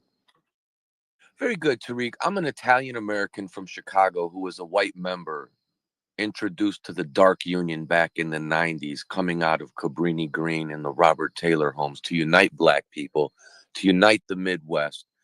And so Black people have dental plans, vision plans, and rappers don't end up like hobo bums on the corner with no teeth in their mouth. Oh. So I was the one trusted white man with the Union under the tutelage of final attempt to escape the Dark Holy, who recently passed away from Lou Gehrig's disease. Now, my question to you is, as an Italian American and my Sicilian ancestors that I would say evolved from the Moors in senses, although they were invaded, they evolved them with medicines, technology, and brought a society of sloppy disease, no progress people up Right. at a time, even though they were invaded. So I was never Italian enough for my Italians because I loved Black people so much. And the Black people always felt sorry for me. Said, "God damn, man, you got soul, brother. You that real, but it sucks that you a cracker white, but we still gonna pass it to you because you're the only one we trust with the whole." So when they dropped the Monsters of the Midway double CD Unity, Chew dropped it from the joint. They put me, I was the only white man ever on that double CD with Twist the Bone, the Dayton Family, Johnny P, rest in peace, and every other brother, the Black Pirate Militia, D.A. Smart, Brother D.A., Young Khan, the Don, Soldiers at War under the 5-star General Wes Madison. Where does that leave me in this whole situation with foundational Black America and my love for my own people and my love for Black people equally? Well, yeah, it would depend on how the people of Chicago and the community where you live in. It depends on how they receive you, the people who you're closest around, because I mean, foundational Black America means everything to me in a sense where, as a boy, they were tougher than us. Right. They grew up harder than us. We were inspired by the kids in the ghetto. We looked at them playing basketball, everything, how hard they worked, how good they fought, and how hard they had it. And it made us want to be like them. So a lot of us Italian kids were running around, learning from your culture, but didn't understand what it was like to get abused and slammed on cars and spit at and treated like shit. We just got the good part of it. We got to receive the good energy from it. Right. Well, the thing is, man, my thing is, if you talk with the people out there and if everything is cool, let us know what's going on. Thank you for the call. Let us know what's going on in white supremacist society. If you're going to enjoy the culture, the good of it, understand when the bad happens, when we start getting the backlash and the anti-Black attacks, folks like you need to stand up and say, hey, enough is enough. We can't have that. But we do understand a lot of times, you understand in the dominant white society, they will punish white people who try to stand up for Black people. You understand? And y'all have to be fearless enough to stand up to your fellow white people like we do. We stand up to white supremacists. A lot of times, y'all be down, y'all come down to the hood or whatever, but when it comes time to standing up to the white supremacists, y'all don't want to do that because, there's punishment. You don't want to get the Negro treatment yourself. See, that's the thing, family. That part. And that's the part of white supremacy. Let me tell you something. Speaking of that, did y'all see what they did? Did they just the FBI fired 20 FBI agents because in 2020 there was a protest and some FBI agents took a knee in solidarity with Black protesters. So y'all know back in 2020 when we were putting in some damn work and people were getting some act right and cops and everybody was kind of taking a knee and showing solidarity. Yeah, they felt like, well, the white supremacists felt like they took a major L. So yeah, the FBI right now with that Indian tether who's the flunky in charge right now, they sat up here and fired those agents who took a knee. You understand? This is how the white supremacists like to punish other white people who are off code, especially the ones who stand in solidarity with Black people. Because I want you to understand something. White supremacy is a group loyalty system. See, white supremacy is not just a belief. It's a structured intergenerational group loyalty system. Like any oppressive regime, it requires the beneficiaries, meaning white people, to actively maintain or passively accept the rules. And when white people break that code by showing solidarity with Black people, when the white supremacists are attacking Black people or challenging the system, they are seen as a threat to the group's control. And then they end up getting punished more severely than the black dissidents, because then you're looked at as internal traitors. Oh, it's deep. Y'all better understand how white supremacy works. And there's a historical precedence to that. The white civil rights workers back in the 60s, many of them were killed for standing with black people. Y'all heard me talk about this white woman named Viola Louisa, who was from Detroit, who went down into Alabama and Mississippi to help black people, and they ended up killing this woman. It was the Klan killed her, and there was an FBI agent in the car with the Klan when they killed her. After they killed her, J. Edgar Hoover did a smear campaign of this woman, start putting out rumors and lies that she was getting smashed by the black men. And so that was supposed to turn white people against her. Other white people, Andrew Goodman and Michael Swerner, they went down there in Mississippi and got lynched and killed for standing up for black people. Yeah. You understand? So that shows that white supremacy is so committed to maintaining control, it'll turn on their own white people who dare to disrupt that racial hierarchy. See, that's what that whole Kyle Rittenhouse acquittal was about. That's why they were celebrating him, and he was throwing up all the white supremacist hand signals. Kyle Rittenhouse is celebrated because he killed off-code white people. Yep.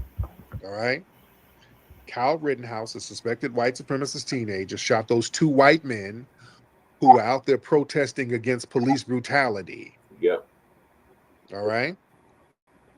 And the fact that Rittenhouse was celebrated as a hero by the right wingers, for killing some white people who supported black folks. You know, that's a part of the game right there. Oh, damn media tour, that motherfucker. You know, they were killed because of their disobedience to racial loyalty. See, they use those white dudes as an example to other white people. And those white agents who were kneeling at the George Floyd murder visual, they're getting punished so they can reinforce the code. You see? That's that institutional punishment for deviating away from white supremacy's neutral face. See, kneeling wasn't an act of violence. That was a gesture of moral clarity. So that gesture, it violated the unwritten code that state agents, they must remain loyal to systemic white control, not for justice for black people. Now, I want y'all to think about this. White agents got fired for kneeling in solidarity with black people. They don't get fired for killing black people, though. Yeah. You see that? Yeah. Now, when they kill a black person, boy, you get all types of promotions and raises. If you say, hey, let me show respect to black people who's fighting for justice, you get fired? Come on, think about this. This is how committed to white supremacy these people are. This is the government. This is the top levels of government right now we're talking about. We're not talking about some 4chan trolls. We're talking about the top level of government. The same FBI who does the crime statistics. Yep. Right?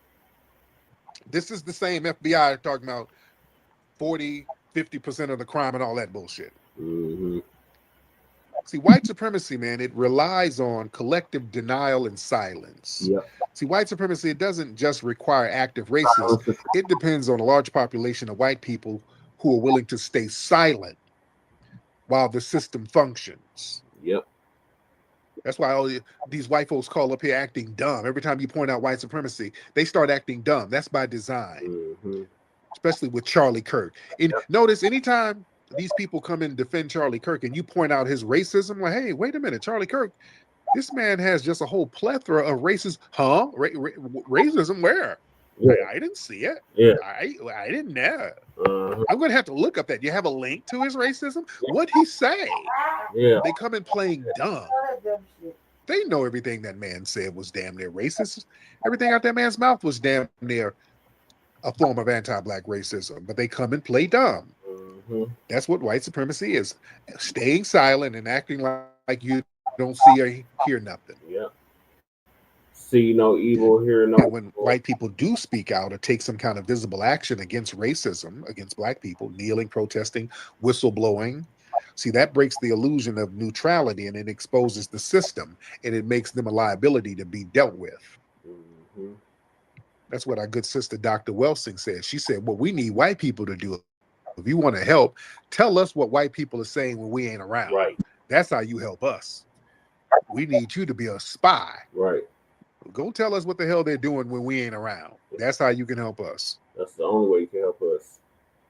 You know, the state institutions, boy, they enforce the code quietly and bureaucratically. See, the FBI, those two things when they fire agents for making peaceful, non-political gestures of support, that's not about law.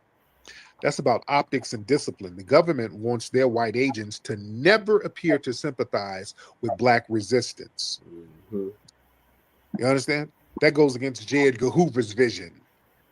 You know, J. Edgar Hoover designed the FBI around targeting us. Yep. He said we were the biggest damn threat to national security. Black unity. Organs, you know? unity. So when these agents show difference and reverence to our struggle, you know, the powers that be, they think that undermines the psychological control that white supremacy has over people. That's often seen as it's like a betrayal of white identity. And that janky white supremacist logic, helping black people through activism, protest, empathy, they look at that as an act of betrayal. That's why off-code white people are often dehumanized as race traitors, woke mobs, Antifa. Yeah. See, that's what they're doing, all that Antifa talk. White people who don't want fascism, these people are terrorists. Mm-hmm. You see? I have to dig them out, and I don't know just where they're at right now. So white supremacy, it requires the normalization of black death. So the core tenet of white supremacy is normalizing violence against black people with impunity, whether it's through the justice system, police violence, media narratives. There's an expectation that white society must not only tolerate but justify black death. That's why Charlie Kirk was so important. His job was to always justify black death. And when any white person disrupts that pattern, you protest police brutality or you show grief for black victims, you're disrupting the system's emotional control.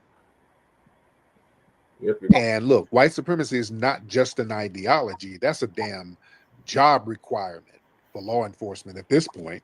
And all these law enforcement institutions, like out here in California and others, to be a sheriff deputy, you got to be a part of these damn little white supremacist gangs within the deputy department. It's some real janky shit. Mm-hmm. You see? That's what that what's his name? The brother who started busting on folks out here. What was that brother's name? Christopher Donner. The black whistleblower. Why am I having a brain fart, family? What's the black man's name who was the cop out here in California? Donner. And he saw the racism within the department, and he went into some guerrilla warfare shit on their ass. Christopher Donner. What the hell is his name? And why am I having a brain fart? Panamera, I know you know. Let me get my sister Panamera in here. What's that sister's name? I mean, what's that brother's name, Panamera? Panamera? Christopher Donner. Panamera. Panamera ain't saying nothing. What is that brother's name? And I see his face and I cannot think of his name. And I know y'all know it, family. Christopher Donner. What is that brother's name? Y'all raise your hand, give me that brother's name real quick. Give me that brother. Raise your hand if you know that brother's name, who I'm talking about. I hate when I get a brain fart. I be having old nigga problems. Battle, what's that brother's name? Chris Dorner. There you go. Damn, I got to take some herbs. I'm getting old nigga symptoms. Dorner. Thank you so much. I don't know why. Sure. His name slipped my mind. Chris Dorner. Yes. Mm-hmm. Yes, Chris Dorner. He said, you know, the police department is so damn corrupt. They're abusing people and they're covering it up. I can't be a part of this. I'm about to take up arms against their ass. Mm-hmm. So yes, Chris Dorner. That's the name.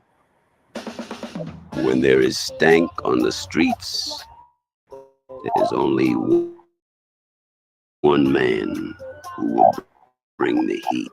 Hey, Rootwork Jones, why you gotta split, sugar? These musk turkeys think it's a game out here. I gotta get out here and show them I mean business. Can you dig it? None of these smelly suckers can relax because Rootwork Jones is back. Is the return of Dolomust, the Sultan of Stank. His mission? to turn Harlem into a musty mecca. I'm going to plant a must bomb in Harlem. When it detonates, everyone in Harlem will be musty. Rootwork Jones has to shake up the block.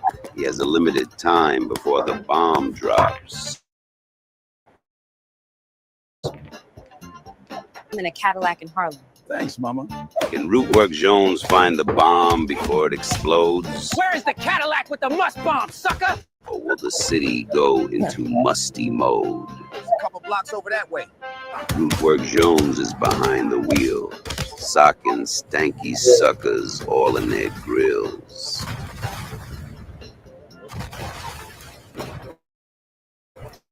Come see Rootwork Jones in Musty Inferno. Go to rootworkstyle.com for more info. Sucker. Musty Inferno. So the moral of the story is either you're gonna fight against the system of racism or white supremacy, or you're just gonna go along to get along with it. And if you're just gonna go along to get along with it, stay the fuck from around us. So moving along, this has been a very heated topic recently. So not only did they try to take hip hop away from us, they try to take lowriding culture away from us too. Oh yeah. So we had to set the record straight on that and where that actually came from. So shout out to Dewan B. Dewan B did it. For interviewing this sister who was there in the very beginning of lowrider culture and actually coined the term lowrider before war. And her name was Berta Bell, the woman who coined lowrider in 1955. That was 70 years ago. 70 years. And it wasn't we didn't call it cruising, we called it caravanning. So the sister gonna give us an update on that. Shout out to the 1B. It's this other channel, Incense and Ashtrays.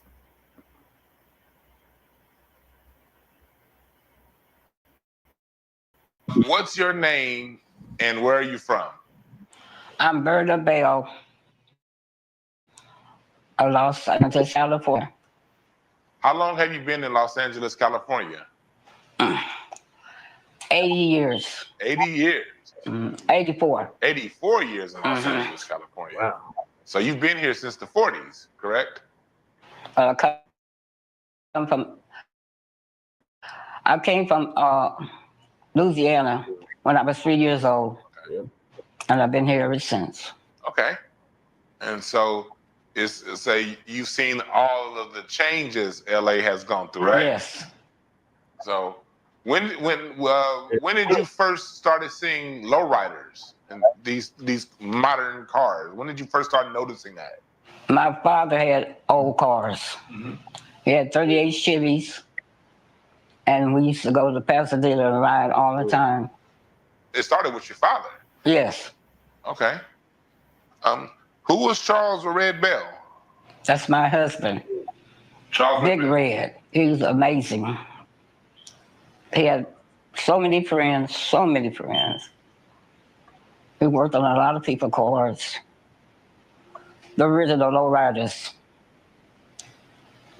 He showed them how to fix their cars and work on them because they didn't know anything about it. Fixing on cars. And when we started on 53rd Street, all of them started coming by. And my mother-in-law, she let them all come in.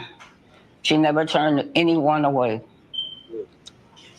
And she, very white, Johnny Guitar Watson, Jesse Velvin, Richard Berry, they all came from South Central. So was that 53rd and Central, that area? 53rd and Ascot. What years are we talking around? Well, it really started in 53 when I met my husband. But they really started coming by when we was on 53rd Street. Okay. And so they all just started coming. My mother-in-law, she never turned anyone away, period. Because she had those two sons she ordered him to not to be running up and down the street. So all his friends, they all came. A lot of them stayed with us. Does Mr. Bell, does he have a background in auto body, or did he have a background, or It started off with bicycles. Okay. Then motorbikes. To cars. And he showed the original lowriders that started with us how to fix their cars because they didn't know how. A lot of them were young. And he would get out there. He started fixing on the cars and stuff. And he told them, oh no, I'm going to show y'all how to fix your own cars. And cars was lined up on 53rd Street. Okay. Now, talk to me, were there any Mexicans or Latin Americans in the car riding crews? The only Spanish guy, like I said, was my mother-in-law's boyfriend. At the time, him and his brother was in jukebox service. Right. What was his name? And he was on Albert Casadillas. Albert Casadillas. So he was really the only one that you guys have around? That's the only one. Okay. And around what year was that? That was like in 58.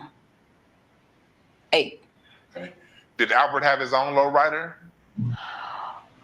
Well, he mostly worked in the on jukeboxes and stuff. Okay. But he was very close. And he was just over here 2 weeks ago. Okay. Yeah. At that time, what was the racial makeup of the neighborhood? Was it a mixture of people? Was it all black? It was more older people. And when we come on the scene, we dissociate with them because they didn't like us anyway because we were young. And we had always a lot of people coming and stay. And we partied. We partied. Back to the community. Was it an all black community at the time? Yes. All black community. Okay. So it was an all black community. Yes. Okay. Who came up with the term lowrider? I did. You came up with the term lowrider. I came up with it. I defeated the term of lowriders. I came up with the name. So how did you come up with the name lowrider? Okay. When I first met my husband, he was set real low. I thought he was short like me. But when he got out the car, he was tall, 6'4", so damn, he's tall. So we always rode around in the neighborhood and all over LA and Compton, Pasadena. So this particular night, they all say, we got to name ourselves something. They come up with all silly names. And no, we don't like that. No. I say, well, hold it. Wait a minute. I say, we always riding and setting low. And that's how lowriders came. I say, yeah, we like it. We like it. That's what we're going to name ourselves. And we did. You named yourself the Lowriders. Started Lowriders. Do you know what year? And that was in 1955. That was in 1955. 55. In Los Angeles, California. Los Angeles, California. Right on 53rd Street in Ascot. Right on 53rd and Ascot. That's right. Okay. A lot of them stayed in the neighborhood. 4 of them stayed in Pasadena. Mm-hmm. That was Fields, known as Dr. Feelgood. Mo, that's his nickname. Big Banks and Little Banks, they were brothers. Oh, they were all brothers? They were the Bank brothers. Okay. Donald Banks. Okay. And they stayed in Pasadena? They stayed in Pasadena. Okay. Mo was an artist of the Lowriders. Okay. Was this around the same time as the Slausons? And can you talk to us about the Slausons, the businessmen, the Satan Saints? And were these all gangs in and LA? The Lowriders. Were these considered at the time? Were they gangs or car crews? We caravan. See, they don't know this. We made this up. We caravan. We didn't cruise. Okay. Okay, that's one that we start. We Lowrider started that. See, everybody say cruising. Chris. We wasn't cruising. We caravan. Oh, Kevin, I mean, a lot of people just in the. Okay, caravan. The farmers, even the girls, they wore overalls. Farmers were overalls. ND overalls with a derby hat, black. Everybody was scared of them. Car club, the other car club this was the west side here. Over there where we was at, that was the east side. But they didn't change it to South Central now. And there was Satan Saints. Johnny Smalley, the Watusi brothers, they were real tall. Hooks, Jake, Vonnie, they were brothers. Jesse Clayton, Charles Montgomery. Those are all black men. And they were all members. Those were the Satan Saints. The Satan Saints. Mm-hmm. Okay. It was a car club. It was a car club. Uh-huh. Okay. And did they low ride their cars too? They had low riders cars too. Okay. Okay. And did the Slausons and the businessmen, did they have low riders also? No. No. Did the Satan Saints, did they call their cars low riders too? Or what did they call them? No. They wasn't low riders. What did they call their cars? They didn't call their cars. They just was a Satan Saint. Okay. This Satan Saints. Okay. Okay. So now we get to the band War. Did you know War and the song Lowrider, the band the group Lord? Can you talk to us about them? Charles Miller. This is during the summertime because at Testimony, this church over here across the street, my husband had all these old cars out there in the front, and he kept walking back and forth on Western by the church. And I was like, what does he keep looking over here for? About 2 or 3 hours later, he walked over.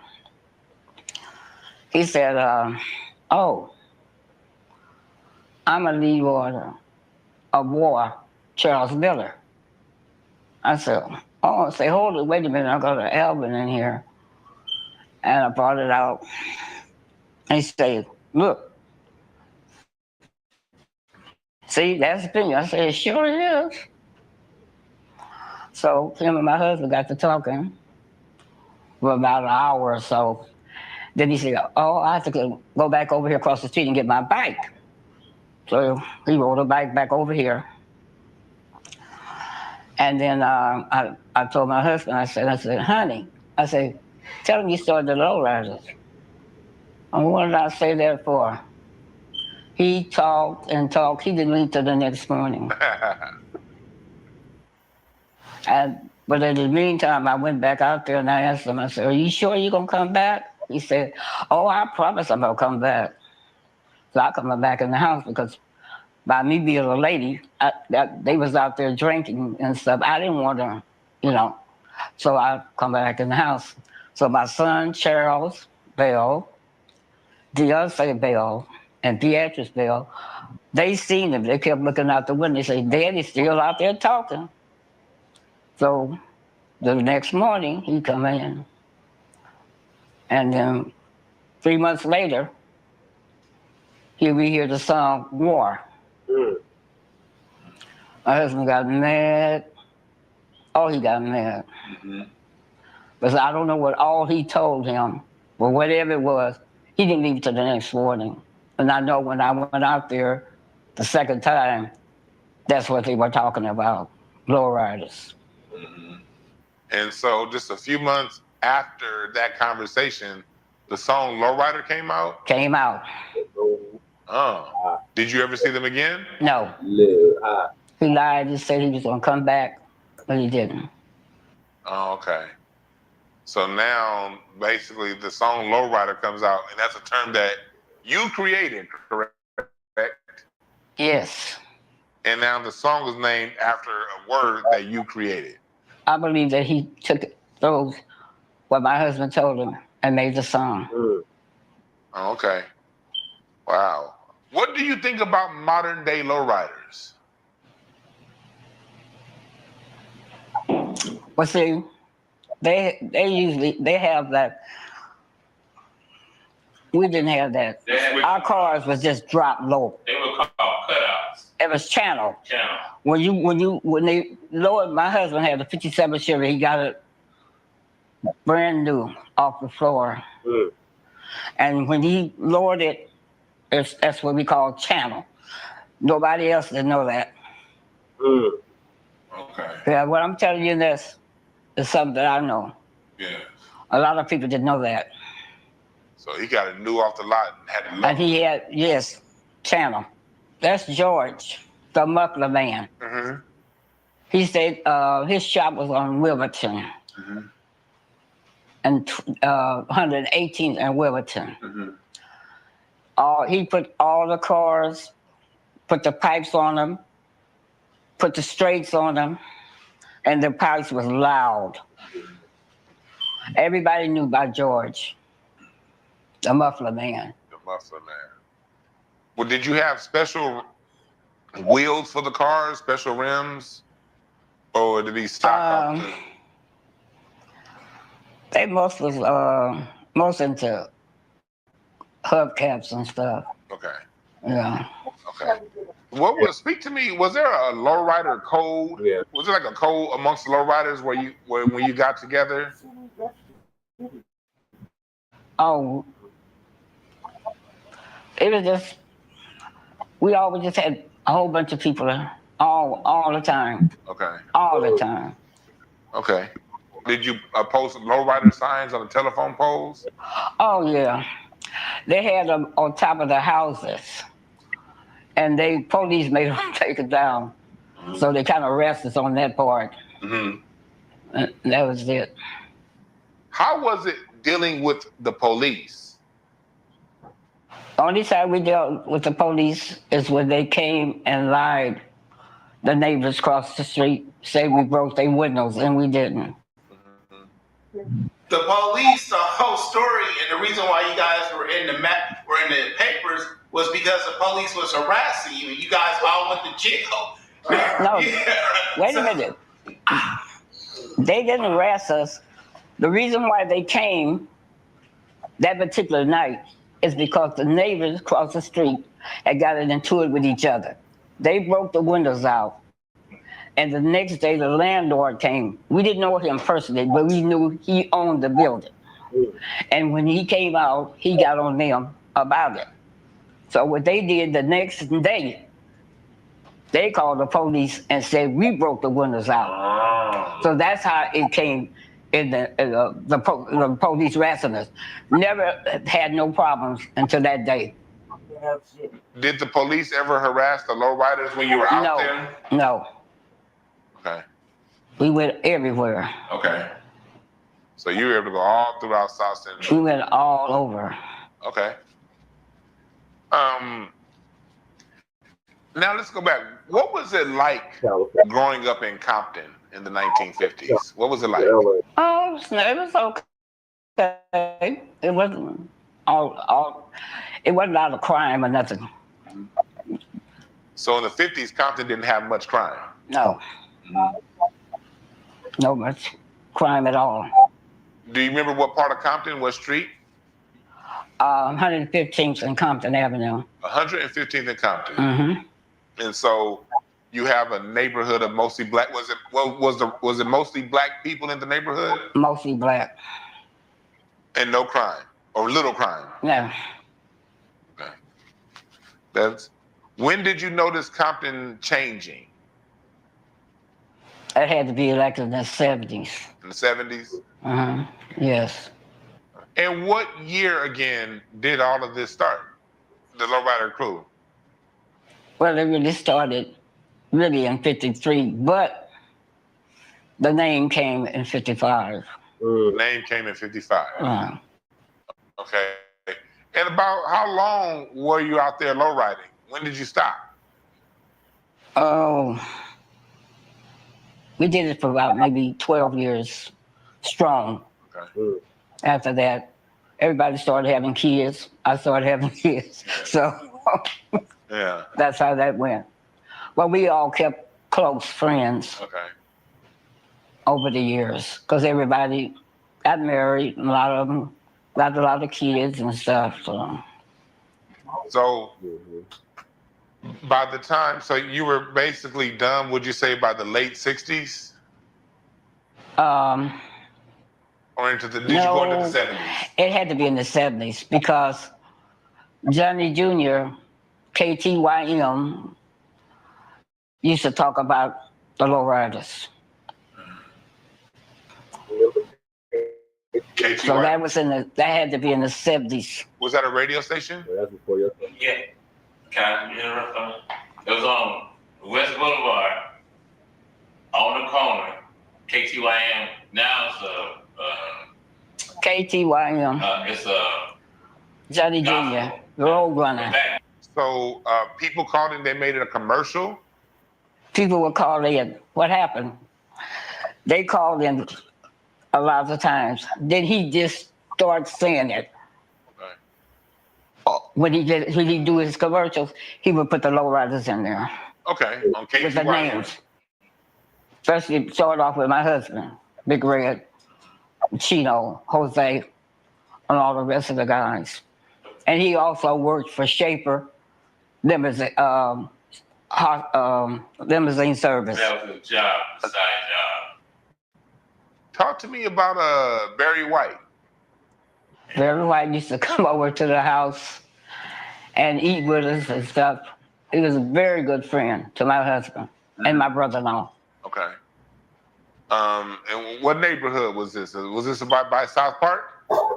We went to South Park. That was a spot there. Mm-hmm. Everybody went there.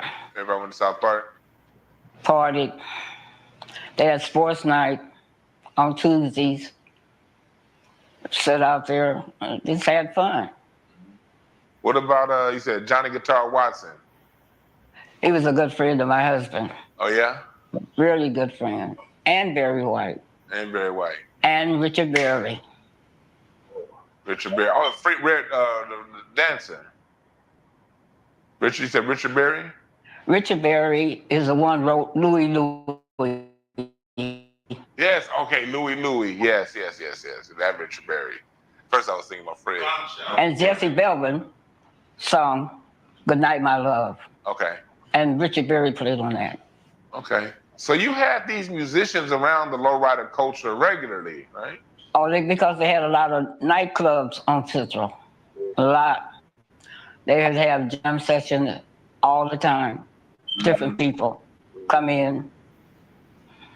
Nightclubs never closed. Nightclubs never closed. They didn't. They never closed.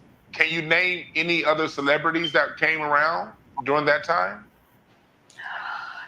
Don Miller, he came. Him and then Judy Page came. Gene Page? Yeah. They came by. Because they had old cars and they were getting all the information from my husband. And he was telling them how to fix their cars and stuff. Okay. My husband hooked up with Bobby Womack. Wow. He had a friend named Harvette. The chauffeur. He was his chauffeur, Bobby Womack's private chauffeur. Okay. He the one introduced Bobby Womack to my husband. And then Bobby wanted him to fix his car and stuff. And he did. Okay. How do you feel about the industry not giving you credit all these years? You've been here this whole time and you haven't gotten the credit you deserve. How does that make you feel? I feel bad because I wanted to be known all over the world that we started the Lowriders. There were no Angelinos, no Spanish people. They did not start the Lowriders. So a lot of people know that my husband started the Lowriders, but they don't want to come forward because they don't want the recognition for him. They were very jealous. Because when the Lowriders started, they put them in there because they didn't start with us. Right. So the original Lowriders are the people who started together. That's right. And no new people really came in. Very jealous. Okay. Thank you so much. Yes. Thank you. Thank you. I'm glad to get this story out for everybody to know about my husband, Big Red. Thank you. Thank you. Did you have any final words you wanted to say? I just wanted to be known for my husband to get the recognition. Right. Like they put this young lady in the Hall of Fame for Lowrider. And when my husband started the Lowrider, I don't understand why he's not in there. Because he's black. And Black history. That's what I wanted to be. Yes. To know that we started For the young men that's coming up about the Lowriders. There you have it. We created lowrider culture too. All they do is steal us from. All they do is steal our shit. They don't want to give us our fucking credit. What are your thoughts, Lady Che? I know you got a lot since you're a California native. Still for the thing? Yeah. That is smart. No, you good. Can't pass me the mic because I'm laying it down. I listened to this. I think shout out to Barbie. Yes. For doing this interview because we would have never known. Right. Until he did this interview. I was born in California. I was born in East Los Angeles. The party on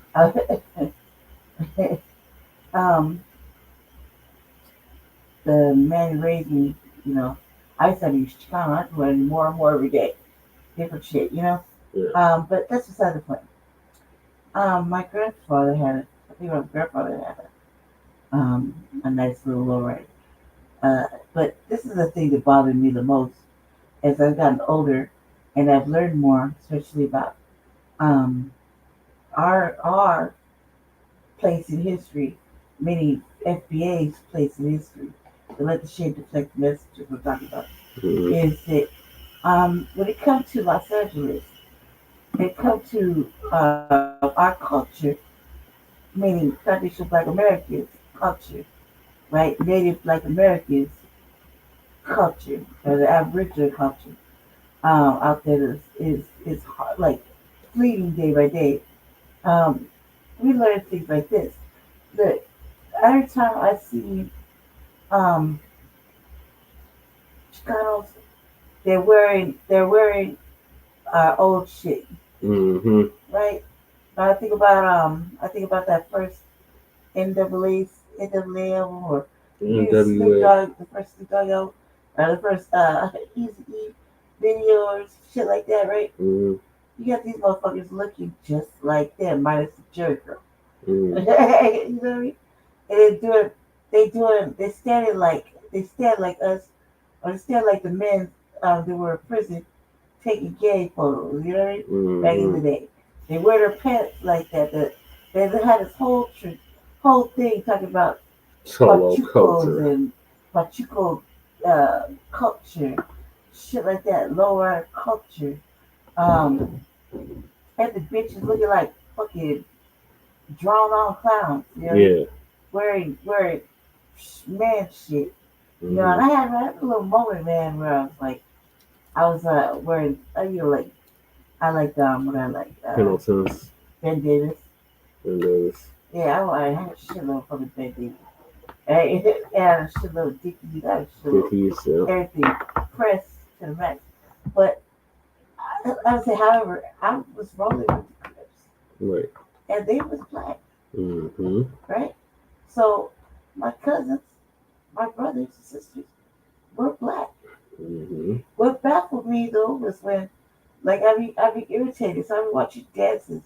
Like now if you don't pay attention, you see the native or these Chicano / wannabe $5 Canadians crip walking with feathers. Yeah. And I'm like, nah, that's you crip walking. You know what I mean? Next thing is when somebody one of our Californians, I think Californians need to do a documentary on how the Crip Walk started. Yeah. That would be insightful. Why? Because these people think the $5 Canadians think they got a monopoly on it. Chicanos. Same thing. Dressing like they dress like us. They listen to our music. They have the audacity. I said it. Audacity to say nigga. Excuse me. Nah, nigga, like that, and think that it's okay. You know what I mean? Let's go off. I got a black friend. I got black friend. That's the same thing as a white person say. Yeah. Right? So as older as I get, the older I get, the more I pay attention to what's going on now, right? And thankfully, you know, like thank you for Tariq doing microphone check. Yes. Right? But thank you for me doing this because she was basically saying that her and her husband's history, her daddy and her husband's history of what they started was basically stolen and capitalized on, and no monetary, nothing, not even a thank you or look at her in their direction of accolades was given back. That's stolen wealth right there. That's stolen intellectual property. That's stolen cultural That's cultural appropriation. You know what I mean? That's theft.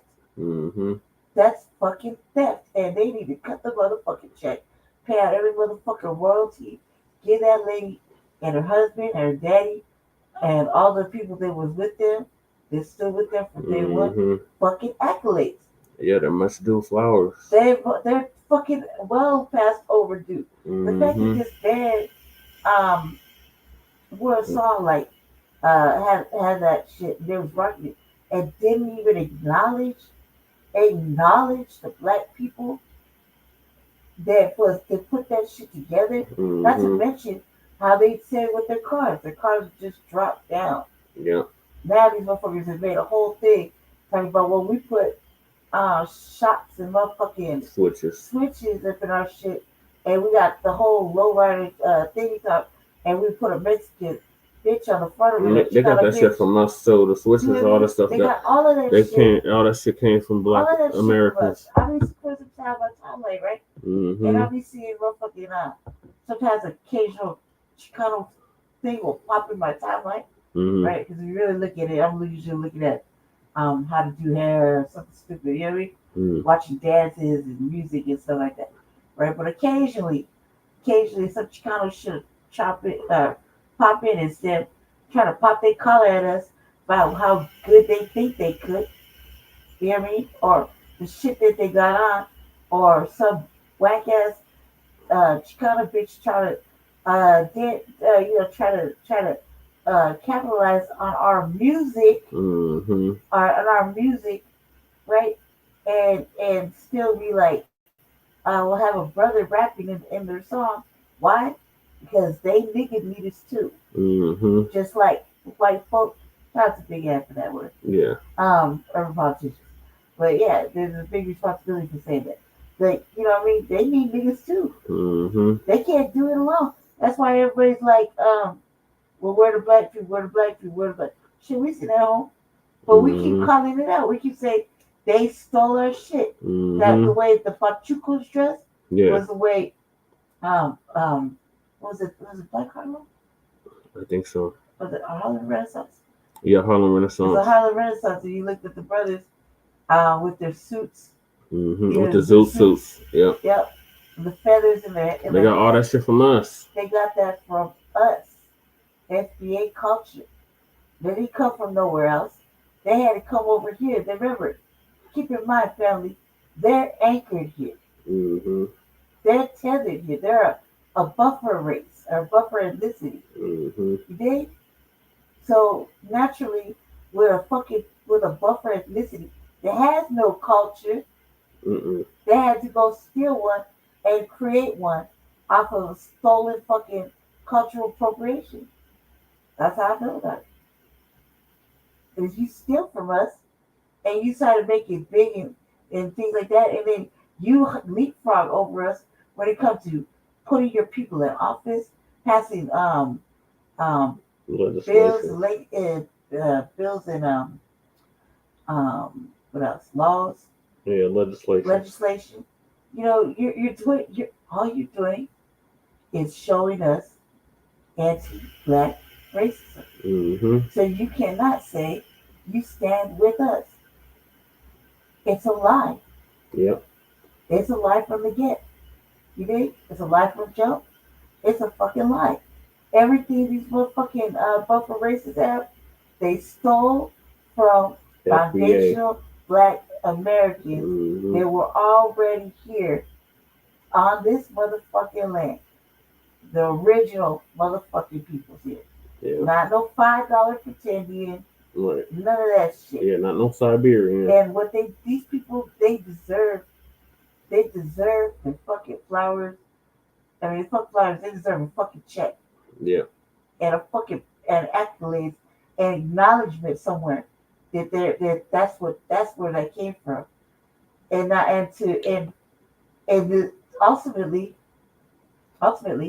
these fucking buffer race or buffer ethnicity, whatever the fuck you want to call it. Buffer class. Need to fucking sit it down, bow down and say thank you. Because you stole something. Say thank you, give back. It's still everything. It's still everything, man. Just like the Caucasoid. Like, I saw something I was going to share with Jesse, but I knew he had a busy show, right? This white man, I got it on my thing. This white man said, we need a hero, and only Black people could do it. And that's what kind of led me to that speech earlier today, right? You know it. And I'm like, oh, now you want to say that you want us to fix your problems again, only for you to shit on us. Yeah. And that's what these people do. Talking about, oh, they're so relatable. And we just look at it. The eyes are so wide open now. There's not a fucking thing any of these other OTBs can say to make me change my mind. In my mind, everybody's a racist white supremacist. It is. I don't have a problem saying I'm prejudiced, a motherfucking Black nationalist, et cetera, reactionary, revolutionary. I don't have a problem saying it. I'm saying it with all my heart, all the way to my soul. Right. To my fucking bone marrow. That's how I feel. Okay, because I know for a fact that they've been programmed to steal from us. Yeah. And our next generation, if we don't put a stop to it now, our next generation is gonna think it's okay and cute to be kumbaya and hugging Massa and dating Becky and fucking Marvin. Marvin Kelly with the Cleveland. That Marv can't go to the slave theater. Yeah. Right? Just saying, no, fam. Just saying. And their numbers are dwindling. And even Hispanic numbers are low. Right? But we shouldn't. No, they still having babies like rats. Babies like, yeah, but come on, man. We can't. We just gotta be. We have to know where it came from. At least somebody did the documentary, or the job of going and finding out. Right. And shout out to Blondie, man. That's a Mr. Music aficionado. I listened to him in the cut, and I was like, God damn, he's smart. Yeah. He sure is right. And when he did that, I was like sitting there thinking to myself, this is the second time I heard it, right? Yeah. So I was thinking to myself, I was like, these fucking people stole this lady's husband, or daddy's husband, and friends' intellectual property. Yeah. They culturally appropriated, and they fucking didn't even tell her thank you. Come back and say, here's a check off the fucking money I made. I'm sorry we can't do more or whatever. I don't know how this music thing will really blow up. But thank you. We appreciate it. Sorry it took so long. I mean, god damn, what is it, 70 years? Yep, 70 plus. Did that happen? Did War made that song? Since she invented Lowrider, it's been 70 years. Okay, that's 70 She said it was 3 months after that they came up with that Lowrider song. So 70 years, cuz you know how much taxes and royalties and shit they fit. These people are owed on top of reparation. So it's been about 50 years. We'll say 50 years. Yeah, we'll say 50 years to be on the safe side. Yeah. Yeah. Do you know how much reparation? On top of that, they're owed reparations too. So on top of what kind of royalties and money Yeah, that because I think that song came out in the 70s. war owes them, Yeah. right? With even a whole with their catalog and what it's Mhm. worth and whatever, right? And then you still California, everywhere still owes this family reparation on top of that. Mhm. Somebody better be cutting some fucking checks soon. Right. Because it's only about to get deeper and worse. Mhm. Yeah, especially in this season. I'll say this right on my end on my Atlanta plate. This is the season where the administration is peeling off the ugly ass band-aid and showing everybody's face. Yeah. Everybody's face. Meaning all the things that we're looking at, like for example, Mayor Adams, or the lady that worked for Mayor Adams, right? Mhm. The one with the one that was getting sued. Yeah. Yeah, that lady, right? His one was like his right hand, remember? Yeah. Right. So all this shit, this people like that, it's like the band-aid is pulled like real fast off, and we just gotta sit back and watch now. Now everything's up in our face. All we gotta do is read, keep an eye on it, and read between the lines and see where it's going, and stay in our fucking FBA place because we don't have to keep no more. That shit's off.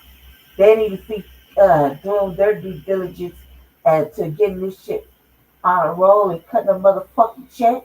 Right. They need a cake for us. I mean, like, for real, not just one time. Like put it in your daily fucking reminder that you need to go fucking push reparations for Foundation of Black Americans. Right. You know, since the child slavery. Remember, they was the main ones that was speaking against our reparations. Right. Now show us now. You can still do that. You had punk ass American Charlo running around talking about, that fat fucking bastard. we can't get Or reparations OT, until they what is get reparations. OT Mexican. Yeah, fuck him too. Nigga in front of black women and two black men, and nobody was going to do nothing.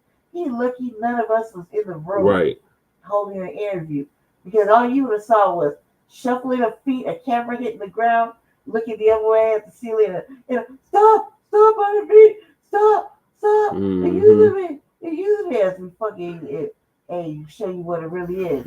That's what it would happen. He got lucky he was in a soft, safe place full of tethers. Right. Because if he was in a place where the opposition is FBA, all you're gonna see is a motherfucking camera hit the ground and not looking in that direction, and fucking all you're gonna hear is quietly in him, you hear shuffling and motherfuckers screaming, stop it, looking for security. That's how you know. That's how you know you're in the wrong space. You know what I mean? Because we don't talk, we just get to business. You dig? Yeah. So it's the season now, family. It's like Black August for the next 3 years. Yeah. That's how we should be treating it. We in Black August. This is the motherfucking riverboat scenario every day. Yeah.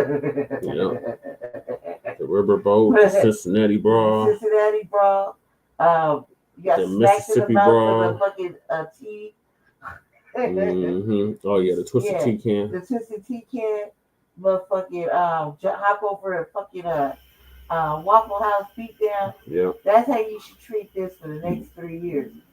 We about us protecting ourselves instead of for the system to be broken and protecting each other. That means, I'm gonna say this real quick. That means if we on the bus or something and some shit crack off, if we ain't stand together and stand up. Right. You don't let a sister get fucked up. You don't let a brother get fucked up. Right. You stand up and fucking help or make sure shit stops. Whatever you gotta do, you know what I mean? Because we can't lose no more people. Right. We can't. No matter what happens. Doesn't matter where we're at. We have to look out for each other.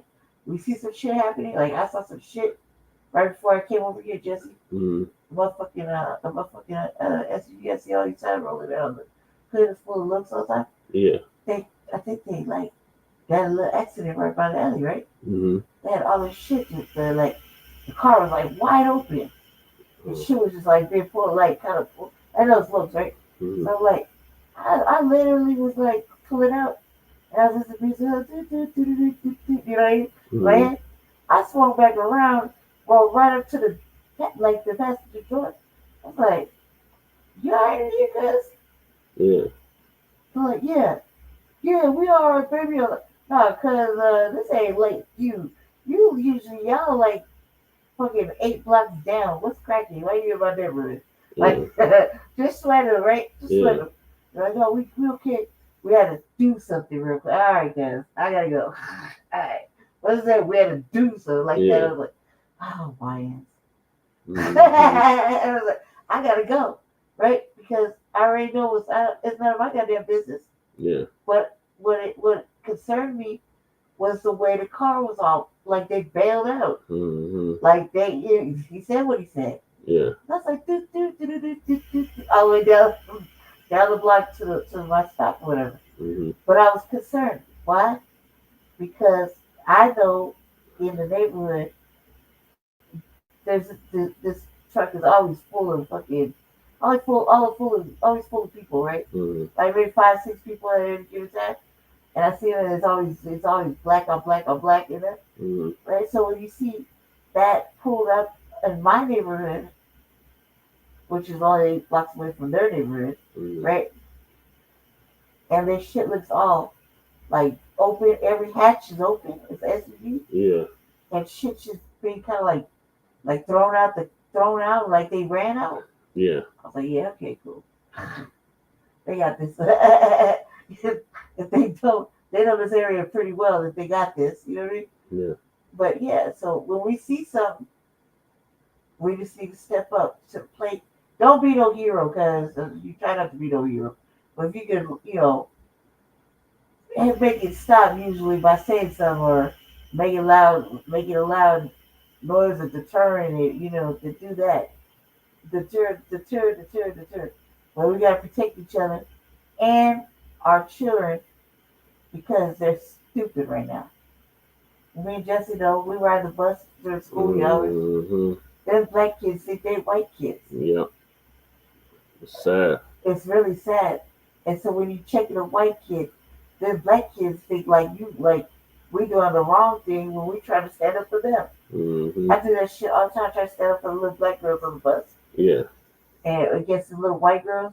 I'm like, shh, you don't let that little white girl take your seat. Go ahead and sit down. Right. Screw her out the way. She like, talking shit. I'm like, I don't give a fuck who you talking to, cuz. I said, let her sit down. Why? Because I know these little white bitches been sitting down all motherfucking day. And this girl been running from class to class to class to class to class to class to class. Why? How I know? Because I could just tell. She's tired, looking exhausted. Look like she done studied her motherfucking ass off and didn't eat lunch to it. That's what she looked. Yeah. Hair all frazzled. She's ashy and shit. You know she been through studying all day. These bitches over there wearing some fucking musty ass deodorant, sweaty as hell, hot as fuck, won't move around for no little girl that don't give a fuck. And don't let it be no light skinned little girl either. It gets worse. So I see it, I stand up for them and they be like, obviously I'm some old ass bitch, you know what I mean? I said I'll be there when your mama see me. You know what I mean? Be there when your mama see me. Tell your mama to come find me. Right. This old ass bitch want to put hands on your mama. Cause you stupid. But their little girl, their black kids, cuz are not getting. They're not getting told that A, they're beautiful. B, that they're fucking black. They don't have no pride. They don't got no pride. And they think, oh, well, Jessica like me. I guess I want to be like Jessica. It's just like them, season 1. With the girl with the girl. Yeah, I'm trying to, you know what I mean? So bad. That shit's just like that. Just think about it like that. And then think about it what it's like for the boys. At least the boys got some sense, but not that much. Yeah. So I say that because we got babies that go to school right now, and what used to be black zones, that are now white zones. You gotta teach them that they're still black in America. Yeah. And at school, they definitely are still black. And it doesn't matter if there's only 8 black people in that motherfucking school. you better know each and every one of them. Right. You better know each and every one of them. You better know who their parents is, because it's that important. Because you can't trust these white teachers to protect you either. We saw how they do racist shit. All of this is bad. All this is bad. You see a pretty little black girl at school, she got a little swag to her. Every fucking white girl want to be that little girl. And she, or every black boy who got a little bit of swag, a little style to him, does his hair different, rocks different shit.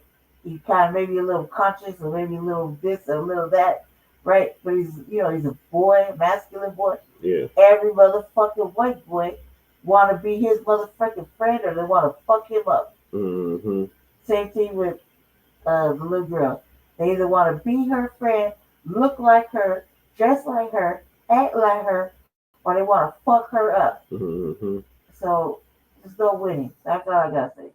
But anyway, sorry about that. Well, thank you for that, Lady Che. I get that off my we chest. definitely make sure this sister gets her flowers, gets her due props, and gets her damn reparations. Yeah. So shout out to Dewan B for interviewing Miss Berta I Bell. wish you would have asked him. I wish you would have asked the one question I was dying to know. When did the fucking Chicano take it away and start making it theirs? That's what I really want to know. Probably in the late 70s, early 80s. Maybe we can ask him when he does the show. Because that would be like, I kind of wanted to know. I would say in the late 70s, early 80s. That would just be my guess. All right, so in other news, McDonald's hit with nationwide boycott after black franchises exposed the racism within the franchise. Yeah. Wow. So Dr. is going to give us some Black McDonald's franchise owners, franchisees. They claim McDonald's set them up to fail. Here it is. My name is Kenneth Manning, and I'm the lead plaintiff in a discrimination lawsuit titled Manning et al. Versus McDonald's. I started this crew washing dishes in 1976, right after my 16th birthday, and spent 41 years in the McDonald's system. And for 17 of those years, I was a McDonald's franchisee. I owned and operated a total of 20 restaurants. I invested everything I had, money, time, faith, and trust in the McDonald's system. But what I didn't know when I started is that the rules aren't the same for everyone. I was steered into underperforming locations in neighborhoods McDonald's had already written off. There are 40 former McDonald's franchise owners making the same claim or a similar claim. Put up the logo. Here we go. Former Black McDonald's franchisees say McDonald's set up their business to fail. You just heard from Kenneth Manning. This summer, more than 40 Black former McDonald's franchise operators joined the call for a national boycott of the fast food giant after it announced that it was rolling back its commitment to DEI initiatives earlier this year, including ending diversity goals for hiring and promoting employees, and its prior pledge regarding supply chain inclusivity, which basically means vendor relations for the corporation. The former franchisees' economic action was in line with their ongoing legal efforts as all plaintiffs in a federal lawsuit filed in 2023 and obtained by Atlanta Black Star that accuses McDonald's USA and McDonald's due to systemic racial discrimination. 48 plaintiffs claim that McDonald's ruined their pursuit of the American dream to build generational wealth for their families by steering Black franchisees to less desirable, poorly performing locations in Black neighborhoods, requiring them to make basically personal investments in the restaurants through costly rebuilds and renovations, denying them opportunities for growth, including buying stores in predominantly white neighborhoods with higher sales and profits, while denying them financial assistance that the corporation provided to their white franchise owners. When it came time to sell their restaurants, the lawsuit claims McDonald's would not let them sell to their preferred Black buyers and made them sell at lower prices to white buyers that the corporation had handpicked.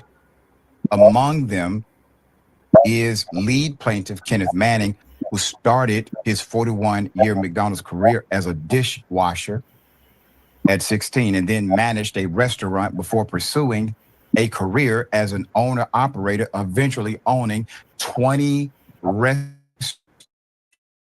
in Alabama, Georgia, and North Carolina. Talk about a success story. Talk about if McDonald's would have backed this brother, talked about his story, made a commercial about him, highlighted him on their social media, their website. Think about all of the positive PR that would have come out of that. Now, frankly, I don't go to McDonald's, not anymore. It's been years. But you do find that McDonald's, they have franchise owners. And these owners are locally empowered to hire individuals as long as your store is profitable. It creates an ecosystem of economy, especially for young workers. Many times, that's the first job, working in the fast food restaurant, for many of us, including myself. So what do we have? I mean, it sounds kind of diabolical. So you mean to tell me that you can own the franchise, you operate it, you put the investment capital down, you invest also your blood, sweat, and tears equity in addition to your income. When it comes time to sell, you pick a preferred buyer. Buyer has money, but the corporation who gave you the license to operate says, no, we don't want you to sell to that person. This is according to the allegation. But we have some recommendations for you to sell to. And not only must you sell to them our recommended list, but they will purchase at a lower price. In 2009, McDonald's, the regional vice president of operations, Debbie Stroud, offered Manning 10 company-owned stores in the Atlanta region, which were collectively underperforming by $11 million. The complaint states McDonald's then subjected Manning to a demanding rebuild schedule that it did not require of white owner-operators. The lawsuit states, in his first year as a franchisee, he completed 3 rebuilds of the Atlanta stores, spending $5 million on top of the $16 million he paid to purchase the stores. No white owner-operators in the region were required to complete as many rebuilds in that time frame, he claims. Manning says he wasn't given access to the kinds of support that other white owner-operators received, including rent relief, remodeling assistance, and opportunities to buy more profitable stores, and was, quote, treading water while his white counterparts were, quote, expanding their organizations, refinancing, and building equity, end quote. He alleges that McDonald's, quote, implied that it would let him buy a new company-owned store being built down the road if he completed the renovations on one of his Atlanta stores within a year, which he did. But the company reneged on and sold that store to a white owner-operator based more than 40 miles away from said store. When he protested, Darren Hall, a McDonald's franchising executive, told Manning that he was not eligible for expansion, which Manning says was not true because Hall had been pushing him to purchase another underperforming store in the area only 3 months before that conversation. Hall later retaliated against Manning, according to the narrative for speaking up about his unfair treatment to other company leaders, the lawsuit says.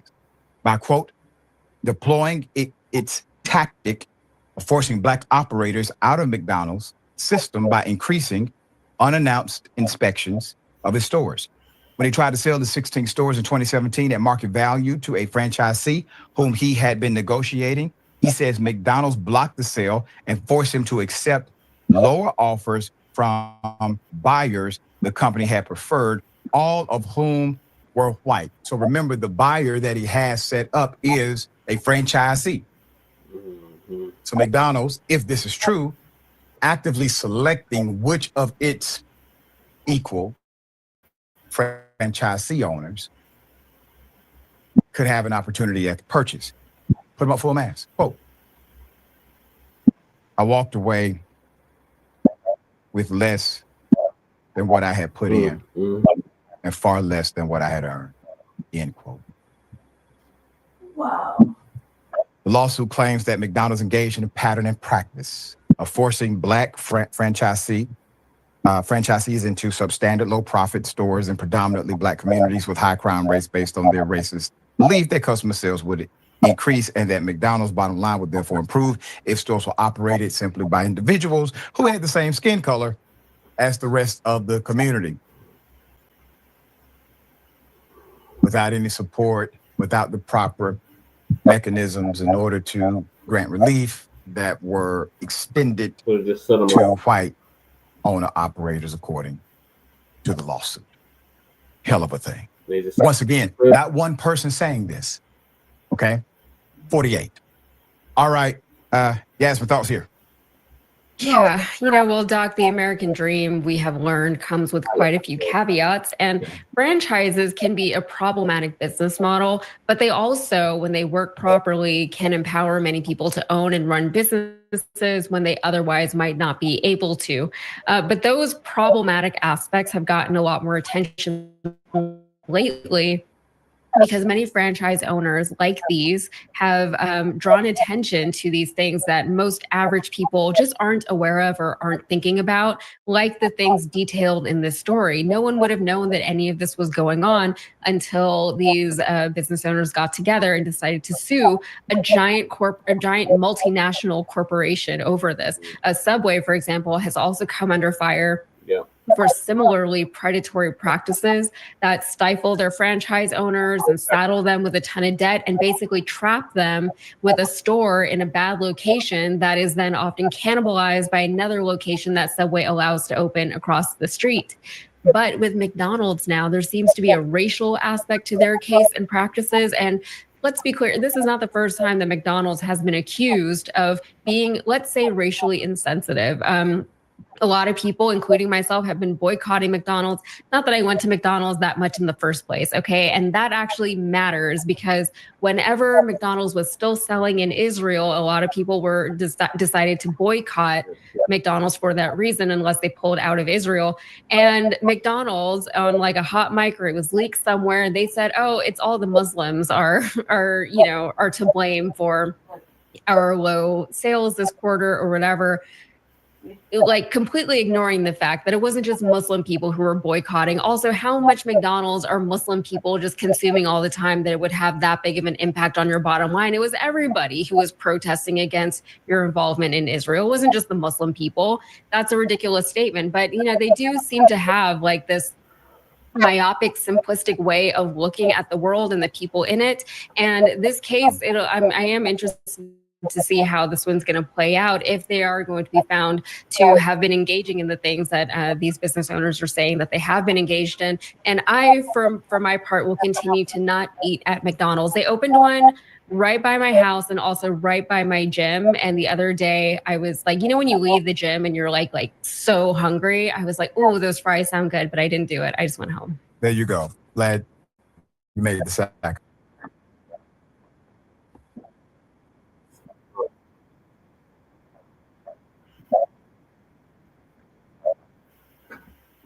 They're gonna end up settling out. They need to.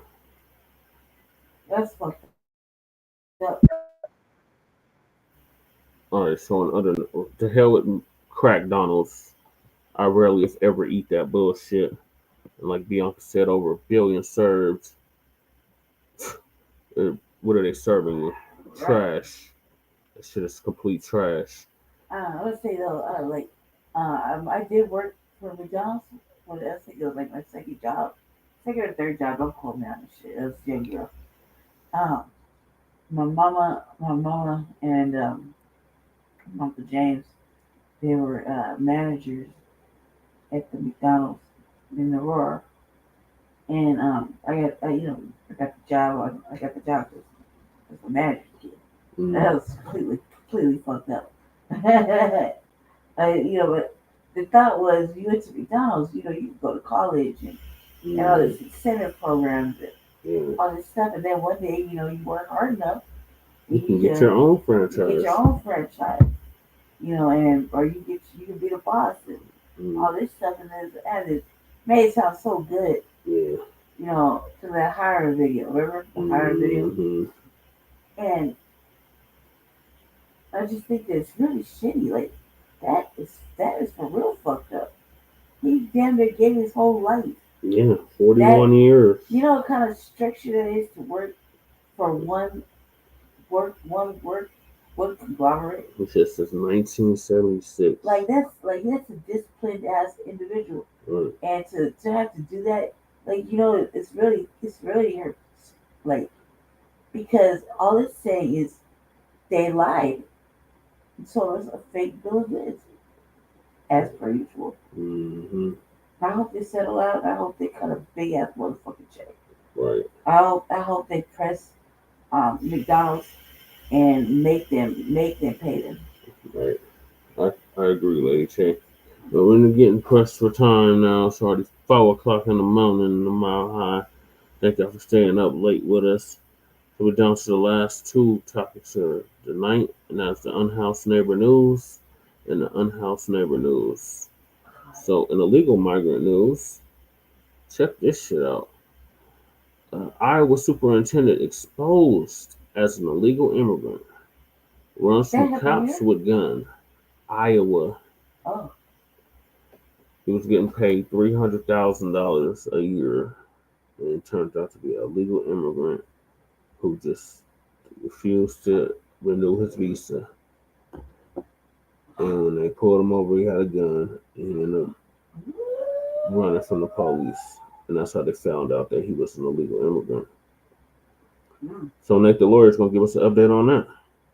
Right now to bring you breaking news, Des Moines Public School Superintendent Dr. Ian Roberts has been detained by Immigration and Customs Enforcement.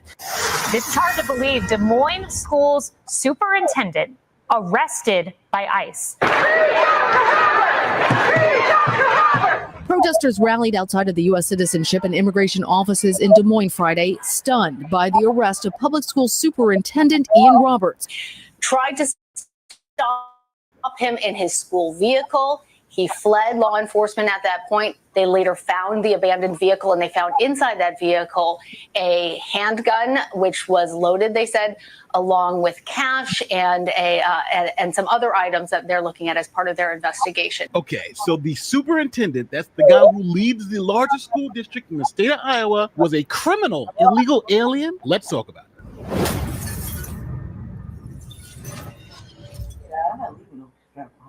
All right, welcome to Des Moines, Iowa. Population about 200,000 residents, but if you count the metropolitan area, it's about 700,000 residents. Now, Des Moines also has the largest school district in the state of Iowa, and it's led by Dr. Ian Roberts. Now, Dr. Ian Roberts is extremely accomplished. He was born in Georgetown, Guyana. In 1999, he applied and got a student visa to come here to the United States. Now, Dr. Roberts used that opportunity to obtain a bachelor's degree, a master's degree, and become a doctor. Now, Dr. Roberts is also an accomplished athlete, competing at the 2000 Sydney Olympics for his home country of Guyana. Here's a quick clip of all of Dr. Roberts' experience. As a commissioned military officer, a world-class athlete, and transformative leader in education.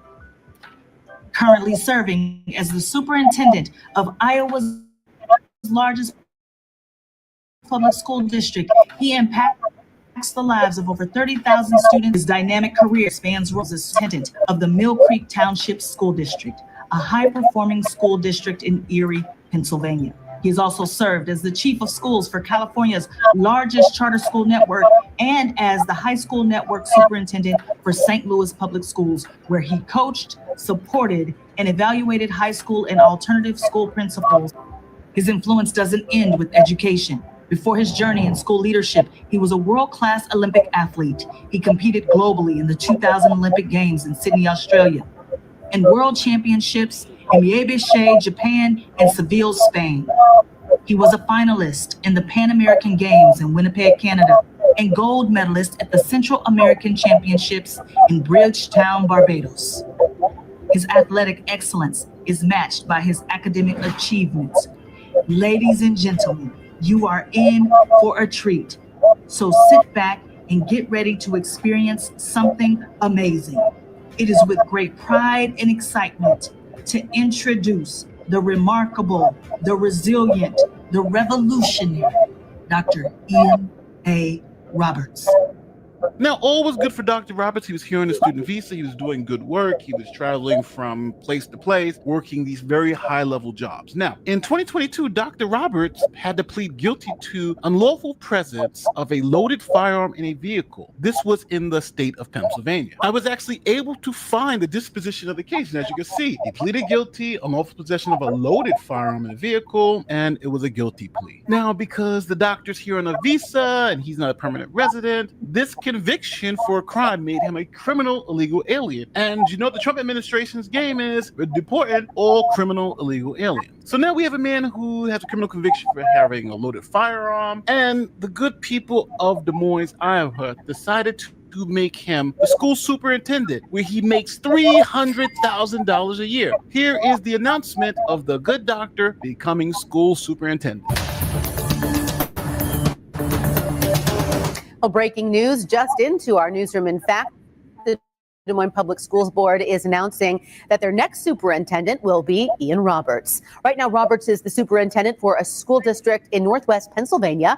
He's also previously worked as a chief of school officer and a principal. So now let's understand the timeline. 2022, he pleads guilty in Pennsylvania. 2023, he moves from Pennsylvania to Des Moines, Iowa to become the superintendent there. And now we're 2024. Biden is still president of the United States. The Biden administration got a removal order on May 7th, 2024 for the good doctor because of the criminal conviction. Now, I need everybody to understand this is the immigration service under Biden, not under Trump. So Biden gets kicked out of office, Trump gets in office, and you still have all of these removal orders that have to be executed. So ICE decided to take the good doctor into custody and execute the removal order that Biden administration put into place. So when ICE arrived to take the good doctor into custody, the doctor decided to run. Ian Roberts from Des Moines is being held here in Woodbury County. Details in our top story tonight at 10 o'clock.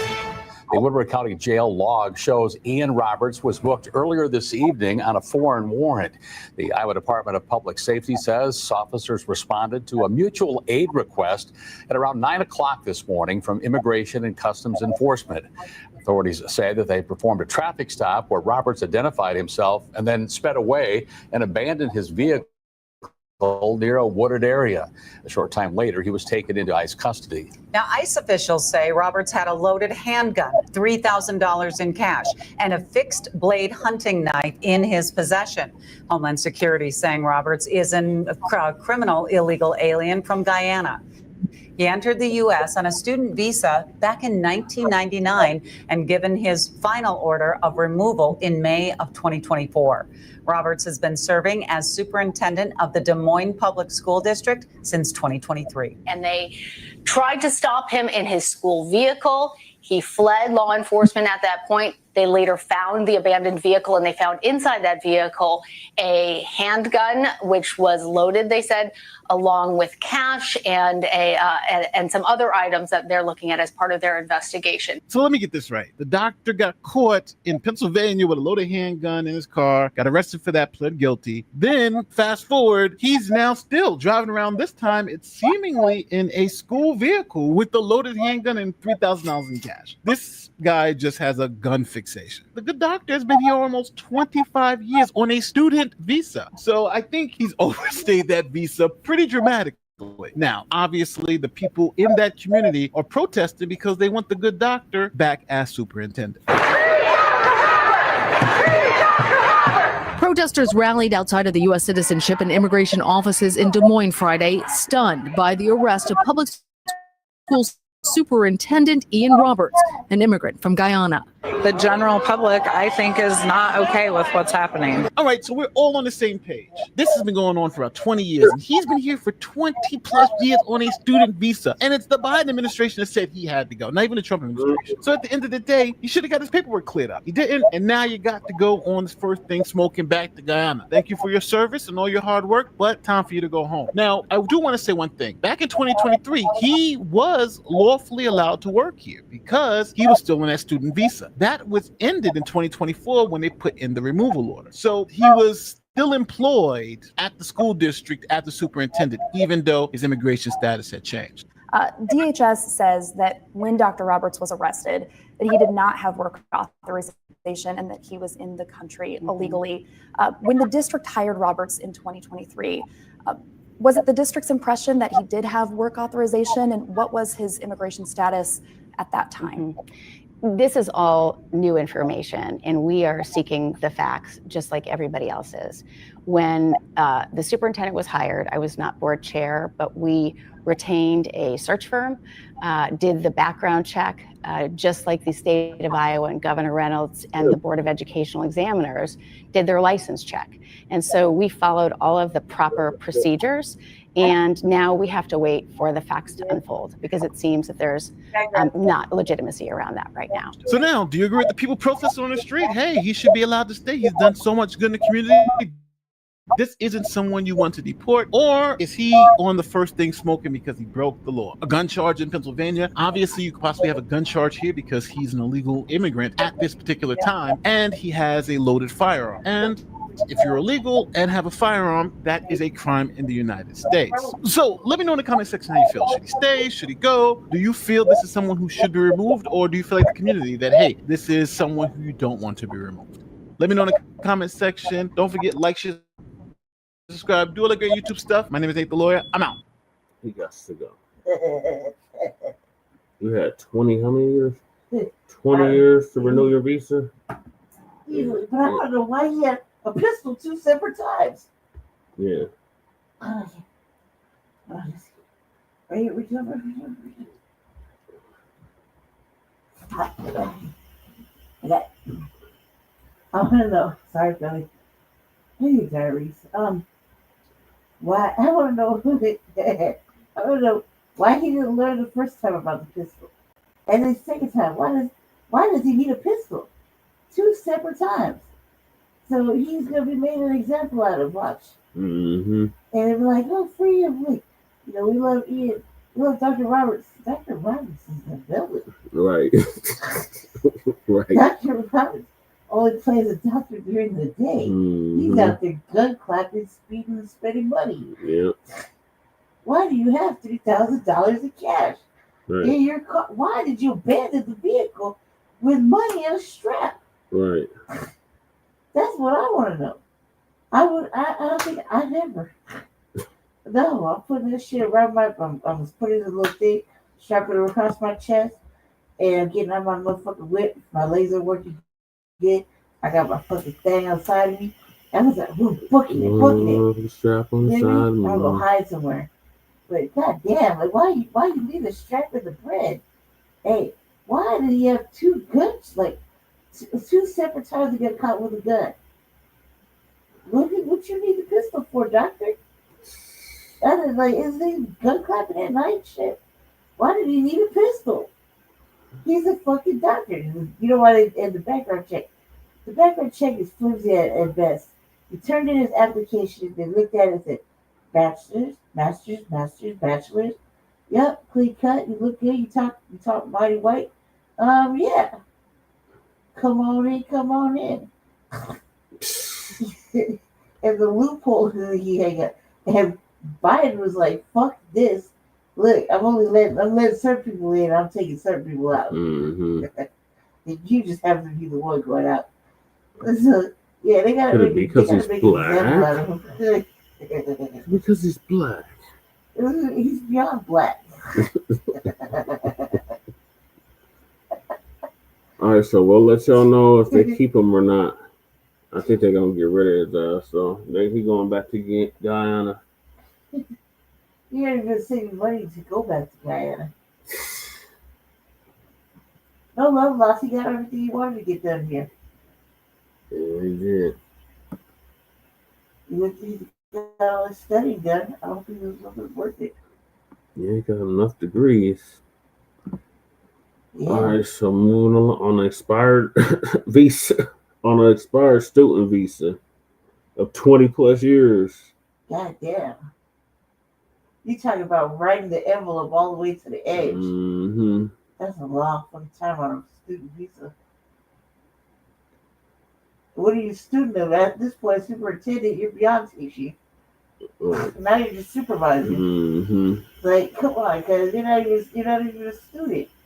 In all those cities, because he was superintendent of other cities, like St. Louis, Atlanta. And none of them picked this up in the background check. No, because they just looked at the application, looked at him, heard he's codified. I'm telling you, I would not be surprised if our superintendent is a fucking illegal I would immigrant. love that. Maybe we should just find out, just because that would be great if we just dug some dirt. But come on, man. I mean, are we ever going to be the good guys in this city? Probably not. What's his damn name? What is their damn superintendent's name? He's a Dominican from New York. He came from the Bronx school district. What the hell is his goddamn name? Marino. What's his first name? Can't remember his first name. Yeah, I wouldn't be surprised if he was damn illegal. No, it wasn't Luis. Let's call him Jose Luis. It's something else. Juan de la Cruz. It's like Brandon or something. Let's call him Bandolero. No, ain't it. Alex. Oh, yeah. Alex Moreno. Yeah. I know it come to me. In other migrant news, Chicago is being stormed by ICE. So ICE storms downtown Chicago as more rioters bring guns to ICE facility. So TD Media Group's going to give us an update on that. Okay. Arresting 8 people they say are connected to clothing from stores like Lululemon, Nike, American Eagle, and Victoria's Secret. The sheriff's office sharing these photos of their loot from the apartment search. During the search, investigators also found a U-Haul rental agreement, bringing them to this Kenosha storage center. In a particular unit, they found another 137 stolen items, totaling more than $16,000. What's going on, everybody? Thank you all for joining me today. If you haven't already, please make sure you hit the like button, subscribe to the channel if you're new to the channel, and most importantly, please make sure that you are following me on Telegram at TD Media Group to help circumvent social media censorship and shadow banning. With the introduction out of the way, let's get into today's news. And today we are headed back to the People's Republic of Chicago. Why is that? Because this Sunday, ICE and United States Border Patrol was keeping downtown Chicago safe and clear of all the bad guys. And because law enforcement was out in full force, all of the crazies were inside. All of the bad guys, the animals, were inside the house, and the people of Chicago and downtown were able to enjoy a beautiful day in the city while being kept safe by U.S. Border Patrol and ICE, keeping the worst of the worst off the streets. And you gotta love it. As you can see right here, they were out there, you know, walking through downtown Chicago, making sure that everybody was safe and that everybody was good. Now, not everybody is happy about that, because some people just love criminals and criminality. And one of those people who was not happy was Emperor Brandon Johnson, the Emperor of the People's Republic of Chicago. But what makes me so happy is that Emperor Brandon Johnson is furious but he can do nothing about it but cry on Twitter, now known as X. So before we get back into this video here that I do want to play for you guys, I want to pivot over to Brandon Johnson's Twitter page because I just want to go over some of his crybaby tweets. So let's do that right now. Allow me a moment to shift over to his X page. So as you can see here, while ICE and U.S. Border Patrol were keeping the streets of downtown Chicago safe, what you had here was Emperor Brandon Johnson being highly upset, posting tweets on Twitter. He put here, "I am closely monitoring the confirmed reports of federal agents on Michigan Avenue. While Chicagoans and visitors are enjoying another gorgeous Sunday, they are being blah, blah, blah, blah." Whatever, bro. I'm not reading this trash, okay? Because it really doesn't matter, all right? He would go on to post this today. I believe it was about an hour or so ago. He said, "Regardless of immigration status, you have rights. My administration is protecting every Chicago residents from federal intimidation, but we are blah, blah, blah," whatever, bro. I'm not reading this either because it's pointless. It doesn't mean anything. It's nonsense. You have a president that's actually trying to keep the citizens of Chicago safe, and he has to fight against a mayor, the emperor, as I like to say, who's trying to keep criminals on the street, right? So I'm not interested in anything that Brandon Johnson actually has to say, because the nonsense that he spews, especially nonsense that comes from Congressman Chuy Garcia out of Illinois, that we're going to get to in just a moment, is why people are actually showing up to the ICE facility in Broadview armed.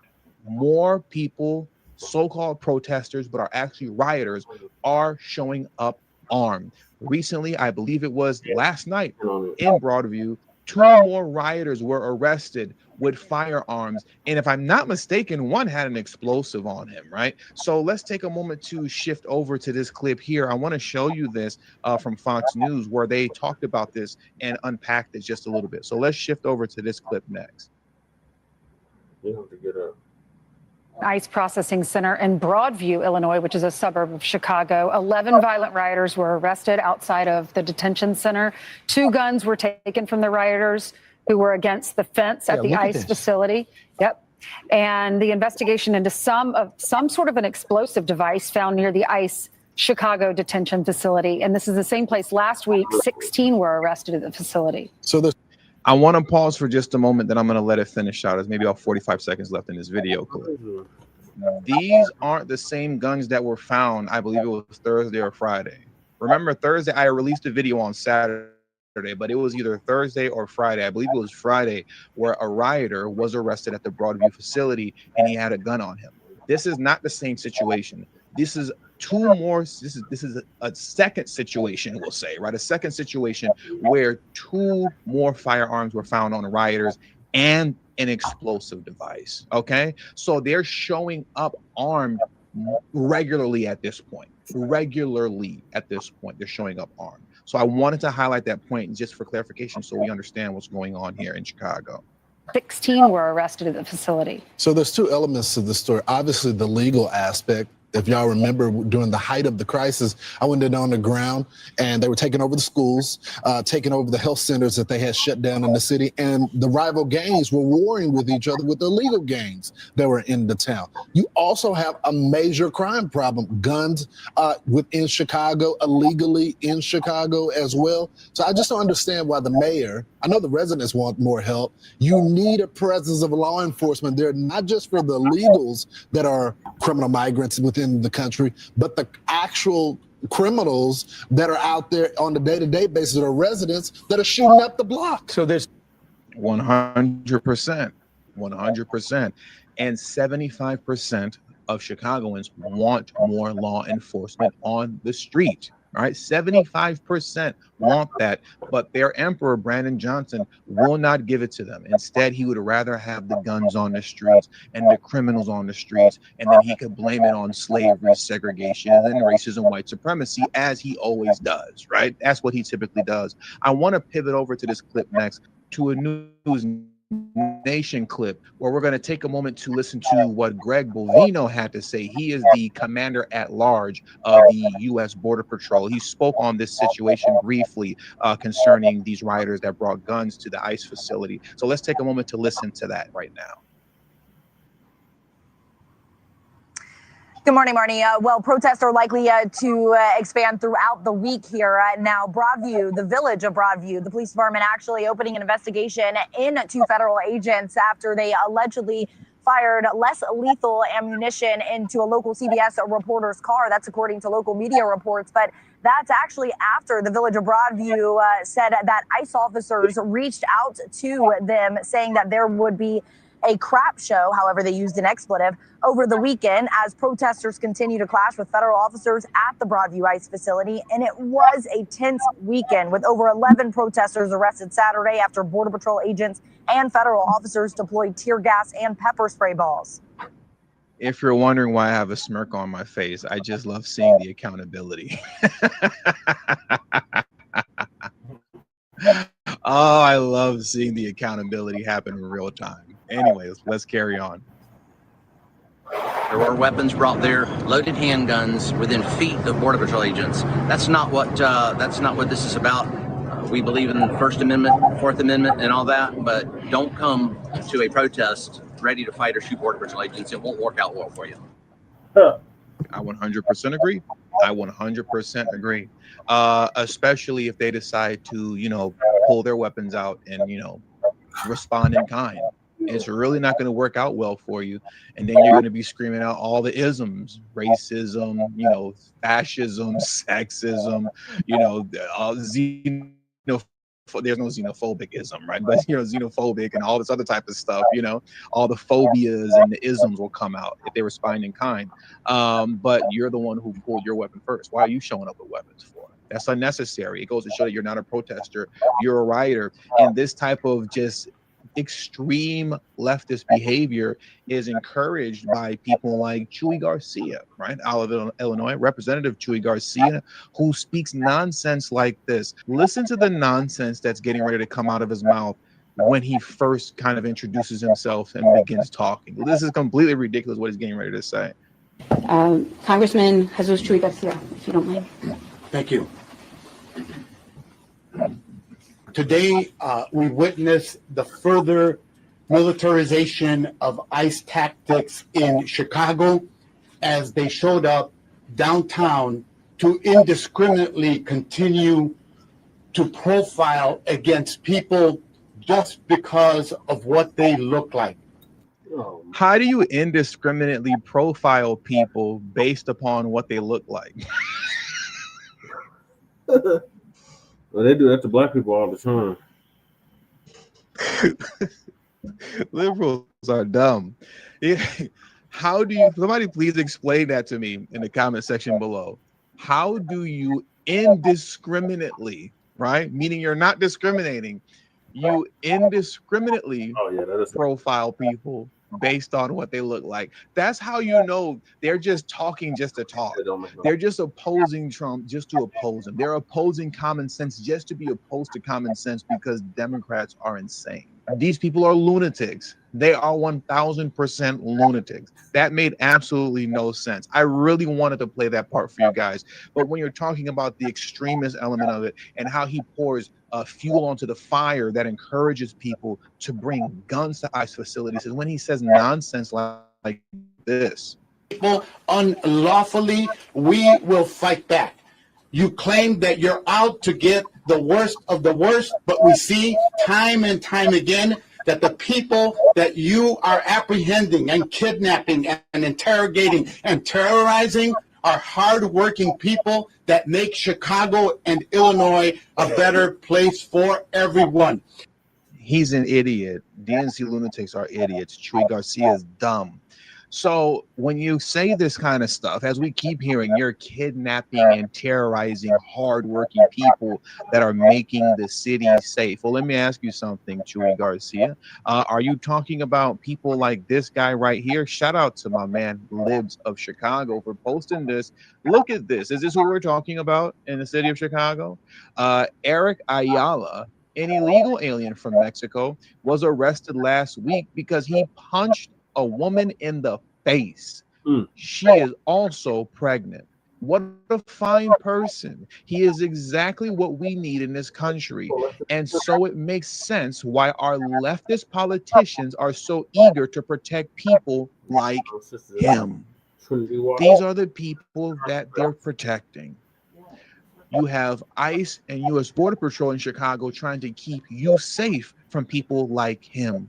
Brandon Johnson and Chuy Garcia want to keep him safe at your expense, okay? They want to keep animals like this protected at the expense of your safety, whether you're a man, woman, or child. They do not care.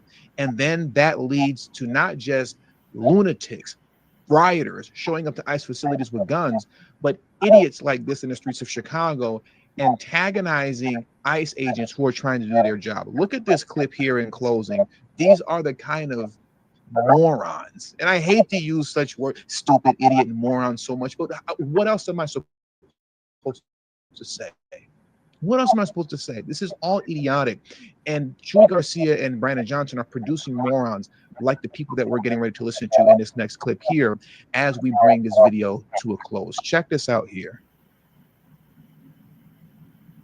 Look at these motherfuckers out here. Don't you guys got something else to do? Get the f out of here.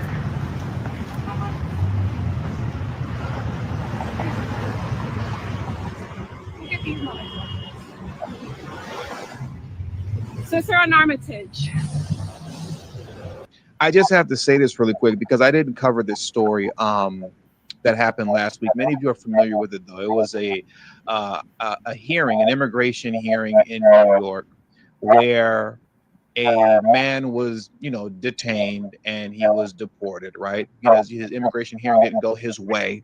And there was a wife. His wife was there with their children, and she was acting a fool. I'm not going to get into playing the whole clip right now, but some of you are familiar with it. The long and short of it was after she got done acting a fool, once her husband was taken away, she continued to act a fool and argue with ICE. And eventually, one of the ICE officers ended up, grabbing her, and they pushed her against the wall, and then they tripped over and fell onto the ground, and she fell to the ground. A lot of people were going, "Oh my God, she's just a woman." I cannot stand this. I despise this with a deep passion. I despise what this woman is doing here, and when people act like this with such a deep passion. When you antagonize and talk stupid to these people, but God forbid you F around and find out. Now all of a sudden, oh my God, but she was just a woman. There's a right way of doing things and a wrong way of doing things. What she's doing right now is the wrong way. If the purpose of this was to film the guy and show that ICE is in the area just to warn whoever you're trying to warn, then okay. But when you're walking up on these people talking crazy, talking all types of stupid, I'm sorry, man. If you F around and find out and they end up just kind of, calling your bluff with all the nonsense that you're talking, hey, man, fair game, fair game. Do things the right way or find out the hard way. Anyways, let me get off my soapbox and let's get back into this clip here. And I'll start it over. I ruined it. So let me start it from the beginning. Take 2 and action.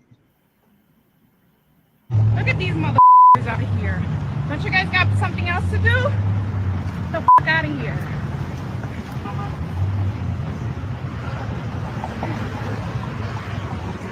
Look at these motherfuckers. Sister on Armitage.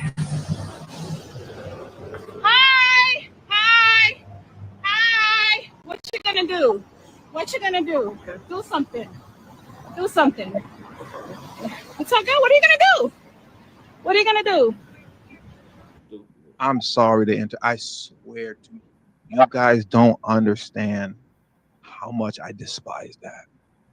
What are you gonna do? What are you gonna do? Do something. What are you gonna? And if he does something, now you're hollering racism. If he does something, now all of a sudden you don't want to act like a man anymore. Now you're going to be a woman. Oh my God, you're a woman. How can you do this to me? I'm sorry. I hate this so much. I despise this so much with all my soul. The video's almost over. I'm going to let it play, and then we're going to just end this news clip out. I'm getting a little emotional, as you can see.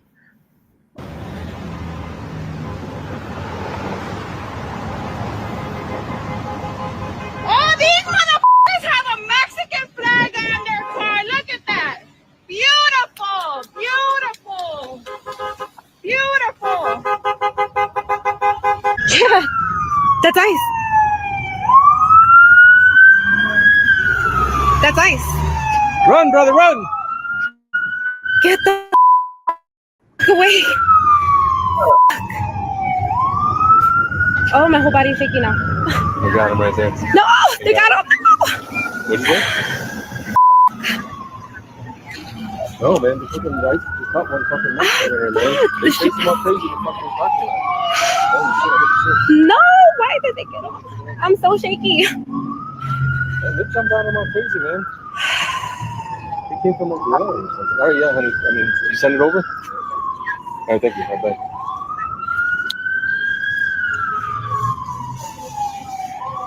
Who's the guy with the Mexican flag on the trunk? Just talk to them, bro. Oh. Wait, he got away. He got away, no? No, they got him right there. Where's he at? Oh, he's on the floor. This guy got him. Oh, motherfuckers. I mean, you can't be any more stupid. They're literally keeping these morons safe. These people are dumb. They're dumb. They're ignorant. They're stupid. I mean, I just can't help myself because it just is what it is.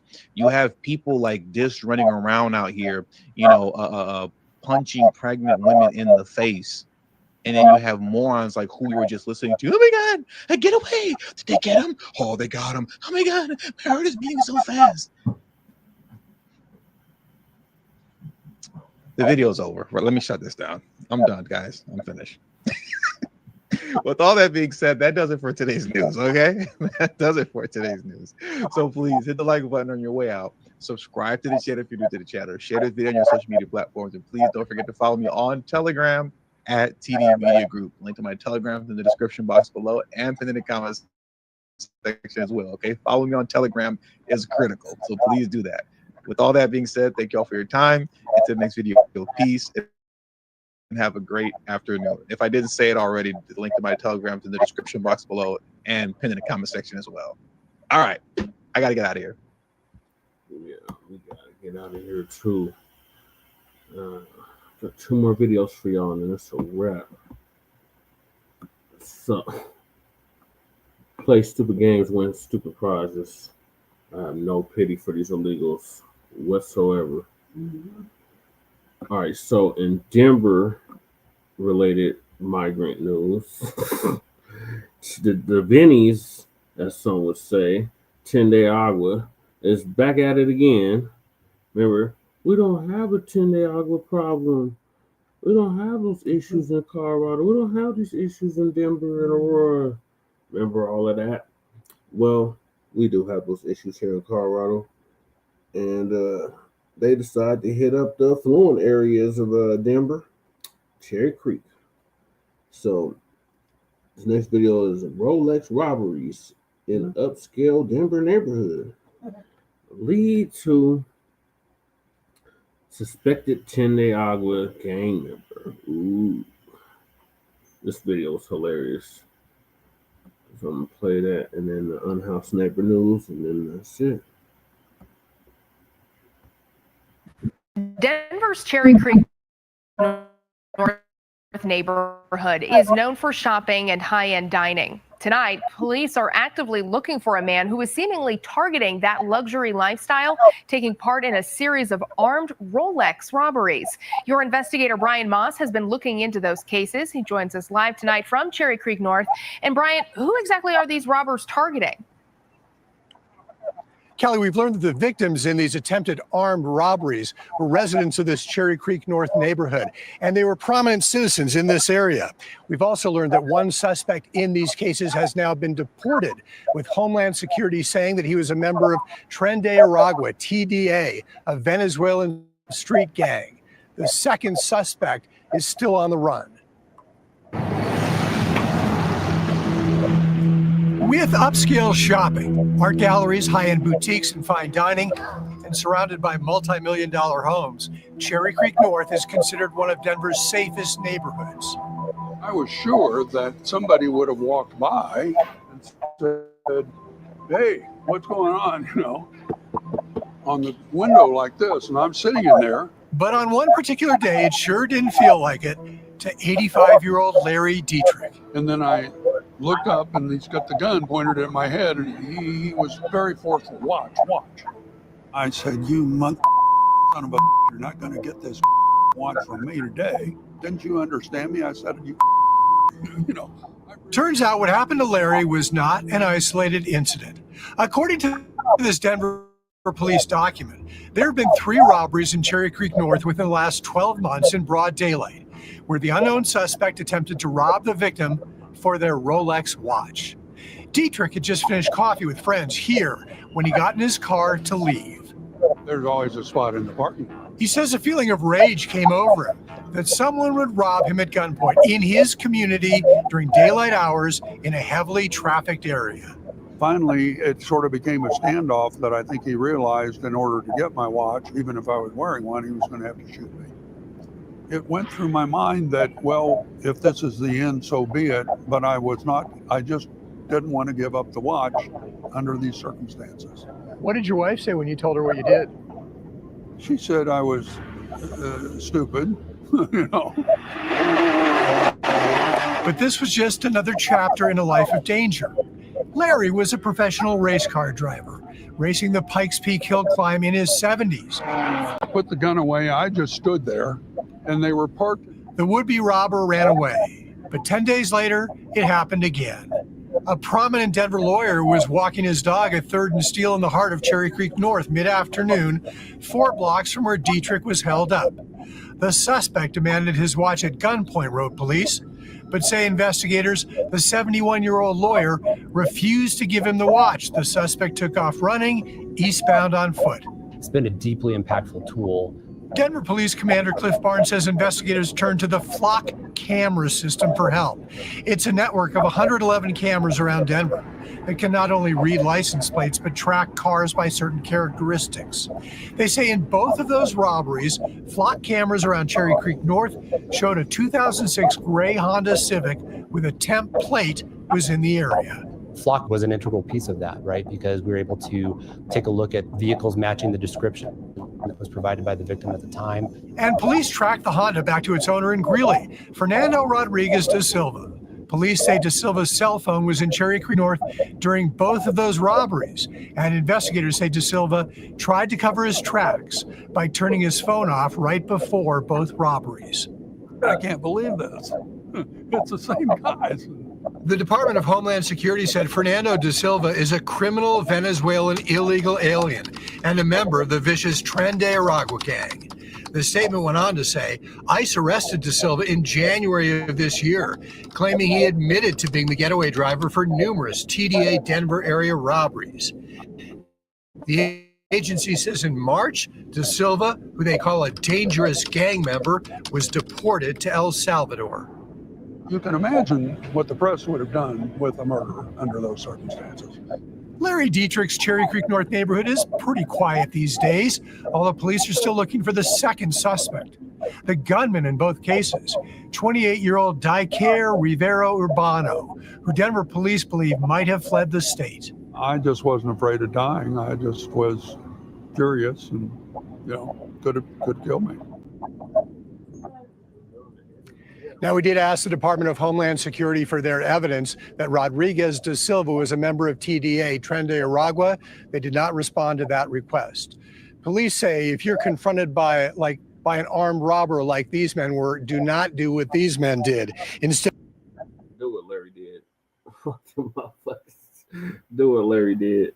Shout out to Larry. He was not having it. You're not taking my watch. Fuck you, motherfucker. You have to kill me, motherfucker. You're taking my shit. 85. He was laughing about it. Yeah. they say, comply with an armed robber and prioritize your safety by cooperating, staying calm, and giving up your property. And if you do recognize Rivero Urbano, the second suspect, police ask you to call Metro Denver Crime Stoppers as they are actively looking for him. Live in Cherry Creek North, I'm Brian Moss, covering Colorado First. Quite the situation there, Brian. Thank you so much. He's trying to get them up, you know? Yeah, he was. So, He's trying to get their heads. now to the Unhoused neighbor news. So winter's right around the corner. And if you didn't know, Shabaka had to find out the hard way. Denver is a cold weather city. It gets very cold here, and this start next month. It's gonna start getting cold in this month. I love it. All the way until down March. But Shabaka decided to come out here and got snowed in. Mm-hmm.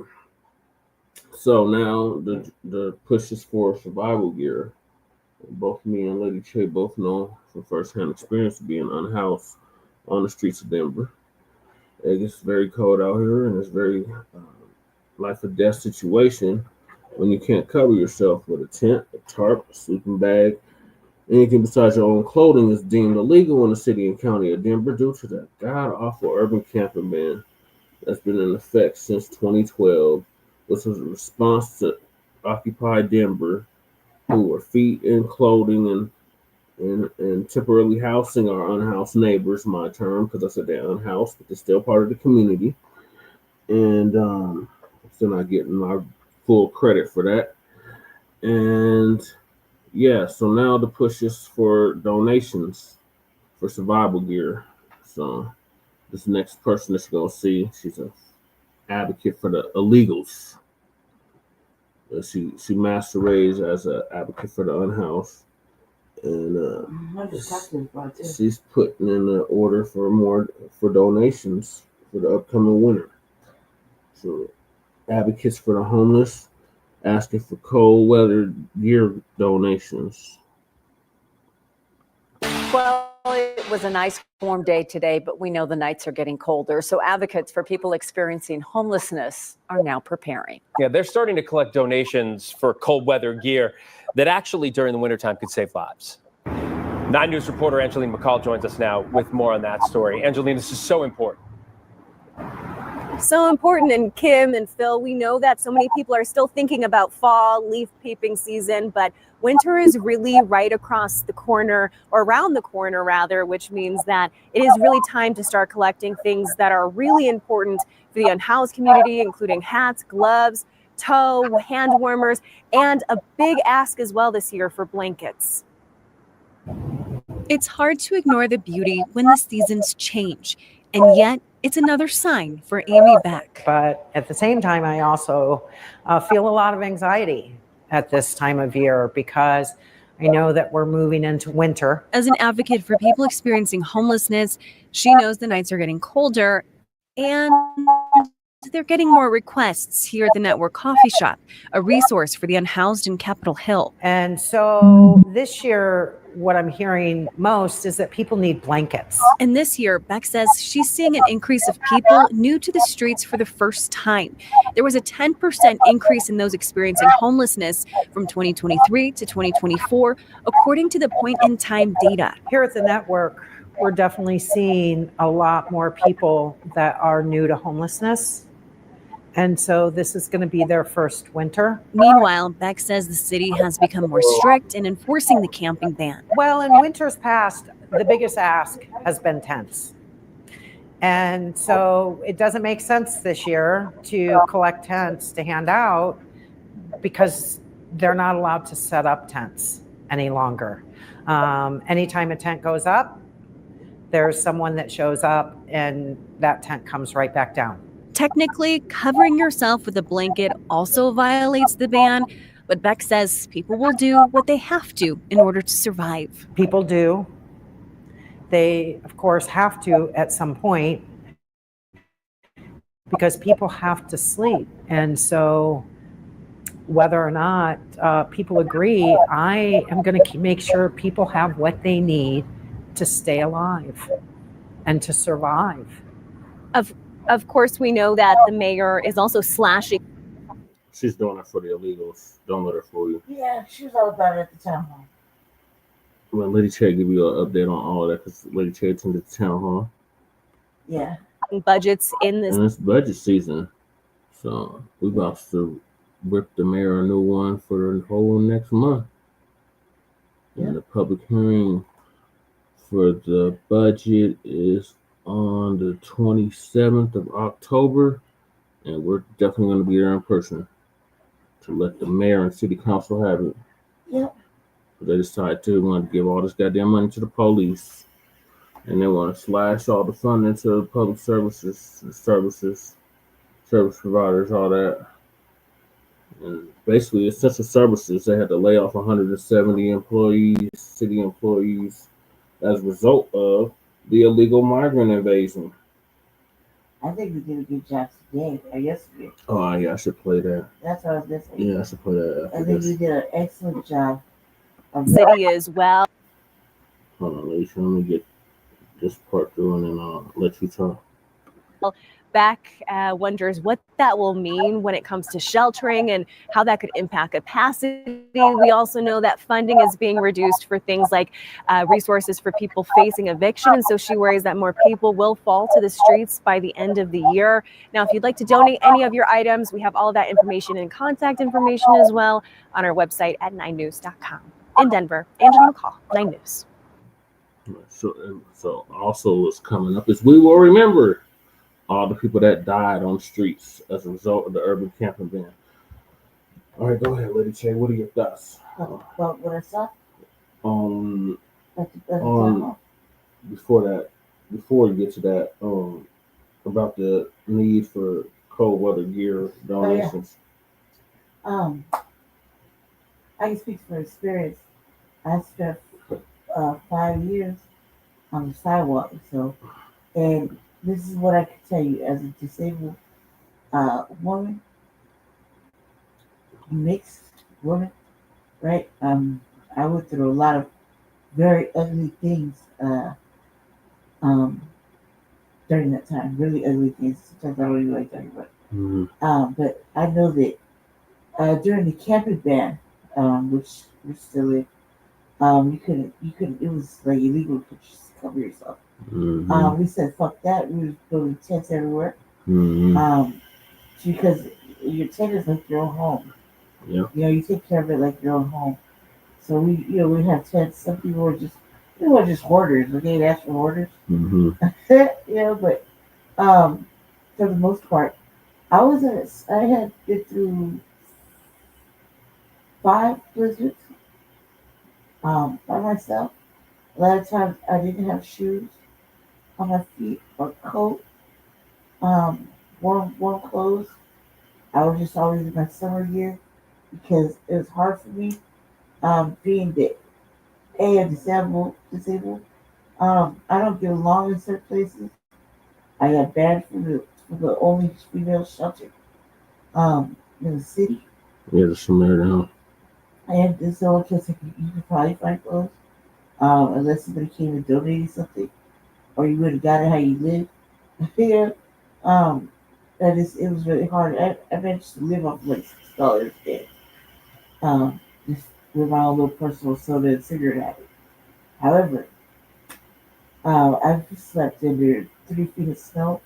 My chair stopped working. I had to learn how to build lean-tos, start building fires. All these things I had learned on my first year of being on the street. That's why I can make it through the winter. The only thing that stops it now is because my heart is in such bad condition. If my heart gets too cold, I could die. Or if I get it gets too hot, I could die. So I understand what it is. The thing is that during the migrant influx, they put and we're only talking about the last 5 years, okay? 4 or 5 years. They put such a heavy burden on every single resource that it's going to be difficult for this year and the following year for the medical system to catch up, and they're already throwing a fit against the man because he allowed the influx to basically bankrupt take priority over them. Yeah, that would bankrupt in our hospitals of Bedford before, the indigent, aka me. And then when you got the shit that's happening out with the regiment or with the regime, the orange man, forcing Medicaid to be cut certain levels, it's really gonna be difficult. All because of fucking, I want to say Biden's migrants. You know, what I mean? I'm not siding with old orange face. I'm just saying he's not wrong about that. also saying it too, that the mayor doesn't have any qualms. He doesn't give a single fuck about us. And when when we were at the town hall, he made it intentionally. I asked the Blacc questions, right? That's what we do. That's what we've been learning to do. Thank you, TVA, Gary. Yeah. To ask the right questions. So I've been asking the Blacc questions, right? The mayor took it as the city council lady, Chantel. Okay, cool. She held master. After that was valuable. But whatever they try to do is pacify us with pleasantries. They are so fucking serious about not having anybody on the street, yet they're kicking people out of shelters. You know what I mean? Does that make sense? They're kicking people out of town, out of little tiny old villages, and shutting down hotels. They have like studios, like where Jesse's in. Jesse isn't in a hotel, but where he was in prior to, I was in there too. They're shutting some of those down. But so where do you think those people are going to go? Back to the streets. And then when you cut jobs, and the people can't feed their family, what happens? That creates homelessness. But then you want to go say, invest in our city projects, and the answer is fuck no. You're bankrupting and putting people in unhoused situations. Some of these people that are going to be out on the street now are people that have been living in homes, kind of cared for, behind the walls. You know, you don't see shit. They call city council and whatever, right? But now they're going to be outside with the rest of us. You think? They're not going to know how to live. And that's creating more problems on whatever infrastructure that people like Jesse, myself, that lady that's talking, put up for those people, for the most neglected. The most neglected, Black people, unhoused people. See what I'm saying? They put illegal aliens in front of everybody, and now they want us to continue to pay for it and keep us in a hole. Yep. So as a result of Johnston's illegals,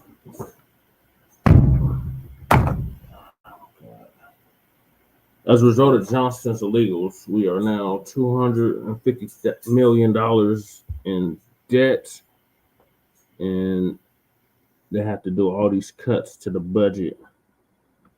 So recently, Lady Che attended this town hall. So I'm gonna play the video on the town hall, and I'm gonna play what we said to City Council, and then that's gonna be a wrap. Yeah, it was just.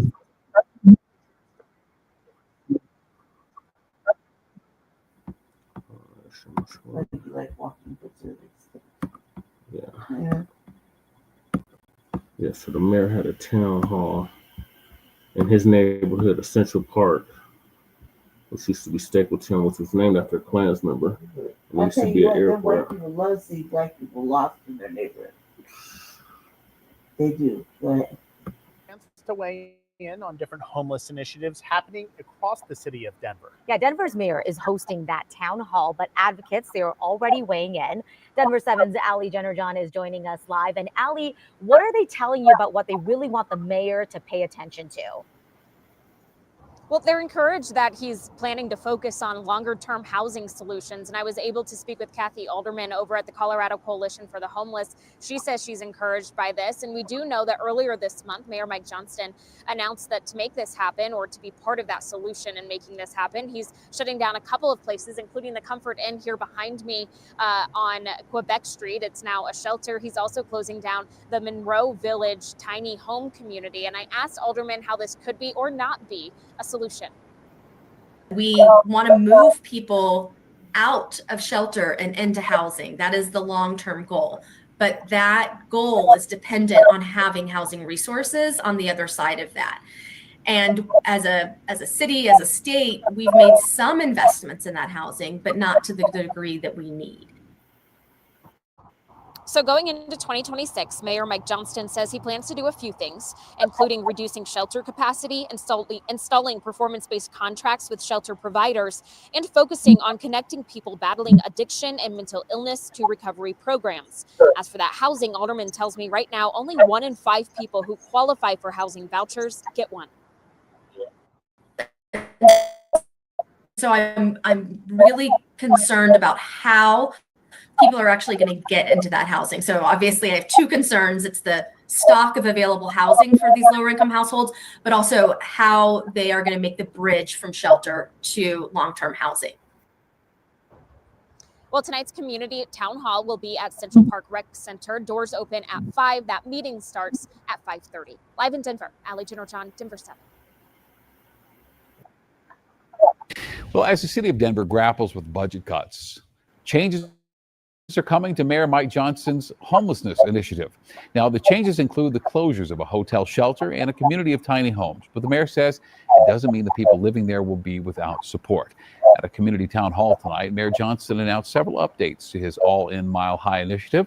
Denver 7's Claire Lavazorio was there listening to community concerns and learning what's next. In the new year, Denver plans to close some of its homeless shelters. The Comfort Inn on Quebec Street and Monroe Village, a tiny home community in Elyria, Swansea, will end their services. And many in the community have the same question. What's next? I want to make sure we are not just taking that away without providing a better solution. I want to see what the next phase is actually going to be. I want to hear what is going to be the solution so that we don't have more people that are falling onto the streets. Inside Central Park's Rec Center, that was just one topic Mayor Mike Johnston addressed. Johnston says those living in the two sites will be transitioned to permanent housing, and the closure of the Comfort Inn alone will save the city $11 million next year. And there are plans for micro communities that close too. Johnston says they'll become future locations for workforce housing. With the Salvation Army's contracts expiring at the end of the year at 3 sites, we're expecting to learn who will take over management. Both Johnston and Councilwoman Chantel Lewis say there will be new standards for the next providers, including making sure those staying in the shelters are meeting with case managers at least once a week. That's, I think, the basic expectation for folks that are in our housing. It's basic expectation for taxpayers that are supporting it, the folks who are moving towards permanent housing. The city's goal is to add 3,000 more affordable housing units in 2026. In Denver, Claire Lavazorio, Denver 7. And as Claire mentioned there, the Salvation Army is ending operations at 3 hotel shelters in Denver: the Aspen, Stone Creek, and Tamarack. Those shelters all open in 2023. And since then, Denver 7 has covered ongoing safety issues. In fact, in July, a young girl fell from a 7th floor window at the Tamarack location. And one resident there told us she'd almost rather live back on the streets than live there. When asked why it was severing ties, the Salvation Army said it was a financial decision. Operating costs, they said, outpaced available funding. The city says it is now negotiating with another organization not yet named. We'll have a decision on that one next month. We are known for being the. All right. One more video for y'all, and that's me and Lady Shay going off on Denver City Council. Now, yesterday. Let's see. If I can find.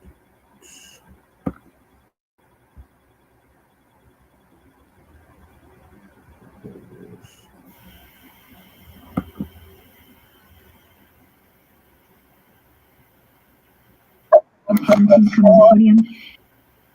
Again. My name is. They're not taking care of anybody. They're not looking. We're in a town hall. Can you hear me? Yes. Okay, you can only hear me on the phone. Oh, okay. Don't move. All right. Good afternoon, City Council. I guess I would have to say, don't y'all be the hero. It's just not gonna happen today. I'm gonna be the one. How are you going to let an illegal alien tell you what to do for us, the people, the actual residents, Black people in this city that you have failed to take care of for what? Like, as long as I've been around, 3, 4 different cycles, 5 cycles of city council leadership. The mayor, for example, How are you going to let the mayor tokenize the one black sister on the council during the town hall? He straight tokenized it. Trevor Vernon, oh yeah, we're good as this that for citizens for black people. Knowing darn well he's not. He's lying. Just like the gentleman said before. Right? You're working for the devil. And now all these things are going to come up on the ballot. Do you think that we, the people, are going to show up and vote no matter what Lopez says he needs? No. You think we're going to put in our actual votes in the mailbox and send them in? No. You think we're going to stand in line? Absolutely not. We're not. Because you failed to take care of your actual residents and you still put illegal aliens in front of us. The people, the ones who put you in the seats, the ones who voted for you, the ones who stood by you, the ones that gave their little $3 to get you where you're at, we're saying no. We're not looking at your ballot. We're going to these town halls, shaking our head and wondering how you got tokenized and why you don't stand up for yourself when he's talking to you and why you hugged him. We're really curious about that.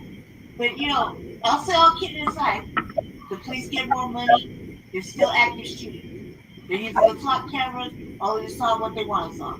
They're not taking care of anybody, they're not looking out for anyone. Reality, they're just using it to cover their behinds. And you're approving all of this. You're approving the money. And you do need to know who the economist is. We do need to know who the economist is. Because who's ever in charge of letting you hold the first and letting the mayor do the budget needs to be fired immediately. 10 above him, 10 above and below. Just fire him and find somebody else before everybody in the city is homeless and bankrupt and no one has a job. Do that. Do that, please. Thank you. Have a great afternoon. Good job, Lady Chain. Lady Chain. Good job, Lady Chain. I've noticed it already. Now I'm going to follow up after Lady Chain and rip them all a brand new a-hole. And he is better. Doesn't matter his little competition. Today or yesterday, he won all day. And he's giving. Eric? Yeah, you already know. Have Jeffrey Paris. Yes, good evening, members of council, those watching at home, those in the council chambers. My name is Jesse LaShawn Paris, and I'm representing for Black Star Action Movement for Self-Defense, Positive Action Committee for Social Change, as well as the Unity Party of Colorado, the Northeast Denver Residents Council, the Quebec Force, Frontline Black News, Shabaka's Black Against the Revolutionary Agenda. Oh yeah, and the Reimagining Police and Public Safety Task Force as well. And I reside at the CCH-owned Legacy Lofts in Councilman Darrell Watson's district of the Fine District 9, otherwise known as the 5 Points Historical Black District. Oh my God, I'm tired of genocide too. You know what? I'm tired of genocide against my people. That's been going on for 400 plus years and counting. And nobody bats an eye. Nobody does nothing about it. I'm tired of that as well. I'm tired of illegal immigrants making demands when they chose to come to this country. My people, on the other hand, didn't choose to come to this country. Some of us were brought here against our will, and the ones of us that were already here were reclassified as Black, Negro, and colored. So yeah, we didn't ask for that, but y'all illegal immigrants chose to come over here, and then you want to have the audacity to make demands to Denver City Council when neither one of y'all, none of y'all casted a vote for any of these mugs that's on the DS right now, but actual citizens such as myself actually voted for the people that's on the DS right now, on the council, on the mayor. Well, I actually ran against the mayor, so I didn't vote for that clown. But y'all only have yourselves to blame. Y'all voted for the white boy, the rich white boy from Aspen. Y'all didn't want nobody that was actually from the streets that actually had the unhoused neighbors' interests in mind. You wanted the rich, polished white boy, and that's what you got. And he prioritized illegal immigrants over actual citizens. And now we're $250 million in debt as a result of him prioritizing illegal immigrants over actual citizens. But y'all actually had the audacity to come here and make demands. I am like so appalled by this. It's just beyond sickening. That this is what you get for voting for Biden. This is what you get for voting for Johnston. And this is what you get for voting for the current Denver City Council. And the Democrats in general, they have made it clear that they don't care about American citizens. They prioritize everybody over American citizens, including illegal immigrants. They damn sure don't care about Black people. Black people are still the most vulnerable. I hate that broad, ambiguous language that you Democrats use. Vulnerable, marginalized, disenfranchised, all that broad, ambiguous language. None of that benefits us. Lumping us in groups with these broad, ambiguous terms, none of that stuff helps us. Get Johnson out of office. Do something right for a change. Thank you. That concludes our general public comment session. If we did not. Mic drop. Yeah, that was really good. All right, Lady J, what are your closing They thoughts? were like, they didn't know how to react to that. They did a long ass recess for that. Yeah. They didn't know how to react to that. I think we did a good job. I was winging it for the most part. I was lucky I got to speak. So, you know. Right. I had to make a scene though, because ultimately, when it comes down to the ballot, we got to vote for nothing that isn't tangible. They have nothing tangible going up yet. And we will be at City Council on 27th or 26th, 27th of October. October to give us some more heat, because they just think they can pass whatever.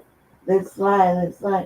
But like, if we don't read or stay up on things, then we get, bent over. And I'm not getting bent over by them. So Right. let's sit there and turn around and tell them exactly what it is. Because in reality, there's a lot of Hispanic people up there, and it's two. Yeah, we got 7 of them. One tethered. And one tethered and one mammy. One mammy, both queer, which is not really a bad thing. It's just they put that shit in front of everything, and they're Black, and so they're not really. They're all inclusive. They're for everybody, and that's the sad part. That's why, like, me and Jesse, when we think about running for politics and doing things with the politics, we think about it as far as like, yeah, man, what's it gonna be like to say you're the only on code, always Black person? Think about it. Right. Think about it. There's only a handful. You got them all over the place. Look at Marcel Dixon. Yeah, shout out to Marcel. You see what I'm saying? He's always on point. So, like, can you imagine how many people you probably be able to count them on both hands? And that's sad. Yeah. Everybody else just a pretty Black face in a high place. Same old shit, like Jerry said. Same old lies, different year. That's what he said at the town hall. Yeah, he's right. We've been hearing the same shit. They want to close the tiny rooms. They don't want to admit where they stole the tiny room right here. Right. That's what he said too. So yeah, you need to get on this gentleman as well. Stay Black, stay dangerous, and keep a lookout for everybody. We're in a season where we just need to keep our heads on a swivel and our eyes, the peripheral vision open, available for all sorts of action coming in all different ways. You know what I mean? And let your spirit guide you. You know someone's lying to you, or somebody's telling lies. Let that. Don't question it. Always go with that first instinct. You know. There you go. Stay Black. Stay faithful. Stay dangerous. Definitely stay dangerous. All right, so that's going to conclude this season 5, episode 45, part 3, part 3 of the Frontline Black News. Join us today, I guess. It'll be today now, or tomorrow, or today. I guess it's today now. For Shabaka's Black Experience Enhanced at 7 p.m. Mountain Standard Time. In the meantime, make sure y'all like and subscribe to all of our platforms. Frontline Black News on YouTube and Facebook. The Revolutionary Agenda on YouTube and Facebook. And Shabaka's Black Experience Enhanced on Facebook and Twitter. So peace, love, light, reparations, and separations in Black empowerment, and delineations in Black empowerment. Sharon Kruma signing out from the Mile High Income and Legal Migrant Florida City, along with Lady Che. I appreciate everybody that tapped in. Jay Militant for coming through. What's cracking TV with Jay Militant? Make sure y'all settle to him. Shout out to Matt 285 for coming through. Shout out to Not Woke for coming through. Who else was in the chat? Twin Pyramid, Daniel, Breeze Omega. Make sure y'all check out Breeze's channel as well. And anybody else speaking but not speaking, we appreciate you for coming through as well. So we'll see y'all later on for Shabaka's Black Experience Enhanced. Peace.